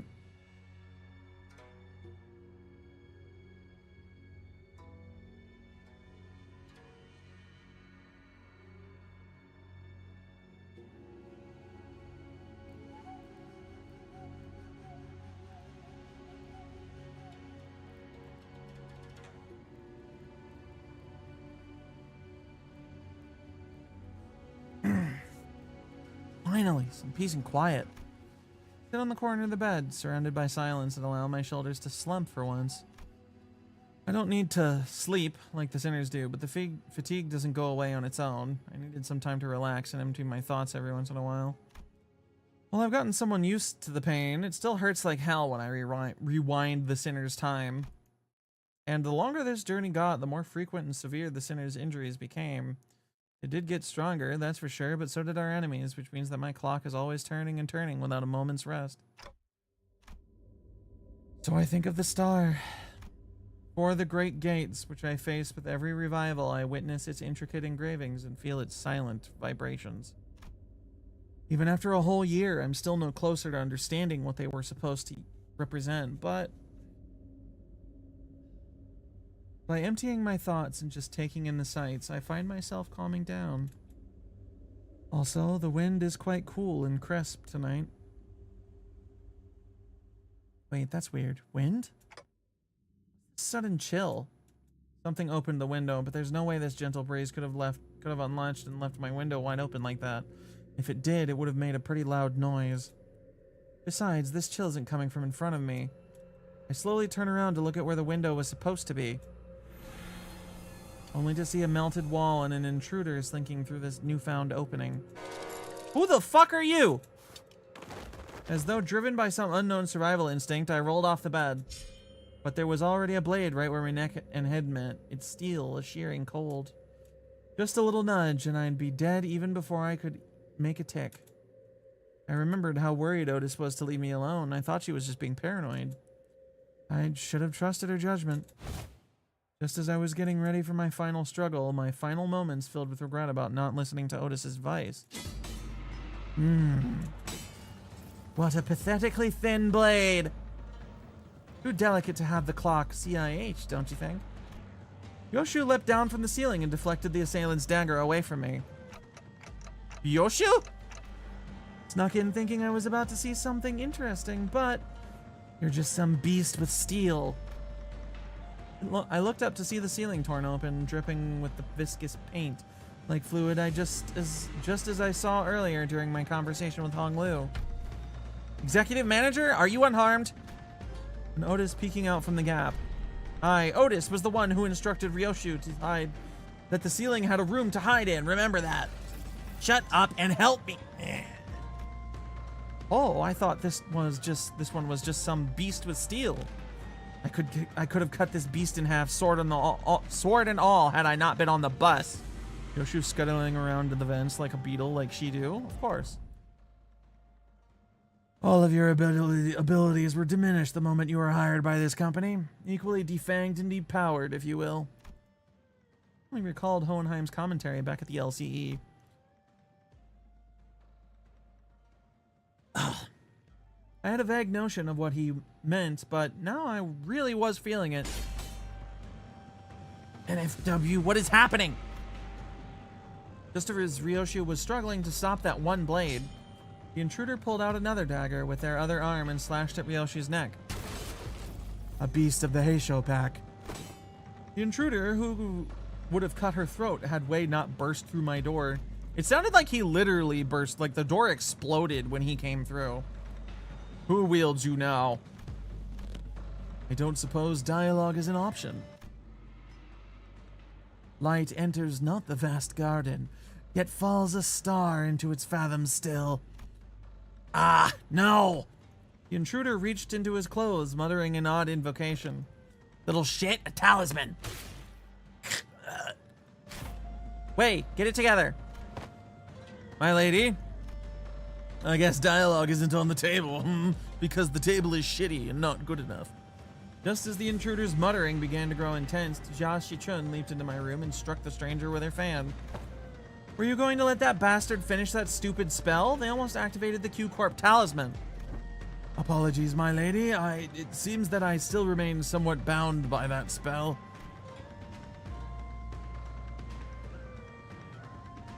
The fault lies with you, table. Listen, you're no longer a Heisho. You serve me now, got that? You don't have to let those things control you anymore. Yes, my lady. My apologies. My throat's getting a little rough. Oh, God. Oh! I fall limply to the bed with the sudden alleviation of stress and pressure. Stress and pressure. Hey, I can't fucking understand anything you say anyway. I managed to stop the assassin before he had laid a hand on them, fortunately. Got it. I don't think there was anyone else in here. Let's switch the lights on. Click. Whoa. When the lights came on, we saw this one. This one's from the Mal branch, isn't it? There was a black bamboo hat wearing assassin on the ground. The walls? The walls that appeared solid before we all went to sleep were now melting away as if they were a viscous fluid. The bunny brand. Lights come on, 30 more dudes are clinging to the walls. That would honestly be entirely within the conventions of the genre. There is something wrong with this building. I knew that they must have done something to it, but how is a Heisho here? This whole operation's gotta be spearheaded by someone with real power. This isn't just an ambush from an overexcited family hierarch contestant. They melt away and it's just full of dudes like Attack on Titan. That honestly would be kind of metal.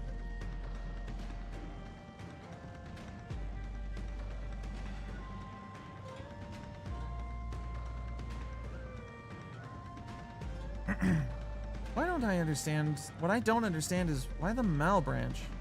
There are better Heisho branches to use if all they wanted was to cut off the clock's head. And they must have had a different purpose. Correct. This one is from the Mal branch of the Heisho packs, which means more of them must have infiltrated this building. Though not at the scale of the Z branch, the Mal branch always moves in groups. Therefore, their goal must be to kill every guest staying in this Kazan, including you, my lady. Then we've got to get moving. We can't let them surround us if we want even a chance of surviving this. Dante! Dinner's burst into my room.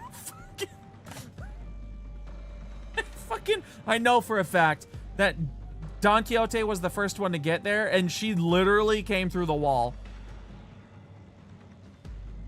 There's no other, like, I know that was the same noise that was made when Wei came in, but Don definitely just came through the wall. Oh, slamming the door open again, like SpongeBob emerging from the other side of the register. Yes. Correct. Darts. Thank me later. If we don't move our asses, we're as good as dead. Wait. Yes. We don't have the time to contact the main forces of our faction at the family mansion. You know what to do when we're at a numerical disadvantage, right? It will be done, my lady. Josh, Yichun, and Wei immediately stormed out of the room as soon as they saw the sinners enter, as though they've been waiting in here for my protection. Don Quixote and Gregor stood red-faced and on edge. Rousseau was covered in battle wounds, and Otis wore an inscrutable expression. I stand before you in shame. You have to borrow the hands of another to protect the executive manager. No, I should have listened to what you said. Extrapolating from the pattern by which the walls have disintegrated, it is likely that they utilize the identical means of infiltration for each sinner. Oh, right. Were you all attacked by assassins as well? Their ranks numbered many, Manager Esquire, yet for how many of them there were, they were unsettlingly silent. Verily, we were almost... Not almost. I saw on the way here that some of us did get killed, impaled straight through the guts. So what he said about how fighting indoors was a taboo? Yes, a lie. Oh, how utterly cowardly and unjust of these vile cur to strike from the shadows. Alas, now is not the moment to ruminate upon their villainy. Correct. Besides, there's more of them waiting to sink their blades into us. Dante, turn the clock. Rodian's dead.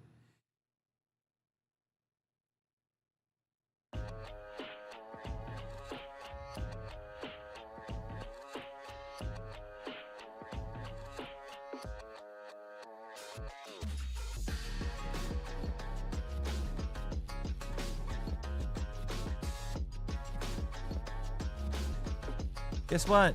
Ye who are immune to the ads, we get to sit here and just listen to this jam. Because I don't got no idea what to talk about.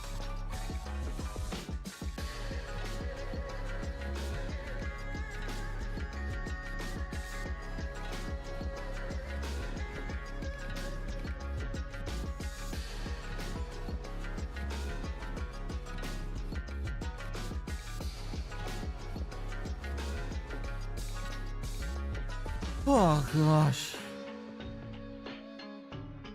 No, we're not actually doing anything important. 썰거지는 잘라낸다.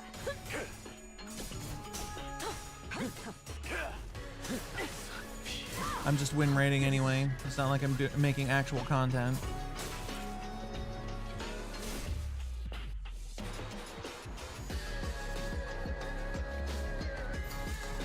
거치적거리지만 마. 인틈투성이군. 스틸레터.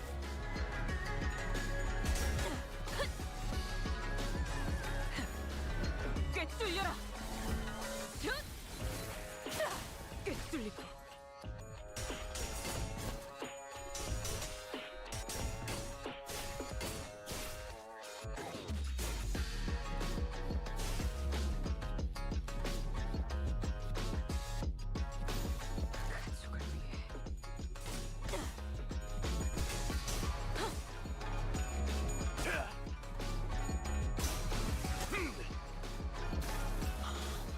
행진했고 이것이 서곡의 피날레다.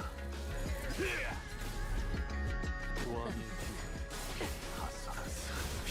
엎드리도록. 엎드리도록. 여기가 네 약점이. 너희의 무기로 이 혈투를 승리로 이끌. Deploy the win rate once again. Let the sinners unleash their stupid. 나는 가족이 되기에 다륜산 소평열 80. 갈라지도 쏟아내. 따뜻한 꽤잘 갈렸고. So the ads have ended once again.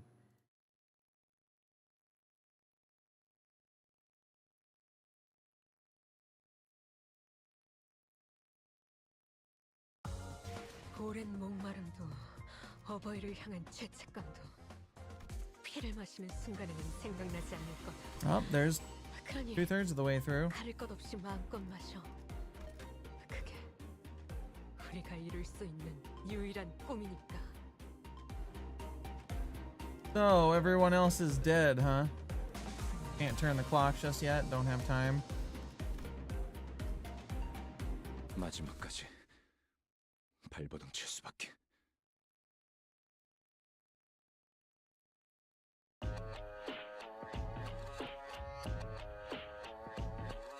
Not dead, rather too far at the moment. Ah. 거치적거리지만 마. Merceau said that some of them were dead. 지냈고 이것이 소고기의 피날레. Yes, and waiter, there's an ugly table in my soup, and I would like you to unuglify it.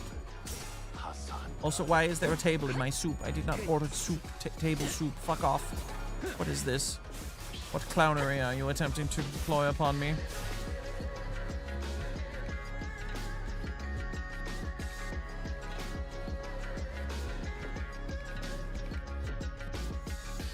Seriously, are they going to explain that, or is this a weird cultural thing we aren't gonna get? I have no idea.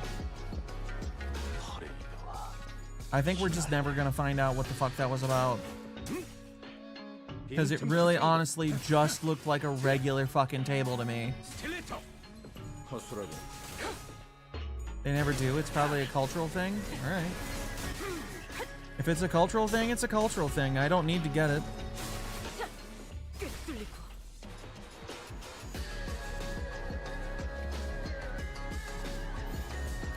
거치적거리지만 마.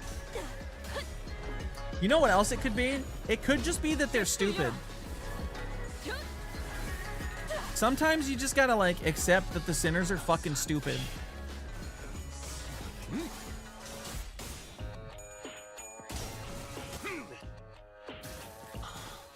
행진했고 이것이 소고기의 피날레다. 왕의 기운은 허술하고. But that's just how it is, you know? They have dumb opinions. 거치적거리지만 마. You know how the whole ninjas versus pirates was the thing a while back on the internet? It's like a cultural meme for the West for a while, at least in America. Was it ninjas versus pirates versus Vikings was a thing?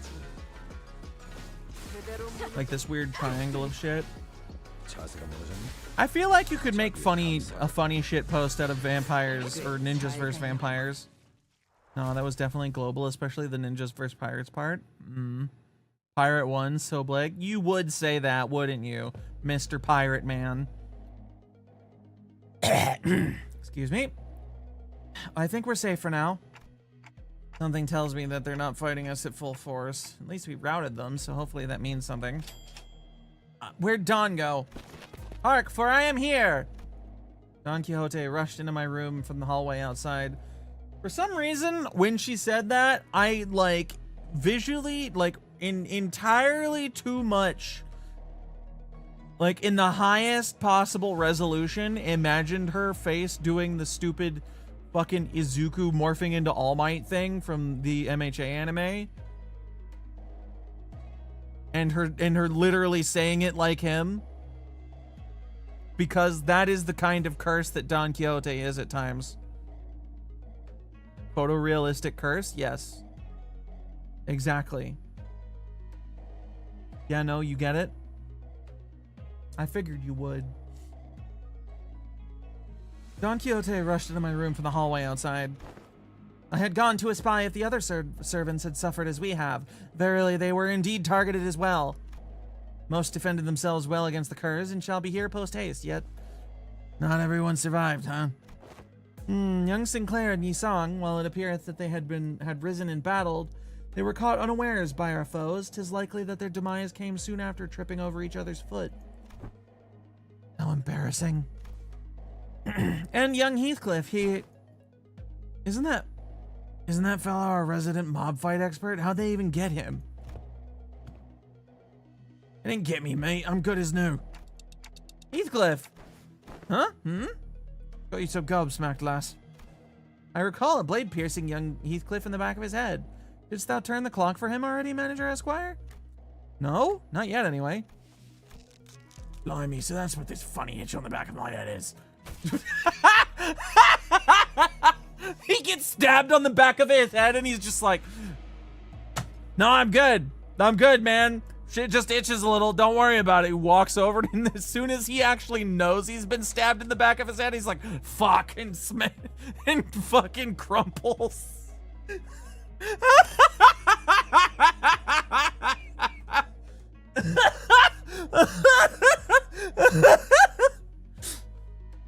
The look on the assassin's face must have been priceless. Did you guys watch the fucking Warhammer secret level thing?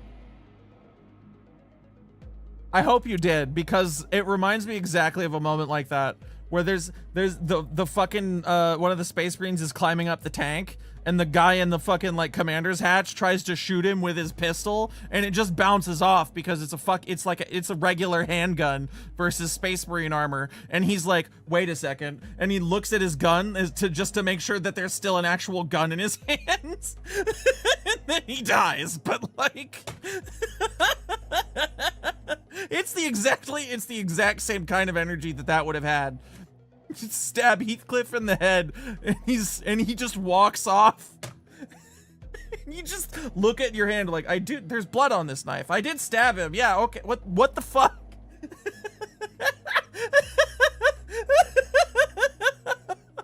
It didn't hit anything vital is rude, but I can't fucking discount it, man. God damn.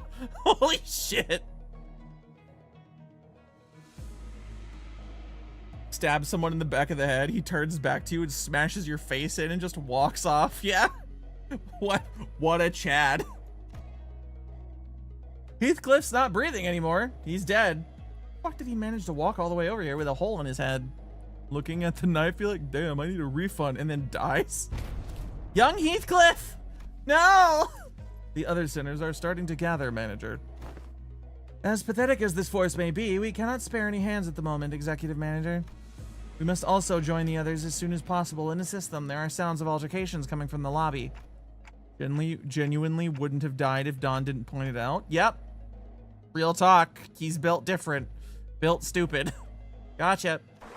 The clock turns as it always does. Sometime later. Whoa, whoa, please hold on a moment.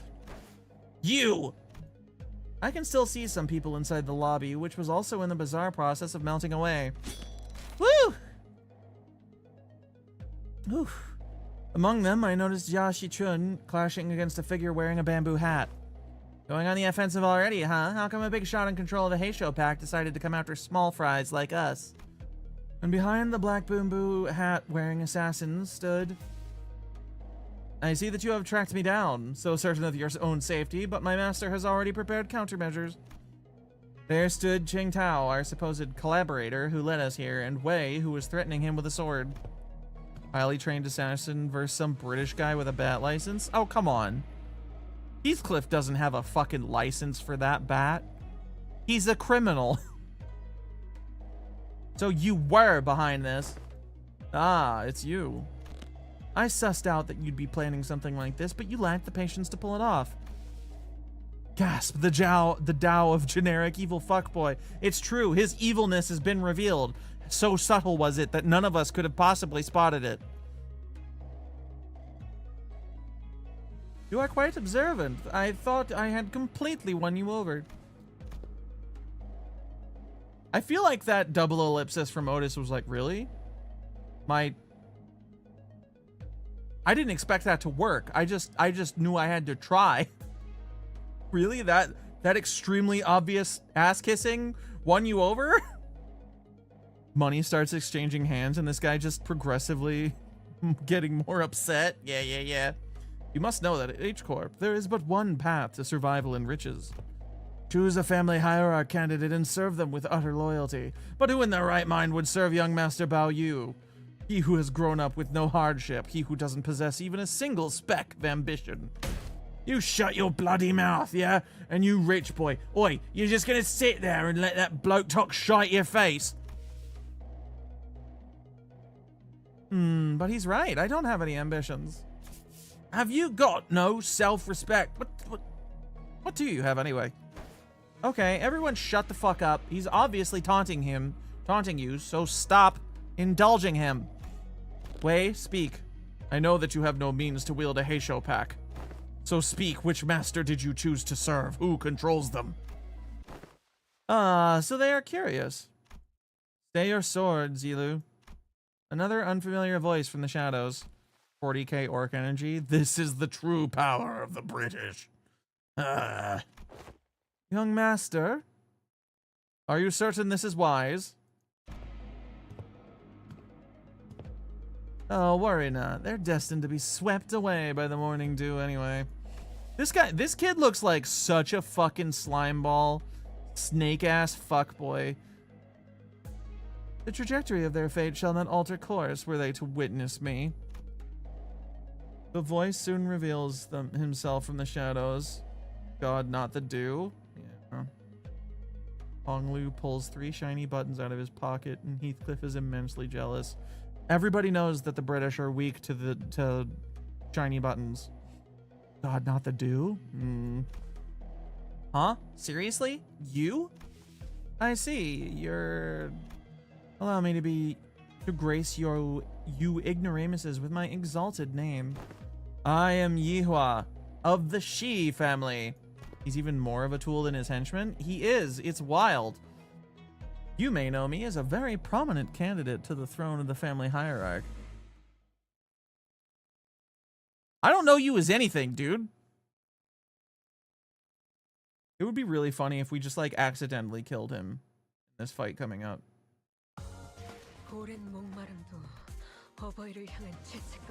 Just like genuinely killed him entirely by accident. Because like somebody swung a little too hard and the guy ate shit. The guy that they were attacking ate shit and died. That would be utterly fucking hilarious.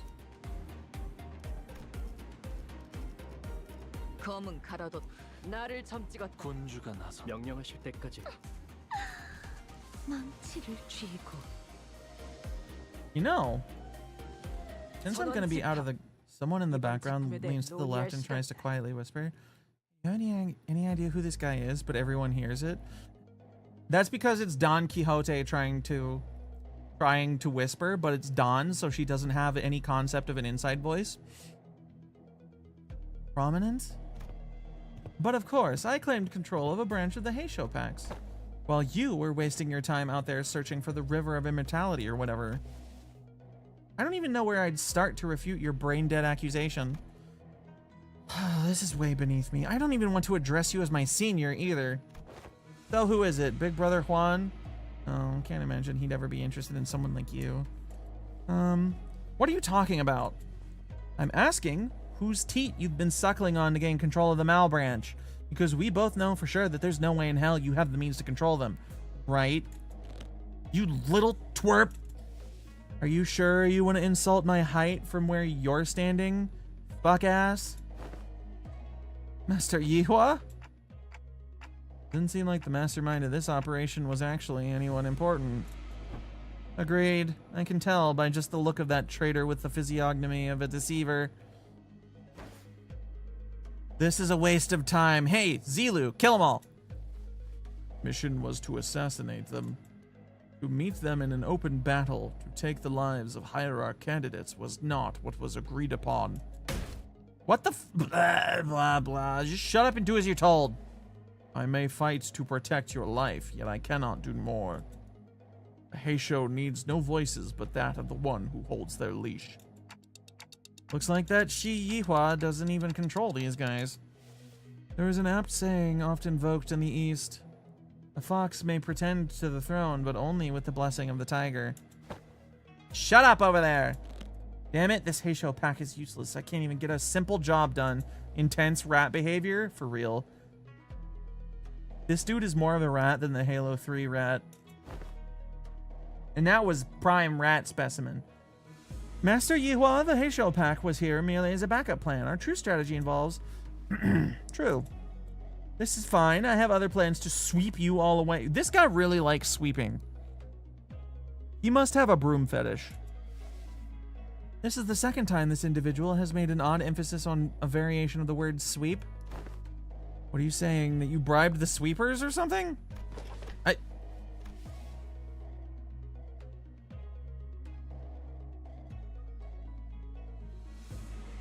Cut to a fox sitting on a throne. A nearby tiger nods, approving of such activities. Yeah.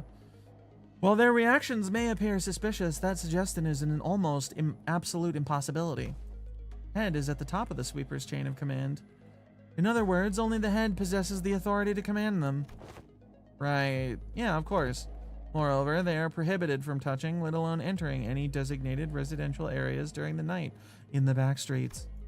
This is a permanent, immutable taboo of the head, one of the very first introduced. The effort of going through a myriad of paperwork to ensure that Mephistopheles is recognized as a residential vehicle was ultimately to capitalize on this taboo. Yes, it is exactly as you say. What a stupid question to ask, making me anxious out of nowhere. That soured the mood. Come, let us leave. I had only intended to have them see my face, after all.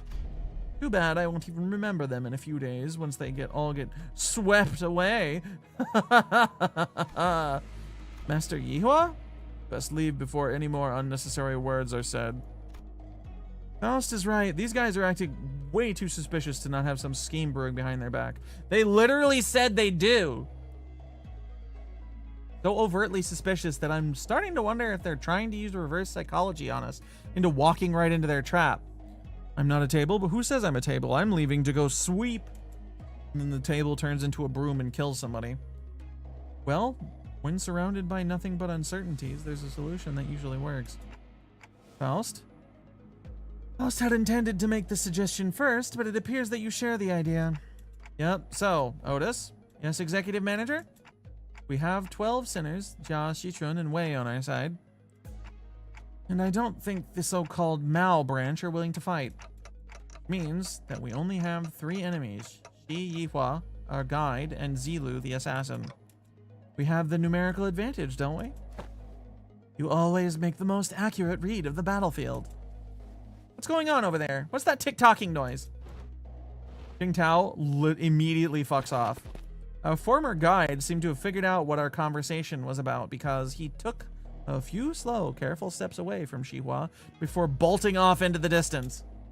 I've been thinking this all day, but he sure is a fast runner. Oh! What is it, Honglu? Did you remember something? I did. I had a hard time recalling this because he isn't from my family. But I remember now. You're big brother Yihua, the Shi family, right? Didn't that guy just announce himself earlier? Anyways, Honglu, I'm gonna get that guy and beat the motives out of him. Is that gonna be okay with you? He's not from my family, but I'm sure big brother Yihua will be happy to answer your questions. Great. Another thing. As your commander, I should probably say something cool to start off the battle, right? Wow, that's gonna be so cool. I like something straight out of a story. Otis said something like this once, that even if one side has the absolute advantage in battle, the commander's words may be the deciding factor in who wins or loses. So I decided to borrow a few words from a book Honglu once lent me. It was a general who said it, I believe. Destroy them all! Wait, but we have to beat the motives out of Yihua. We can't kill him.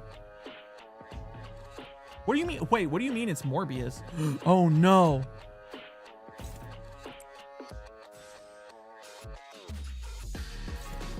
Neutraling.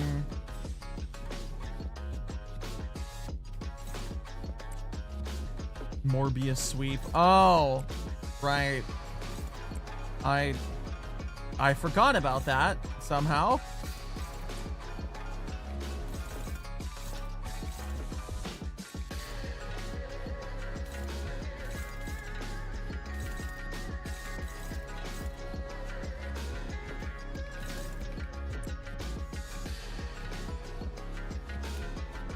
Wise men once said, fucking eat those nerds. A general, probably, maybe, perhaps.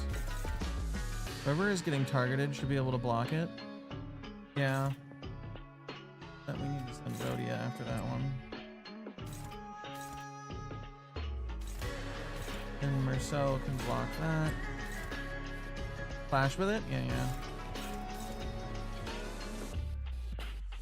Got 5, so that means Esong can just go fucking wherever. You forgot about the greatest movie of our generation? I mean, I didn't forget about it. I just never watched it. 나가서 싸워. 뒤는 내가 보지. Actually, that's not true. I watched the first 5 minutes of it when someone posted the full video file of it in Discord. In like one of the 100 of like 20 something Discords I'm in. I have no idea which one it was. And then I was like, yeah, I can't begin to give a fuck about this.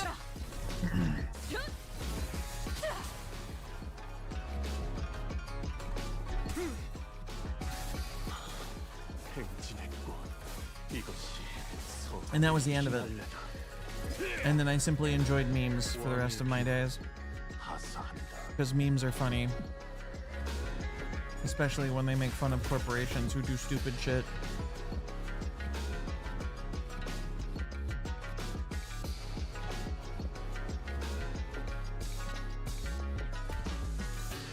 Oh no, he's fast.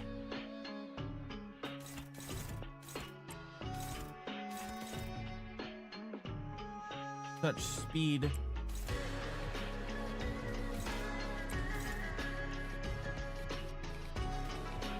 See? Oh. Elu.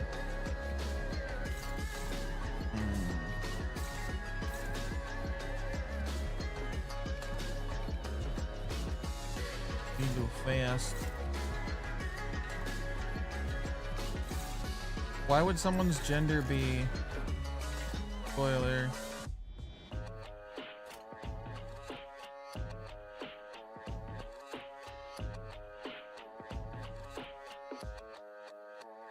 What does it matter? It gets revealed only later? I mean, sure. But like, feel the name is probably gendered? I'm not exactly familiar with names from this culture and their gender. And what appears to be gendered or not.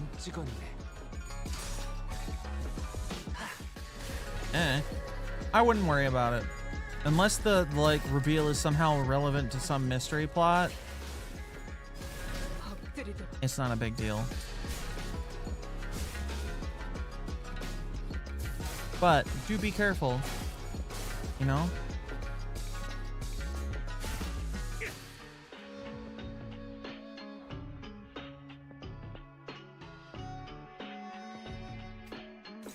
Just in case.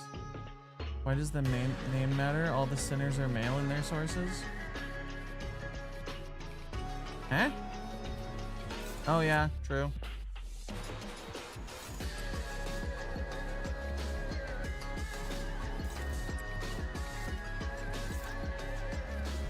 Not to mention the character Herald Woman.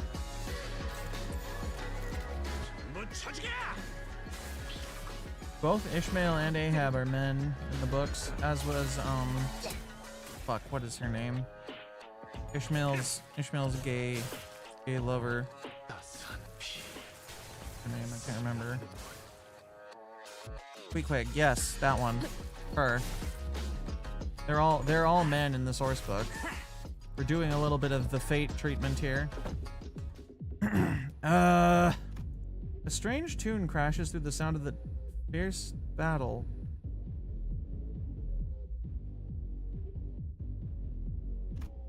Is this electronic dance? Why the fuck is their hard bass getting closer? Something about it sounds familiar. Finally. Thanks to the merry chase you've led me on, I've slid ever so slightly further into the world of the bristly. Let's see, Title 2, Section 11, Row C. The punishment for those who dare to flee from the middle's retribution begins by tearing their legs apart from the groin.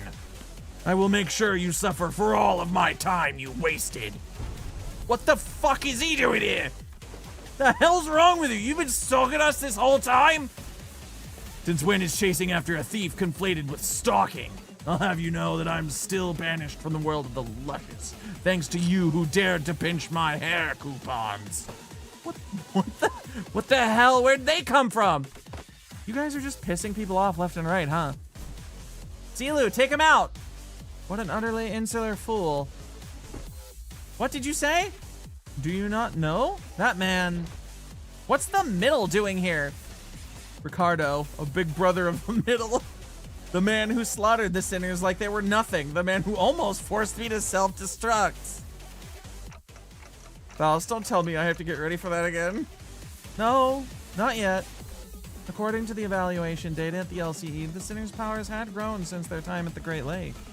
Our chance at victory against this individual has risen to a meaningful degree to forfeit the battle before it even begins. By how much, exactly? Enough to put our faith in the uncertainties. Alrighty then, enough with the background noise. I don't know what your business is with these thieves, but I've personally traveled all the way to the eastern part of the city because I simply must exact my vengeance against them with my two hands. I could have simply informed my brothers in the east and let them handle this, but that just wouldn't do. I was determined to see this through to the end myself, even if it meant asking a great brother of the east for a favor. So you there, Half Pint and his cute mini entourage, get the fuck out of my sight. The middle's book of vengeance comes first. Half Pint?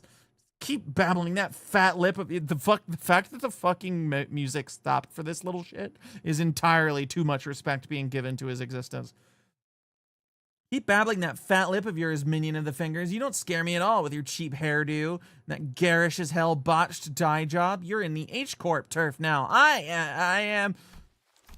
Wow, just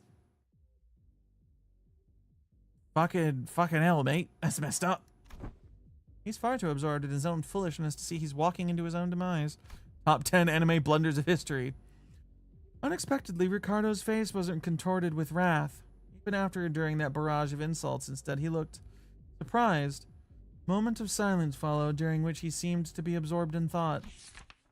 Wow, impressive. You just set a new record. You are the current record holder for how fast I get written up in Ricardo's Book of Vengeance challenge. Boy, you did it in 15 seconds. Fastest grudging in his record history?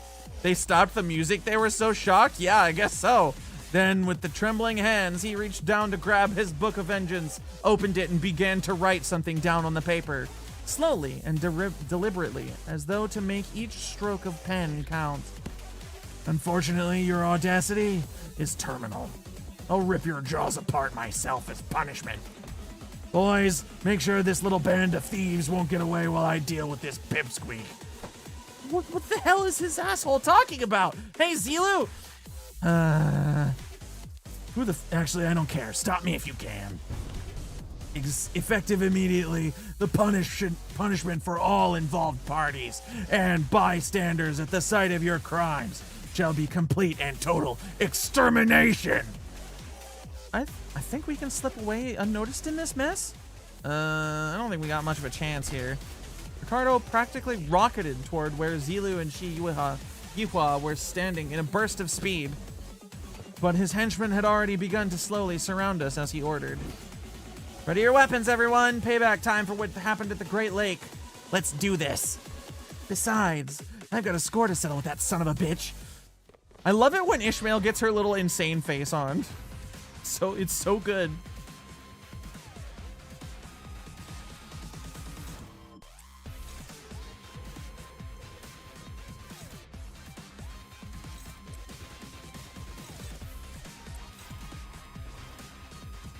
Get some of that SP. Yeah, girl. We're going. Oh, wait, hold on. Stop fucking clicking on them. I need to go over here. Yeah. He could do some SP. Who's lowest? Male. Male is lowest. Favored? What if I can bring that up a bit? Yeah, there we go. Dominate. Dominate them assholes.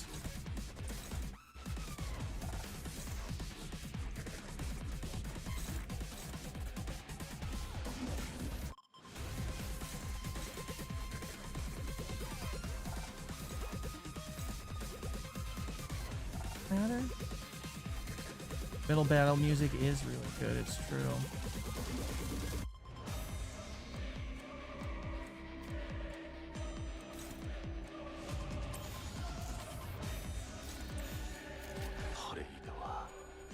피날레.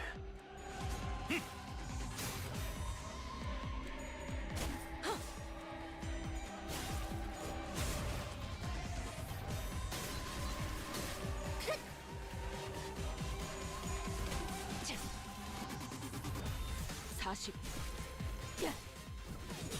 먹지.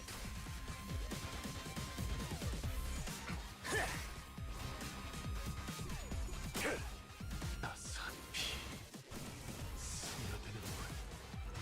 무기를 만드는 것만큼은 내가 어버이보다 뛰어났지.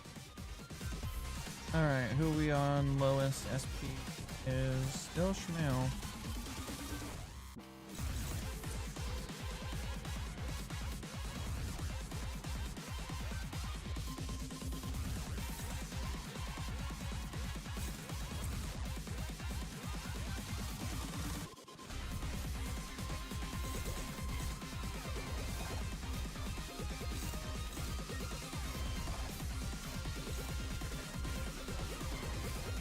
Alright, who's next? Male, Rhodian, and next is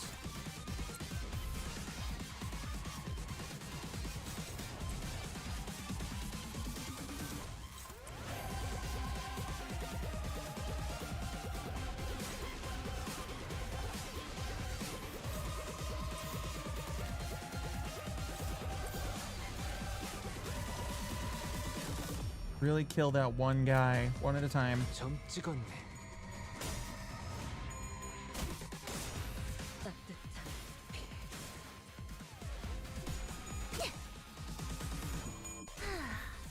Fuck you, Chain Thug. Get bodied by an umbrella.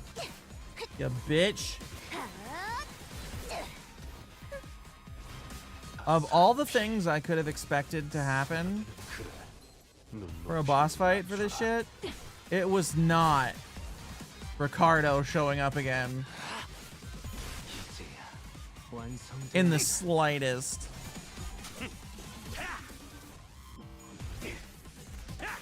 목이 피아촉을 마실걸? 너희의 무기로 이 혈투를 승리로 이끌. Yeah, but it's great. I'm not saying it's not. I didn't expect it at all. Period. Flat out. Without any reservations. I had no... Save that Dawn skill? True. Save the Dawn skill and save the Shmael skill.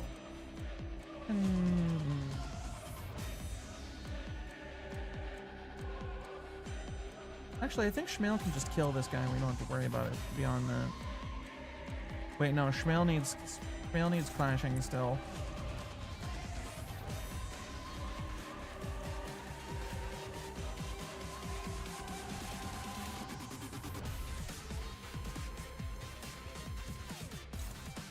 You love how the theme has built-in alarms? Yeah, it's pretty good. It's pretty good.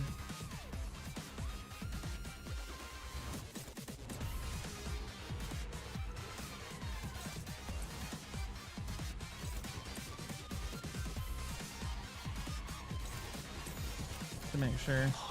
따스한 피 그래. 눈높이를 낮춰라. 왕의 비율은 하사. This weird music I'm hearing. The Ricardo-shaped ceiling.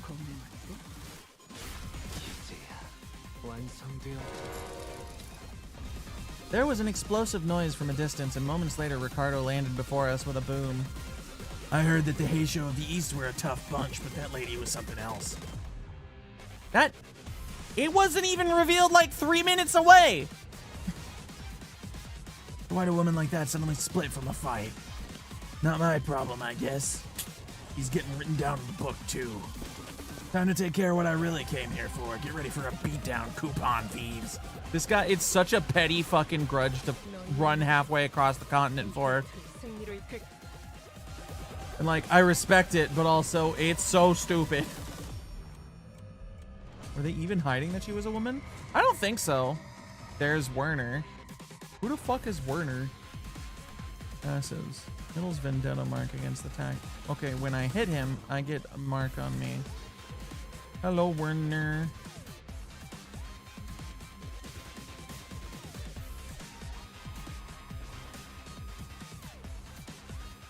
That guy was here on Monday? Was he? Sinclair middle ID.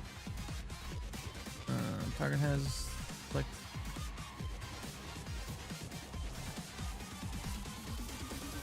Well, I don't want to inflict. I don't want to deal with fucking. Oh. I should immediately do this, shouldn't I? I need to, like, clown Ricardo as hard as I can.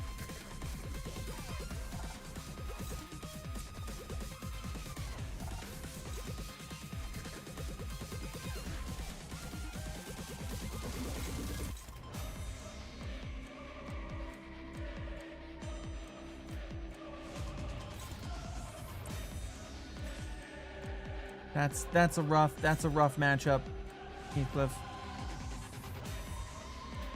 Just being able to clash with him is proof enough of our progress? Yeah.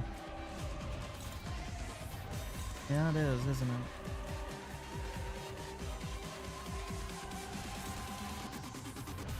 That one's still pretty rough.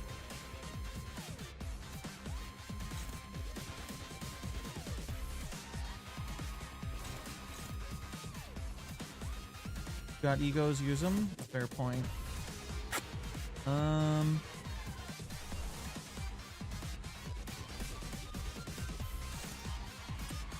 Hopefully that'll go off properly.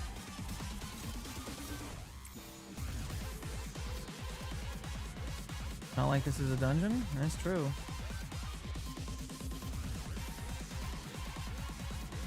Also, if I really need one, I can just get it out. Greg, you're a termite. Eat his book. You want me to fucking what?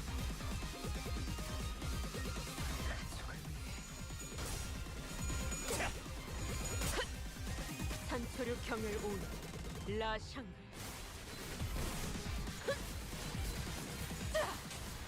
끝을 낼 시간. You get super grudge? You can't come after us for the grudge if he's lost his book that records the grudge. 왕의 비호를 하사한다.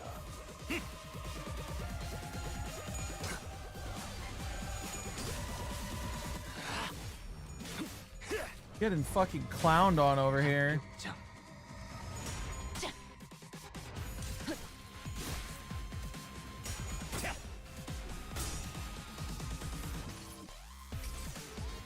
모든 걸 걷어들일 순 없었어.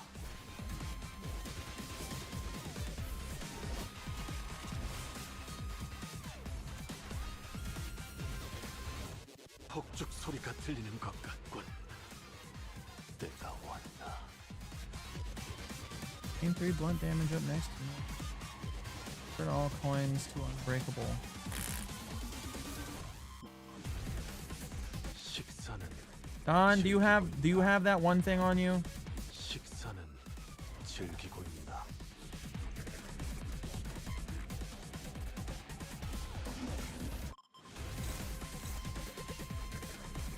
Oh wait, target has 3+.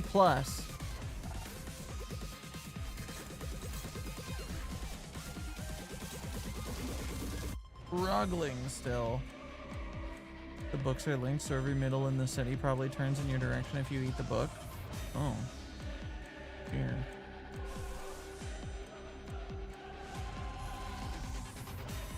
Greg, eat all of their books.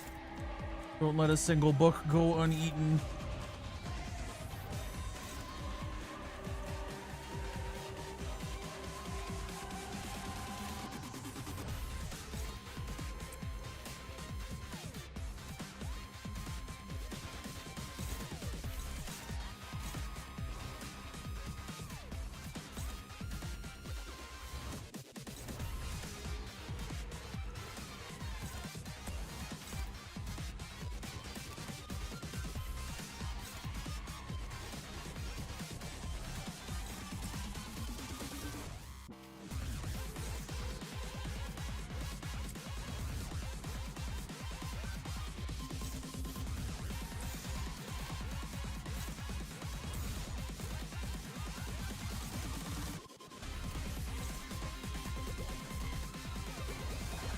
한번 쳐주게. 나가서 싸워. 뒤는 네가 봐주지. 저 로신한테 꿈에 닿을 때까지 몇 번이고. Oh, Donna's gonna get staggered? Oh, yeah. Coins are unbreakable, huh? That means she's still gonna get hit. 꿀을 건드렸겠다.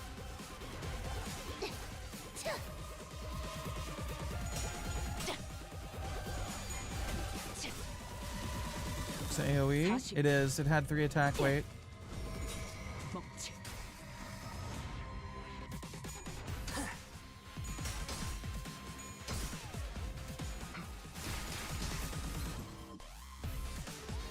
폭죽 소리가 들리는 Dawn is still up.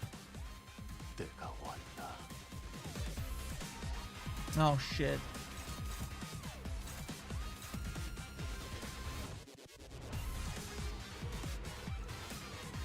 Good old classic Yisong kill this guy. That's right.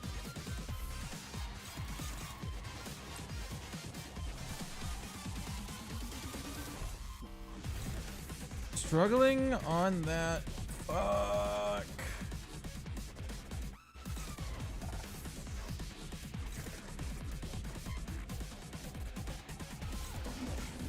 He's close to stagger. He's also fast.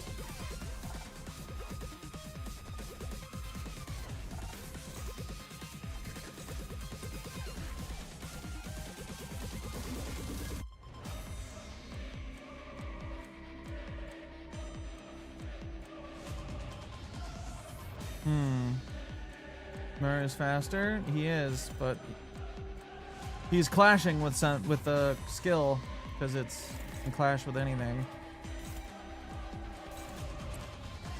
I was hoping. Wait. If anybody can clash with it.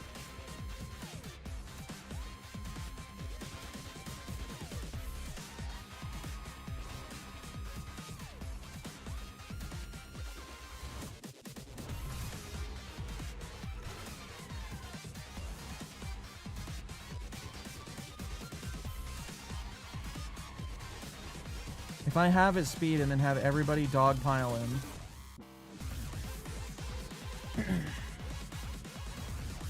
on that one skill, but have the slowest person clash with him, and then just leave like one person to clash with this dude.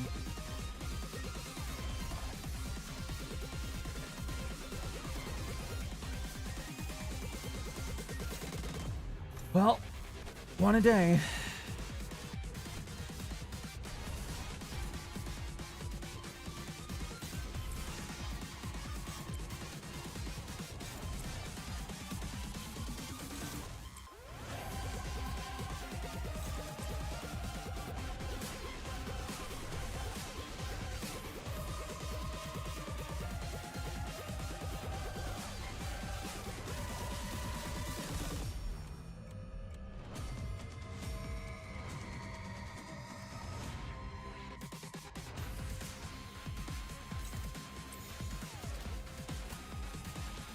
All right, everybody. Hope and pray. 베르츄레.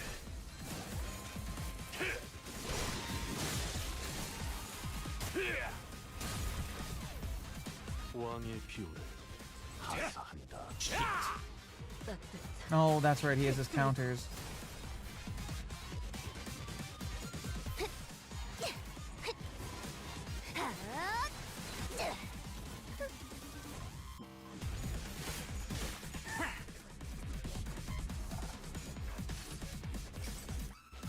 모두가 너를 잊어도 Staggered. Yeah.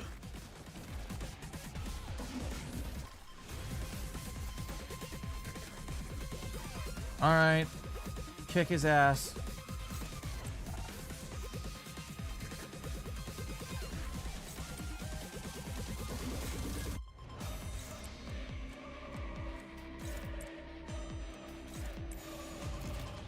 점 찍었네.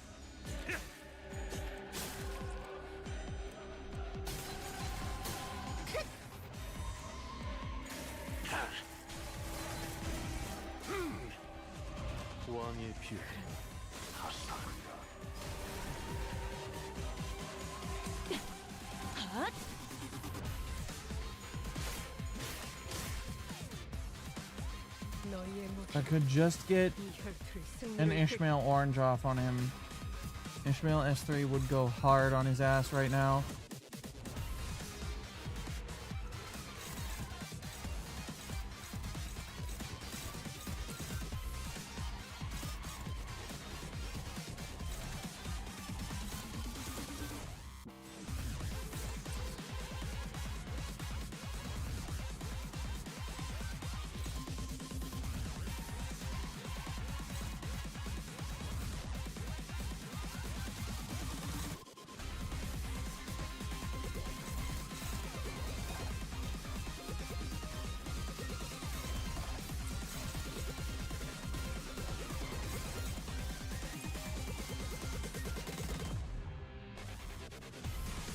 Yeah, Schnamen.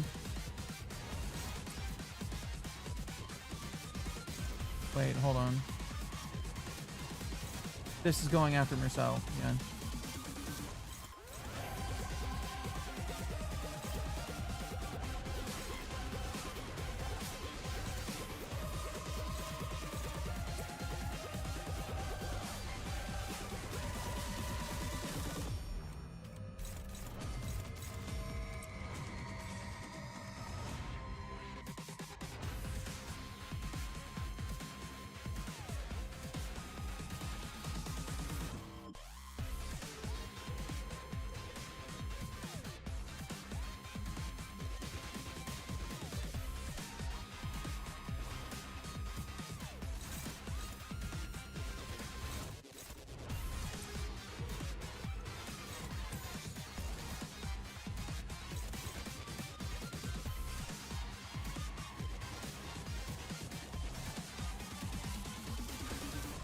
나가서 싸워.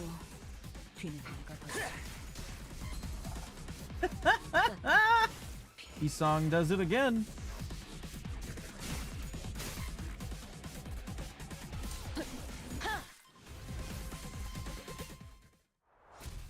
Hell yeah. So much easier than last time. All right, I'm gonna run to the bathroom real quick.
Alright. Wait. A shout cuts across the battlefield just as the sudden appearance of Ricardo is making things incredibly more difficult for us. Huh? Didn't that guy split as well? What's he doing here, laughing his butt off? You finally lost the plot, huh? Failed plan after failed plan takes a toll, I suppose. Maybe that was too much. But I mean, how could I not laugh, right? When after all that, everything comes together perfectly according to my plan. You hear this too, don't you? The sound of the city, the sound of the back streets? Do you hear the sound of crashing waves? Waves. When the sound of battle came to a stop with Shi Yihua's sudden shout, we all suddenly began to notice the low, crawling sound of omen that had been swirling under the commotion. Something's melting, regurgitating, or perhaps boiling over? If not, it's seeping, it's siphoning, it's a trace that was once living and dead, crashing and breaking, devoid of any recognizable stops, the lines between where it begins and ends blurred, yes, like waves. Current time is 0321 hours, and it's too late. The night in the back street. We've never been outside the bus at this hour, have we? It was past 4 in the morning when we briefly set foot in the outskirts, so no, we have. This would be our second time. Though it must be noted that the time of day was not a matter of concern then, as we were in the outskirts. They're finally all getting swept away like trash. Oh, how I've waited for this moment. What's he on about? Can't possibly be thinking the sweepers will somehow break the taboo to help you. Still missing the point, botched purple dye job. Zilu, let us leave to the promised location. Huh? Did he actually scamper all the way here just to gloat at us and run? Indeed, Shi Yihua gloated at us with a confident boast as though he was finally ready to face us. Only to turn tail and fuck off like a bitch. I don't get it. Does he actually believe that the sweepers will help him? Faust? Indeed, sweepers do not invade residential areas. However, what if where we're standing isn't actually a residential area? What are you talking about? Look at this place. It's got walls, beds, beddings, and I guess the walls felt weirdly mushy. Melty? It wasn't just Rhodia who realized what was going on. The other sinners all began to look around in confusion as well. The walls of the Kazan had all but melted away, leaving nothing behind. As though this place, the place we slept the night in, was but a house and a painting. Realization came too late, as the wave-like noise from earlier had already encroached up to right up to where we were. And unlike the other times when they'd simply part around the bus, they were cutting straight into the remnants of our lodging. A fucking table set us up. What the fuck are these things?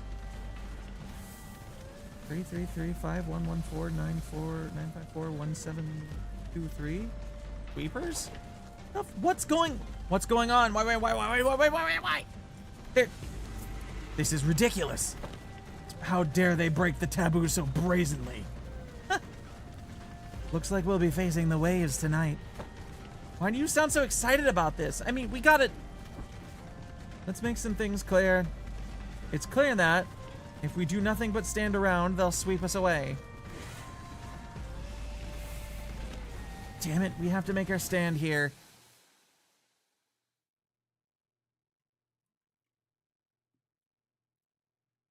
The numbers can't be translated, by the way, just random. I see. 행진을 멈추지 마라.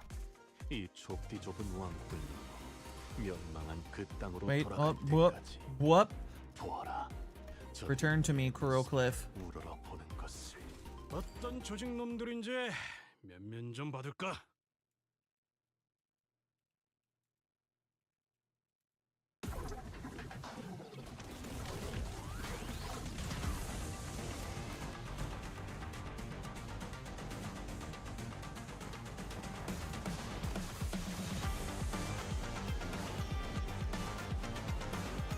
Oh, we're chain battling? Okay.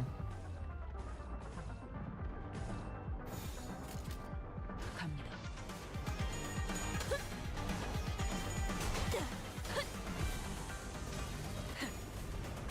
뚫려라. Wait, why the fuck? Yeah, I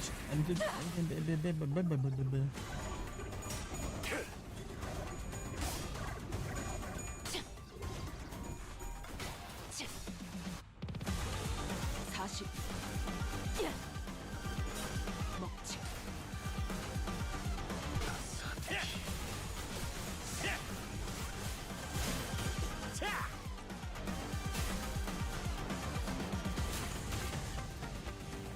Oh, Shichun is here as well.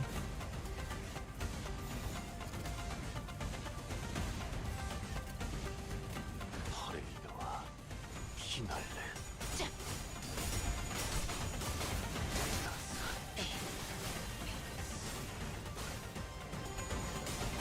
So why does this happen? 엎드리도 폭죽 소리가 들리는 것 같군. 내가 점 찍었네. City's cleaned every night by these things? Oh.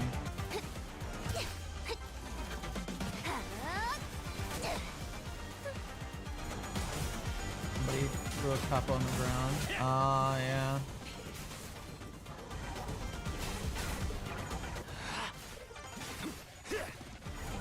We must all suffer the penalties for littering.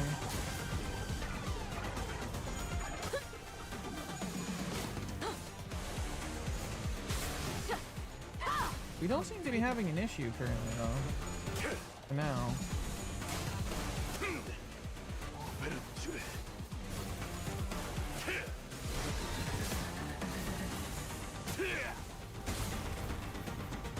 왕의 피를 다산 피.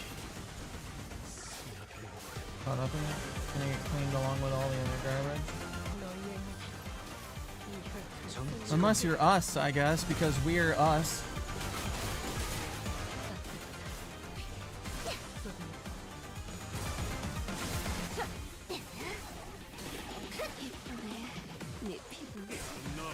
Just letting the sinners do their sinner thing seems to be working out for us. This is good fucking music.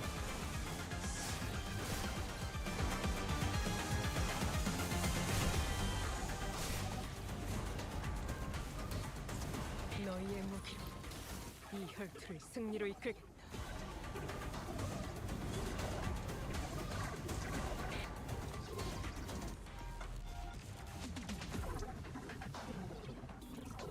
Gilius probably wouldn't even flinch at this too, to be honest. Any high tier, really? Yeah. Main danger of these guys is just how many there are of them. Yeah.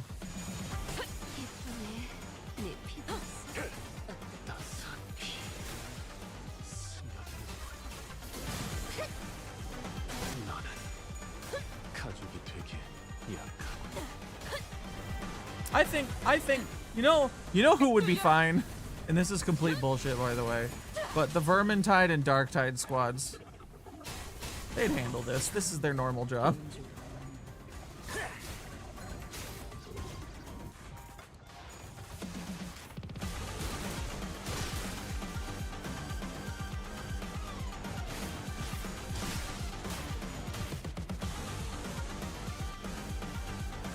What do you mean we lost a whole regiment to 4 crackheads with rocks?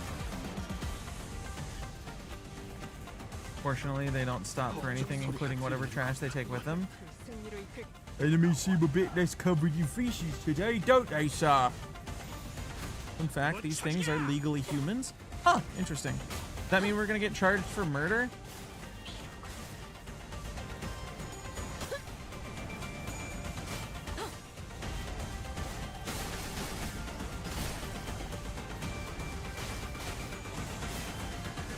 In the city? Lameo.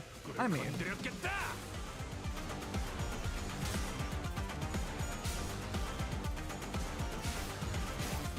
that a crime? Or miserable Ogren stuffed into Mephistopheles. Yeah. That would be uncomfortable for them. I think they would struggle to fit in the door.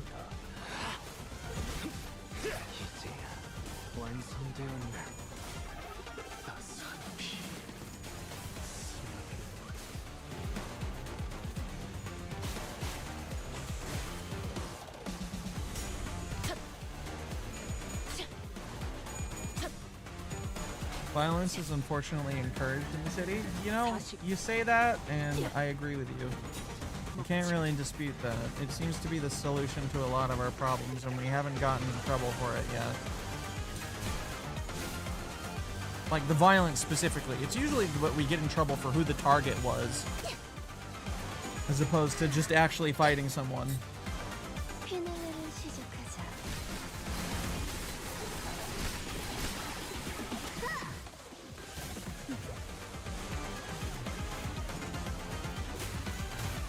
instead. Head will allow anything so long as it's human. City is literally just, this design is very human. True. 너희의 무기가 이 혈투를 승리로 It does have that cursed ass vibe to it. 가족을 위해 왕의 비호를 하사한다.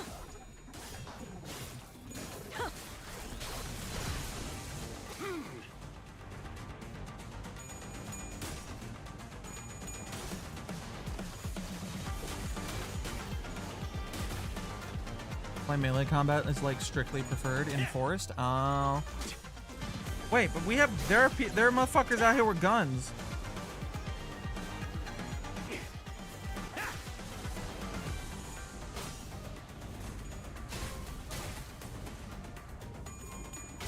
What's up with the full stop nerds then?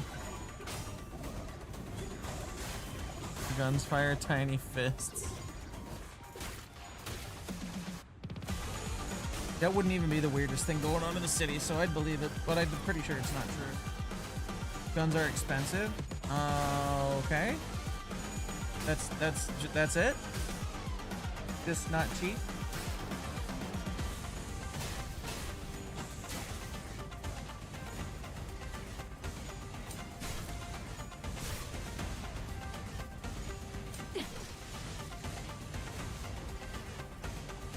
무기를 만드는 것만큼은 내가 어버이보다 뛰어났지. You don't restrict it entirely, but think Arknight's rules where bullets and such are not cheap, but like multiply it by 10 times 10. Well, it's partially that with Arknights, but it's also partially that guns and Arknights are actually like magical implements, right? Not only are the bullets not cheap, but you also have to have precise control of the magic required, since they don't use gunpowder, they use fucking originium dust, and you have to activate it so it explodes properly. Oh hey, how's it go? Swept away by the sweepers. No, come back! There's also a rule that bullets in the city are not allowed to go through walls. Like, at all. Just period. So they can't do it. They can't do it, or they're not allowed to do it. Like, you get punished if they do.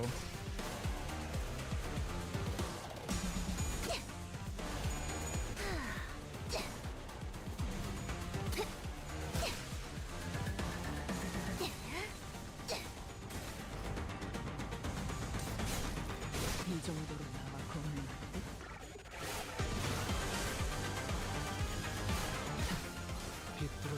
Can destroy the wall, though. Do you get a claw of an arbiter on you, yes?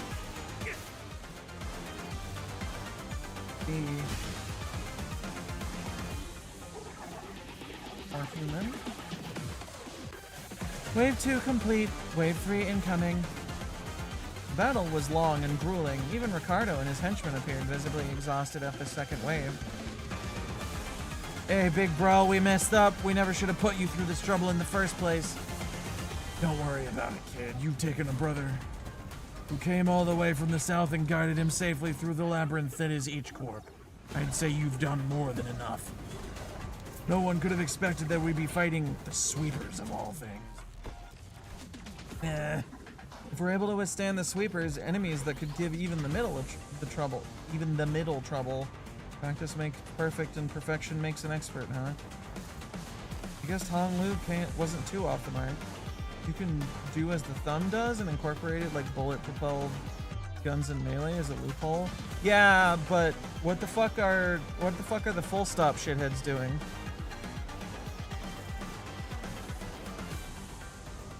Also, the LCCB nerds have like guns. Man, we would have been long swept away by the horde if we were still new at this. Ishmael, who was taking this brief downtime to check the sharpness of her harpoon, was right. We've been through something like this before. Fighting wasn't against an endless horde of enemies. Long battles of attrition wasn't new. And that very experience was definitely an edge we had against these. Of course. Woo. Can we even handle the third wave at this rate? There is no choice but to withstand it. Nothing was certain just yet. We still had the third wave to survive. Shotguns are good enough. The full stop office is constantly in economic troubles due to the cost of bullets. That's fucking funny. I'll carry out your sentence as soon as we survive the third wave. And when we're all basically in the same boat, this guy just can't help but have it out for us, huh? The stop office is also heavily monitored by the head. Why would I ever? Magnifying glass kind of monitoring. Third wave begins, and with it, the buildings suddenly begin to shift violently. What? What? Hold on. What's going on? The buildings are shifting. What's happening? I remember asking all of you guys to read the damn pamphlets. Buildings inside H Corp shift every once in a while. I didn't know it would be like this, but still.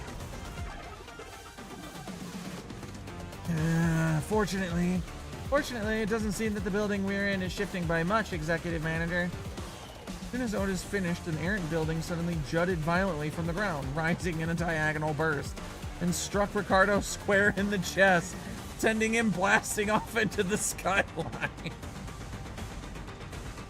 Team rocketed his ass. The stop office must have been straight up weeping that they, Hong Lu of all people, to be their employee. Yeah, I could bet. Oh, Ishmael. You know none of them can read. But any IDs behind those? The bullet sugar daddy? Yep. Why? The pamphlet just says, "For sick fight scenes, bro." And I'm not sure if that's a joke or not. Damn you. Mark my words, this is all going in the books. Ricardo wasn't the only one that got practically punched by a building. Big bro! The henchmen of the middle, who had formed a defensive square to withstand the waves, were blasting off in all directions. You love Ishii so much because you're the same about about pamphlets. Yeah, they got some useful info on them. Just, it's not hard. Man, these muscle enhancing tattoos ain't no joke. Real? Maybe they were falling. I don't know anymore. What the fuck is happening? The movement of the buildings has significantly reduced enemy population in this area, Dante. This is an opportunity. Now that those irritating bastards are all far back, I think this is definitely more doable now. I can feel the spirit rising amongst the sinners. Come on, let's do this. We've done this kind of fight 1,000 times.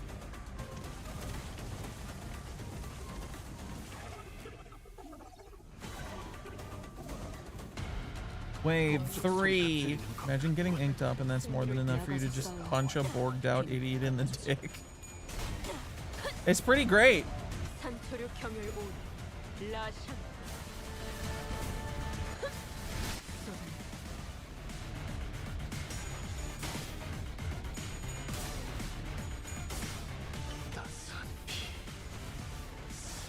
Imagine doing this fight every day for like 2 weeks on MD. Why? Was it an event or something? I'm getting easy.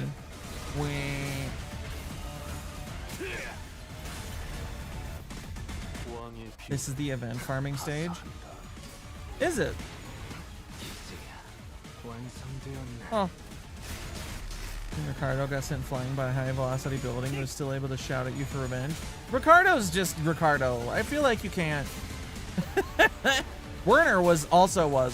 Wait, no. All his dudes were, right? All of his dudes were just like getting chucked out and still kind of okay. Fight takes so damn long, especially in solos because the HP buffs they get. Yeah. You get bonus currency during the pack at MD during this event. The middle are built different. Wait, we were like, oh no, I guess when we beat them, they fucked off instead of exploding into a pile of blood, didn't they?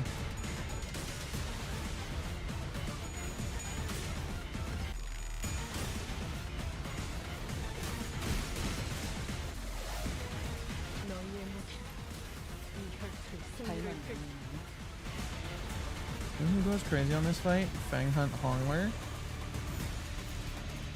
Why?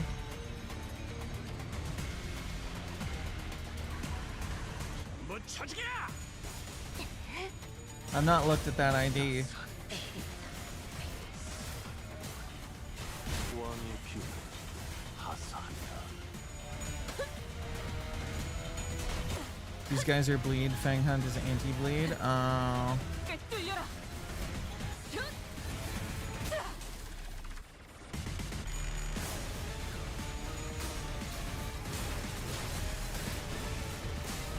Martial enhancement tattoos, son. They harden in response to sick beats and physical trauma. Now give me back my fucking hair coupons. Oh wait, no. He already gave up on getting the hair coupons back. That's right. He's just here to beat our ass for the crime of fucking up his hair appointment.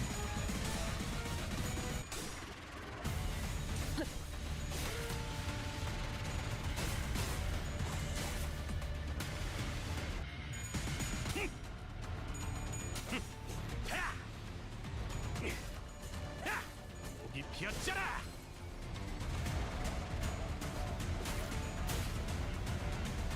I feel like the blood fiends are going hard on this fight because they healed themselves and then get powered up from all the blood. 독죽 소리가 들리는 것 같군. 승리로 이끌 때가 왔나.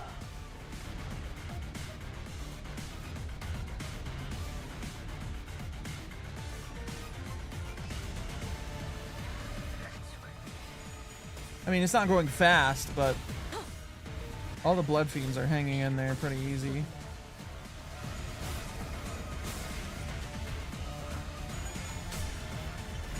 They just have time to lick the pavement.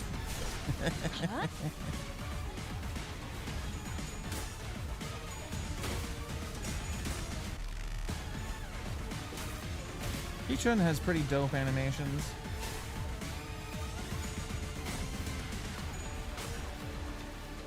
Oh, he lost.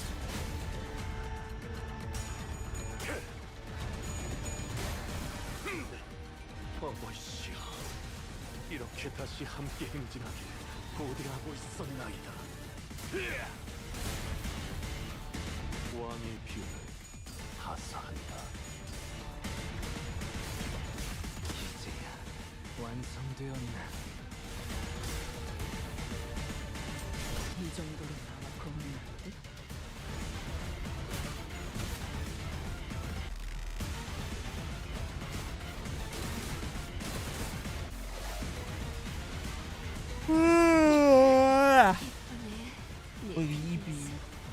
Bad thing, tedious long fight. Good thing, you get to ramp up and do all your crazy buttons.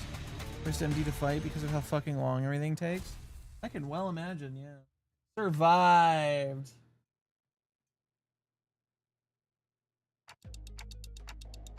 Is that the last of them?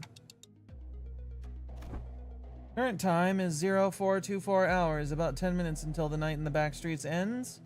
We can relax now, given that we survived the third wave. The buildings are also no longer shifting. Stability has been restored. We did it, Executive Manager. Bloody hell. Finally. Sinners all collapse to the ground from exhaustion.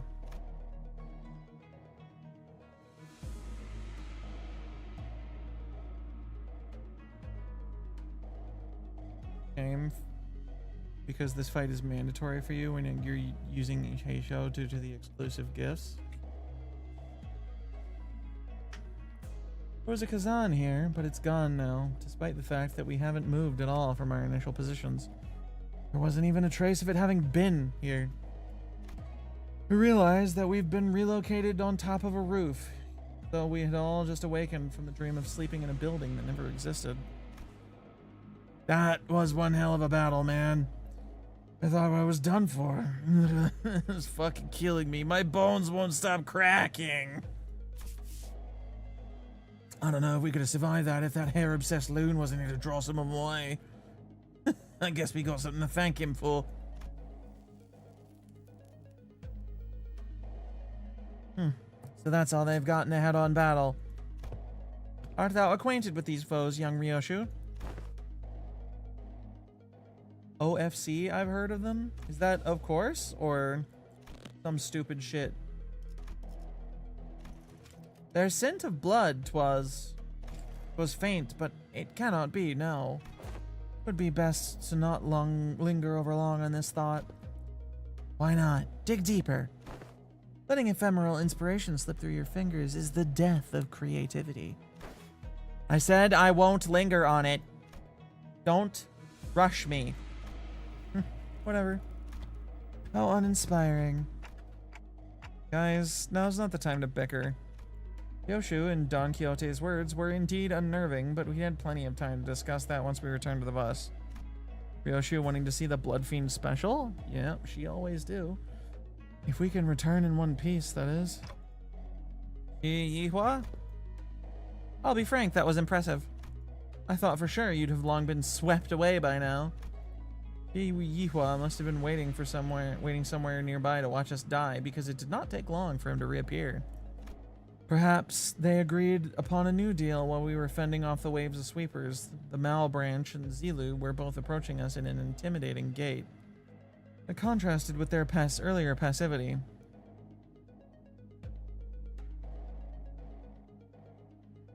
They are plagued by the silent menace of diabetes. Also, they're vampires. Lines that wouldn't be out of place in Barkley Shut Up and Jam Gaiden. I'm unfamiliar with those titles. Damn it, Executive Manager, we've had too many high-risk, high-fatigue battles in succession. I hate to offer such disloyal advice, but it may be wise to avoid this battle at all costs. That don't seem like an option to me. I look around. Most of the sinners were either dead, trampled, and chopped to small, unrecognizable pieces. They were barely holding on at best. I can bring them back. I always do. But when they've completely surrounded us, I don't know if I can bring them back in time to protect me. They might just cut the sinners down as soon as they get back up. Well, this was well within my predictions. I can simply finish off anyone that hasn't been swept away. Now, a stage is set for my ascension. For the next 10 minutes, no sweepers, let alone anyone, is coming here. You know why? Because who in their right mind would leave their homes when the night in the back streets is still going? And looks like even that annoying idiot from the middle's been taken care of, too, somehow. How much of this was your plan? How much, you asked? The whole thing, of course. All the way back to that construction site that blocked your path. The one who deceived that unscrupulous fool of your company? It was me. The one who put the pitiful Ching Tao, who doesn't even have a family name, with you? Me. The one who contracted the Triax office to challenge you for a duel? It was me. And guess who it was that relayed your real-time location to all kinds of forces in the districts? Yes, it was me, Barry. And this trashy lodge without a residential permit? All devised by none other than yours truly, using Q-Corp's technology. Being called an idiot, Ricardo phases into existence behind him, T-posing. It was me, Austin. It was me all along. I see. It's so good. It was so good, wasn't it? What a perfect strategy. What did you think? Aren't I great? Aren't I so utterly clever? This is exactly why I deserve to be the next family hire. A folly to speak those words. An unfamiliar voice echoed from the dark. There was neither animosity nor hospitality, only utter serenity and nothing else. The speaker approached us, walking under the narrow ray of moonlight that shone between the shifted buildings. In his hand was a decapitated head illuminated by the pale light. Blood dribbles from the severed neck, and the wide open eyes remained frozen in its final moments, filled with utter terror. He walks toward us in step with the drip of the blood. It cannot be Jiachu? I knew Yihua was working for someone. It was him. John China himself, finally the Tao of being decapitated. Big Dick is back in town. He's certainly got the aura for it, yeah. God damn.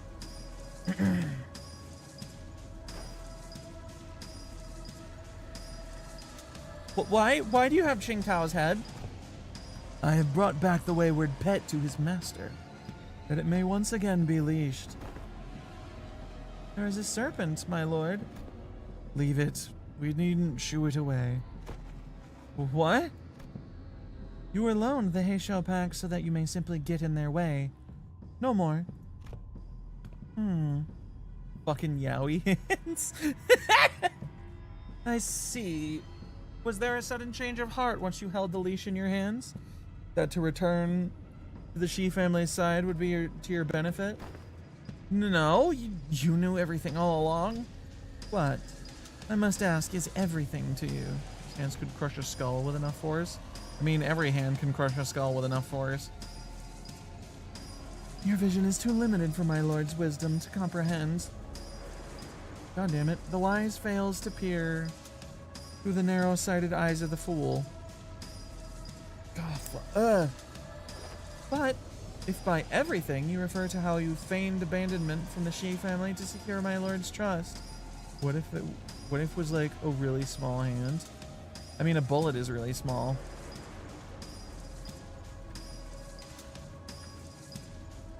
Indeed, it could be said that we do know everything. Don't kill me, please, don't kill me. I'll share with you my most guarded secrets at the Shi family and the place of these. But Shi Yihua could speak no more, for a serpentine blade struck from the umbra and separated his head from his torso with ease. Little Yihua, have I not warned you time and time again to guard your tongue against the creeping desperation? I believe that we have gathered the intelligence we had hoped to collect, my lord. You needn't pursue the serpent, Zilu. His voice boomed as he commanded those who appeared to be his officers. The tall, built man took a ponderous step from the shadows and stood before us. With an enigmatic expression, he wordlessly looked at Yihua's decapitated head, now lying on the ground. Then at us. Leash Daddy Hong Yuan. Y'all got it bad for this man, huh? It was as though he was gazing upon the clouds or blades of grass. I shall take them with me. He picked up Yihua's decapitated head before gesturing at his officer with a nod. Ah, here it is, my lord. Wrap their heads with stasis wraps, and decomposition won't set in anytime soon. With those bandages, he begins to wrap them up in a practiced motion. He does not pay us any heed, as though we weren't even worth the attention. Return to me once you are finished here. Yes, my lord. Hold on, you can't just show up out of nowhere and... He did not reply, his eyes gazing, yet reflecting nothing but hollow emptiness. Just as he had emerged from the darkness, he vanished into the shadows, carrying 2 decapitated heads. So he's gonna resurrect them then, huh?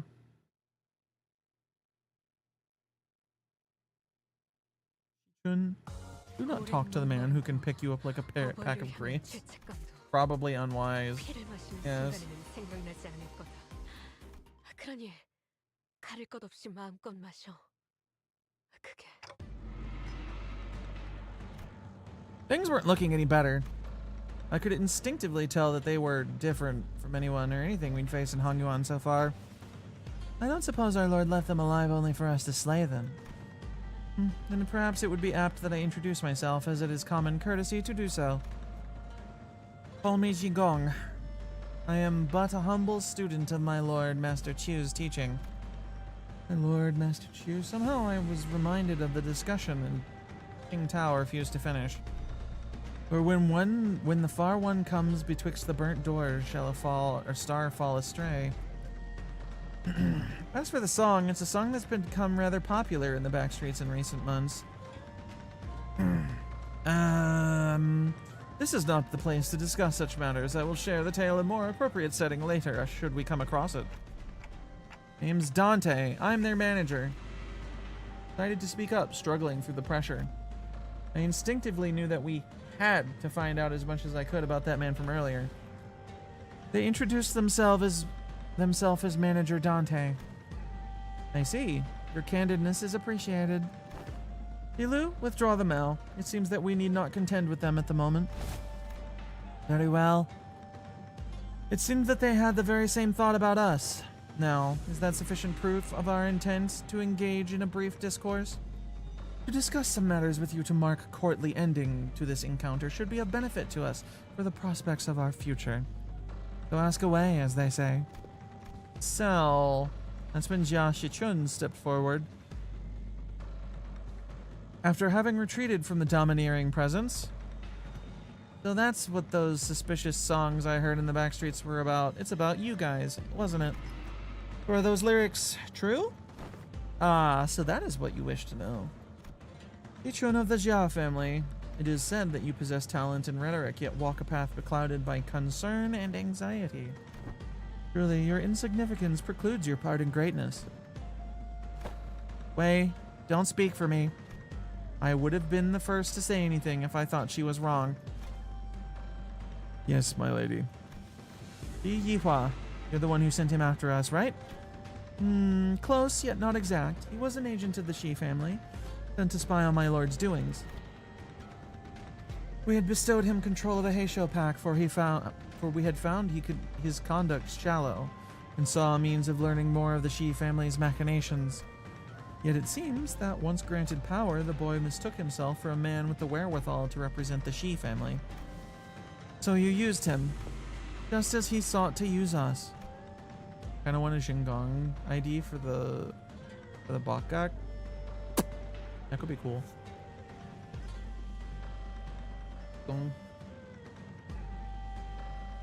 Though he was quite shallow in his strategy compared to our own Jigong. Yes. So what now? I don't think you're looking to kill us, right? No, nothing. Do whatever it is you had sought to accomplish here. You're letting two of your master's rivals go just like that? What a strange thing to say. Look around as I might. I fail to see any rivals here.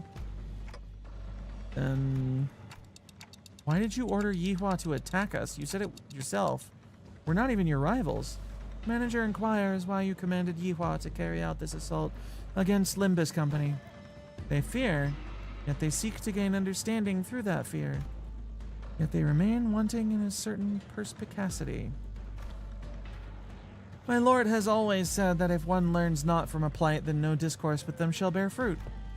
Instead of giving me a straight answer, Zigong left me with only a puzzling comment before she brushed past us. I have given you courtesy enough. This is a good time for us to depart. Now, do stay nicely within your borders as you have remained there thus far. I would greatly despise an odd splash of ink marring the great painting. With that, Zigong walked into the shadows cast beneath the forest of buildings. Yilu and the countless Heisho that had surrounded us also disappeared with them. Finally. I looked around just in time to see Otis collapse while the rest of the sinners lay dead or barely clinging to life. And there was Ya Shichun, who had collapsed to the floor as well, and Wei, who was tending her wounds. And me, who somehow survived through all that without getting decapitated. And the night that put us through multiple brushes with death came to an end. The day breaks. Yeah, and that's pretty much everything that's happened. That Big Brother Chew? I see. Bonk. Hello, Joy Boy. Once the day broke, we decided to take a quick walk outside to recover a little from the exhaustion of the night. It was also to decide our course of action from here on, and we also had to decide if we wanted to travel with Ya Shichun, whom we shared our destination. Hello. Did you forget how to make a concerned face or something? How are you maintaining that irritating poker face through the whole conversation? Of course not. Classic Jia family secrecy, huh? Always hiding something, and I bet you are too. If you are, you better spit it out now. I don't have the time to casually stroll about with my enemy-to-be. And I have always said, the seat of the family hierarch is of no... Fine. Even if you're lying, I do know that you haven't prepared anything for your assignment anyway. Changing the subject, Shichun, who was sitting with Honglu, methodically slowed down enough to walk right next to me, as though she was expecting steps of a plan. You lead my brother's faction, don't you? About what I wanted to talk to you about earlier. Yes, I do. For now, I guess? Earlier. No, is this about the conversation about Kejon? Ugh, brother, translations, please. Of course, Dante is unquestionably our manager. Great, let me make a proposal then. Become my faction for the duration of the family hierarch evaluations. Help me out. What? It's, can we do that? Can we do that? Why not? You guys managed to stall even the sweepers. That means you command a formidable force. Besides, you're headed to the family mansion anyway, aren't you? You just don't know what to do once you get there. And as for competition, well, my brother doesn't care about the whole thing anyway. So why don't you join me? Help me become the family hierarch.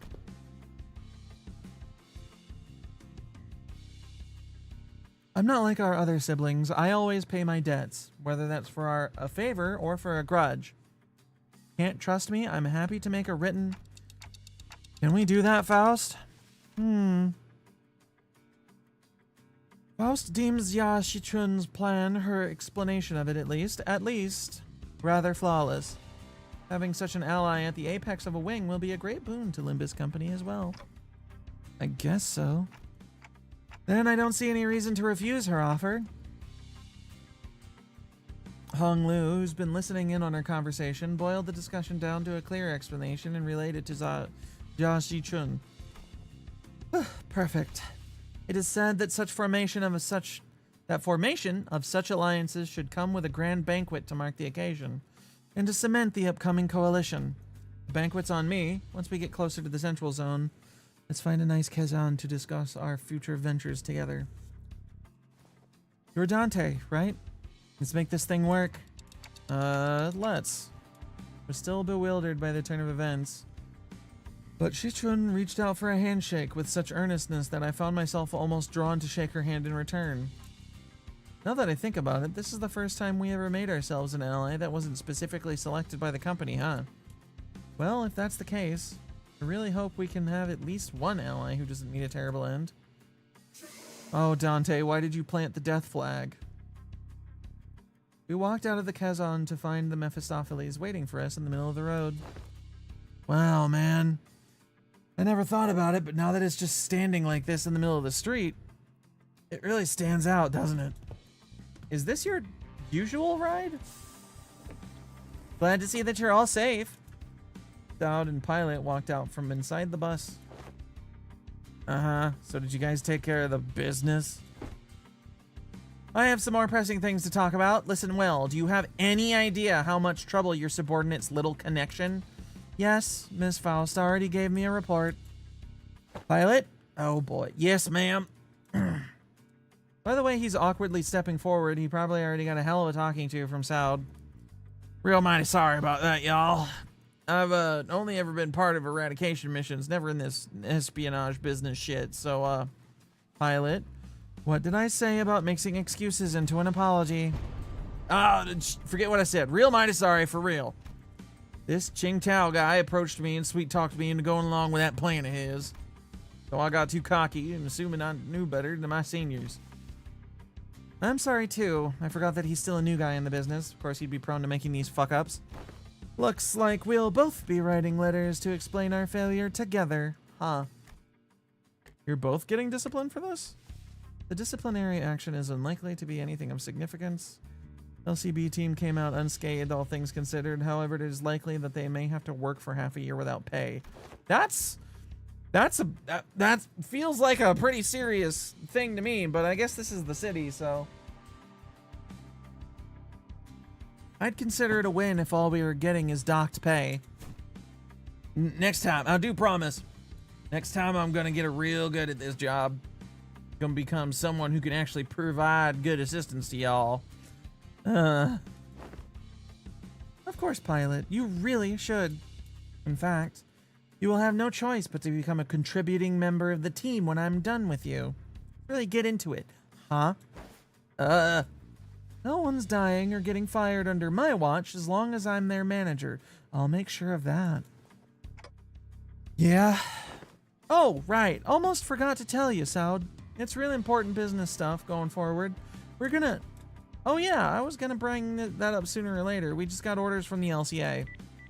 Saud produced a small device from her pockets and began reading from it.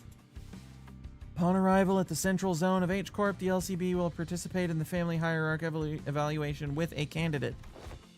We're going to anyway. Now this bus team faction is going to be my... The LCB will present the following sinner as their chosen candidate. Sinner number 6, Hong Lu. What? What? You can't, what the fuck? All of you, I'm gonna make you throw up everything you just ate, you assholes. Get fucking cooked, Chichin. This is gonna be an absolute goddamn mess, but LaMayo.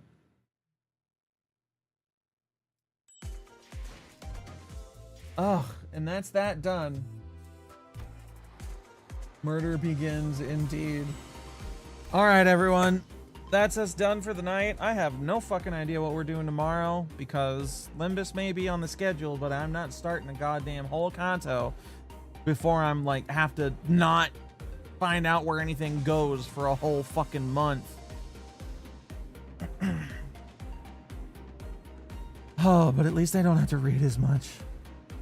I don't mind reading, but the amount of reading I have to do for a single intervallo and a single stream is real rough on my vocal folds, y'all. I don't know if you can hear it or if you heard it getting worse over the night, but I'm kind of, you could say you're surrendering, you're witnessing. Thankfully it's a canto next. Yeah, thankfully indeed. But that does mean that any intervallos coming after that, I'm gonna have to read it all myself as well because they haven't gotten their reruns or whatever, right? Ugh. But that's a problem for another day and another stream. Looking forward to see what you get from Wall PP when you are back. Me too. I'm probably gonna be doing all my polls off stream, but I'll be glad to let you all know what I get. I have enough shit banked that I'll probably get something good. All right, everyone. Yeah, unfortunately, with the whole time surgeries scheduled and the way when they decided to put Walpurgis, I'm just gonna have, it's probably just gonna have to be that way. Because I'm definitely not missing the fucking thing, that's for sure. Anyway, have a good night, everybody. See you tomorrow. For what? I don't know, but it'll be something. Thank you for stream. You are very welcome. I'm glad y'all came by. Oh. One more sigh for the road. All right, but we're done.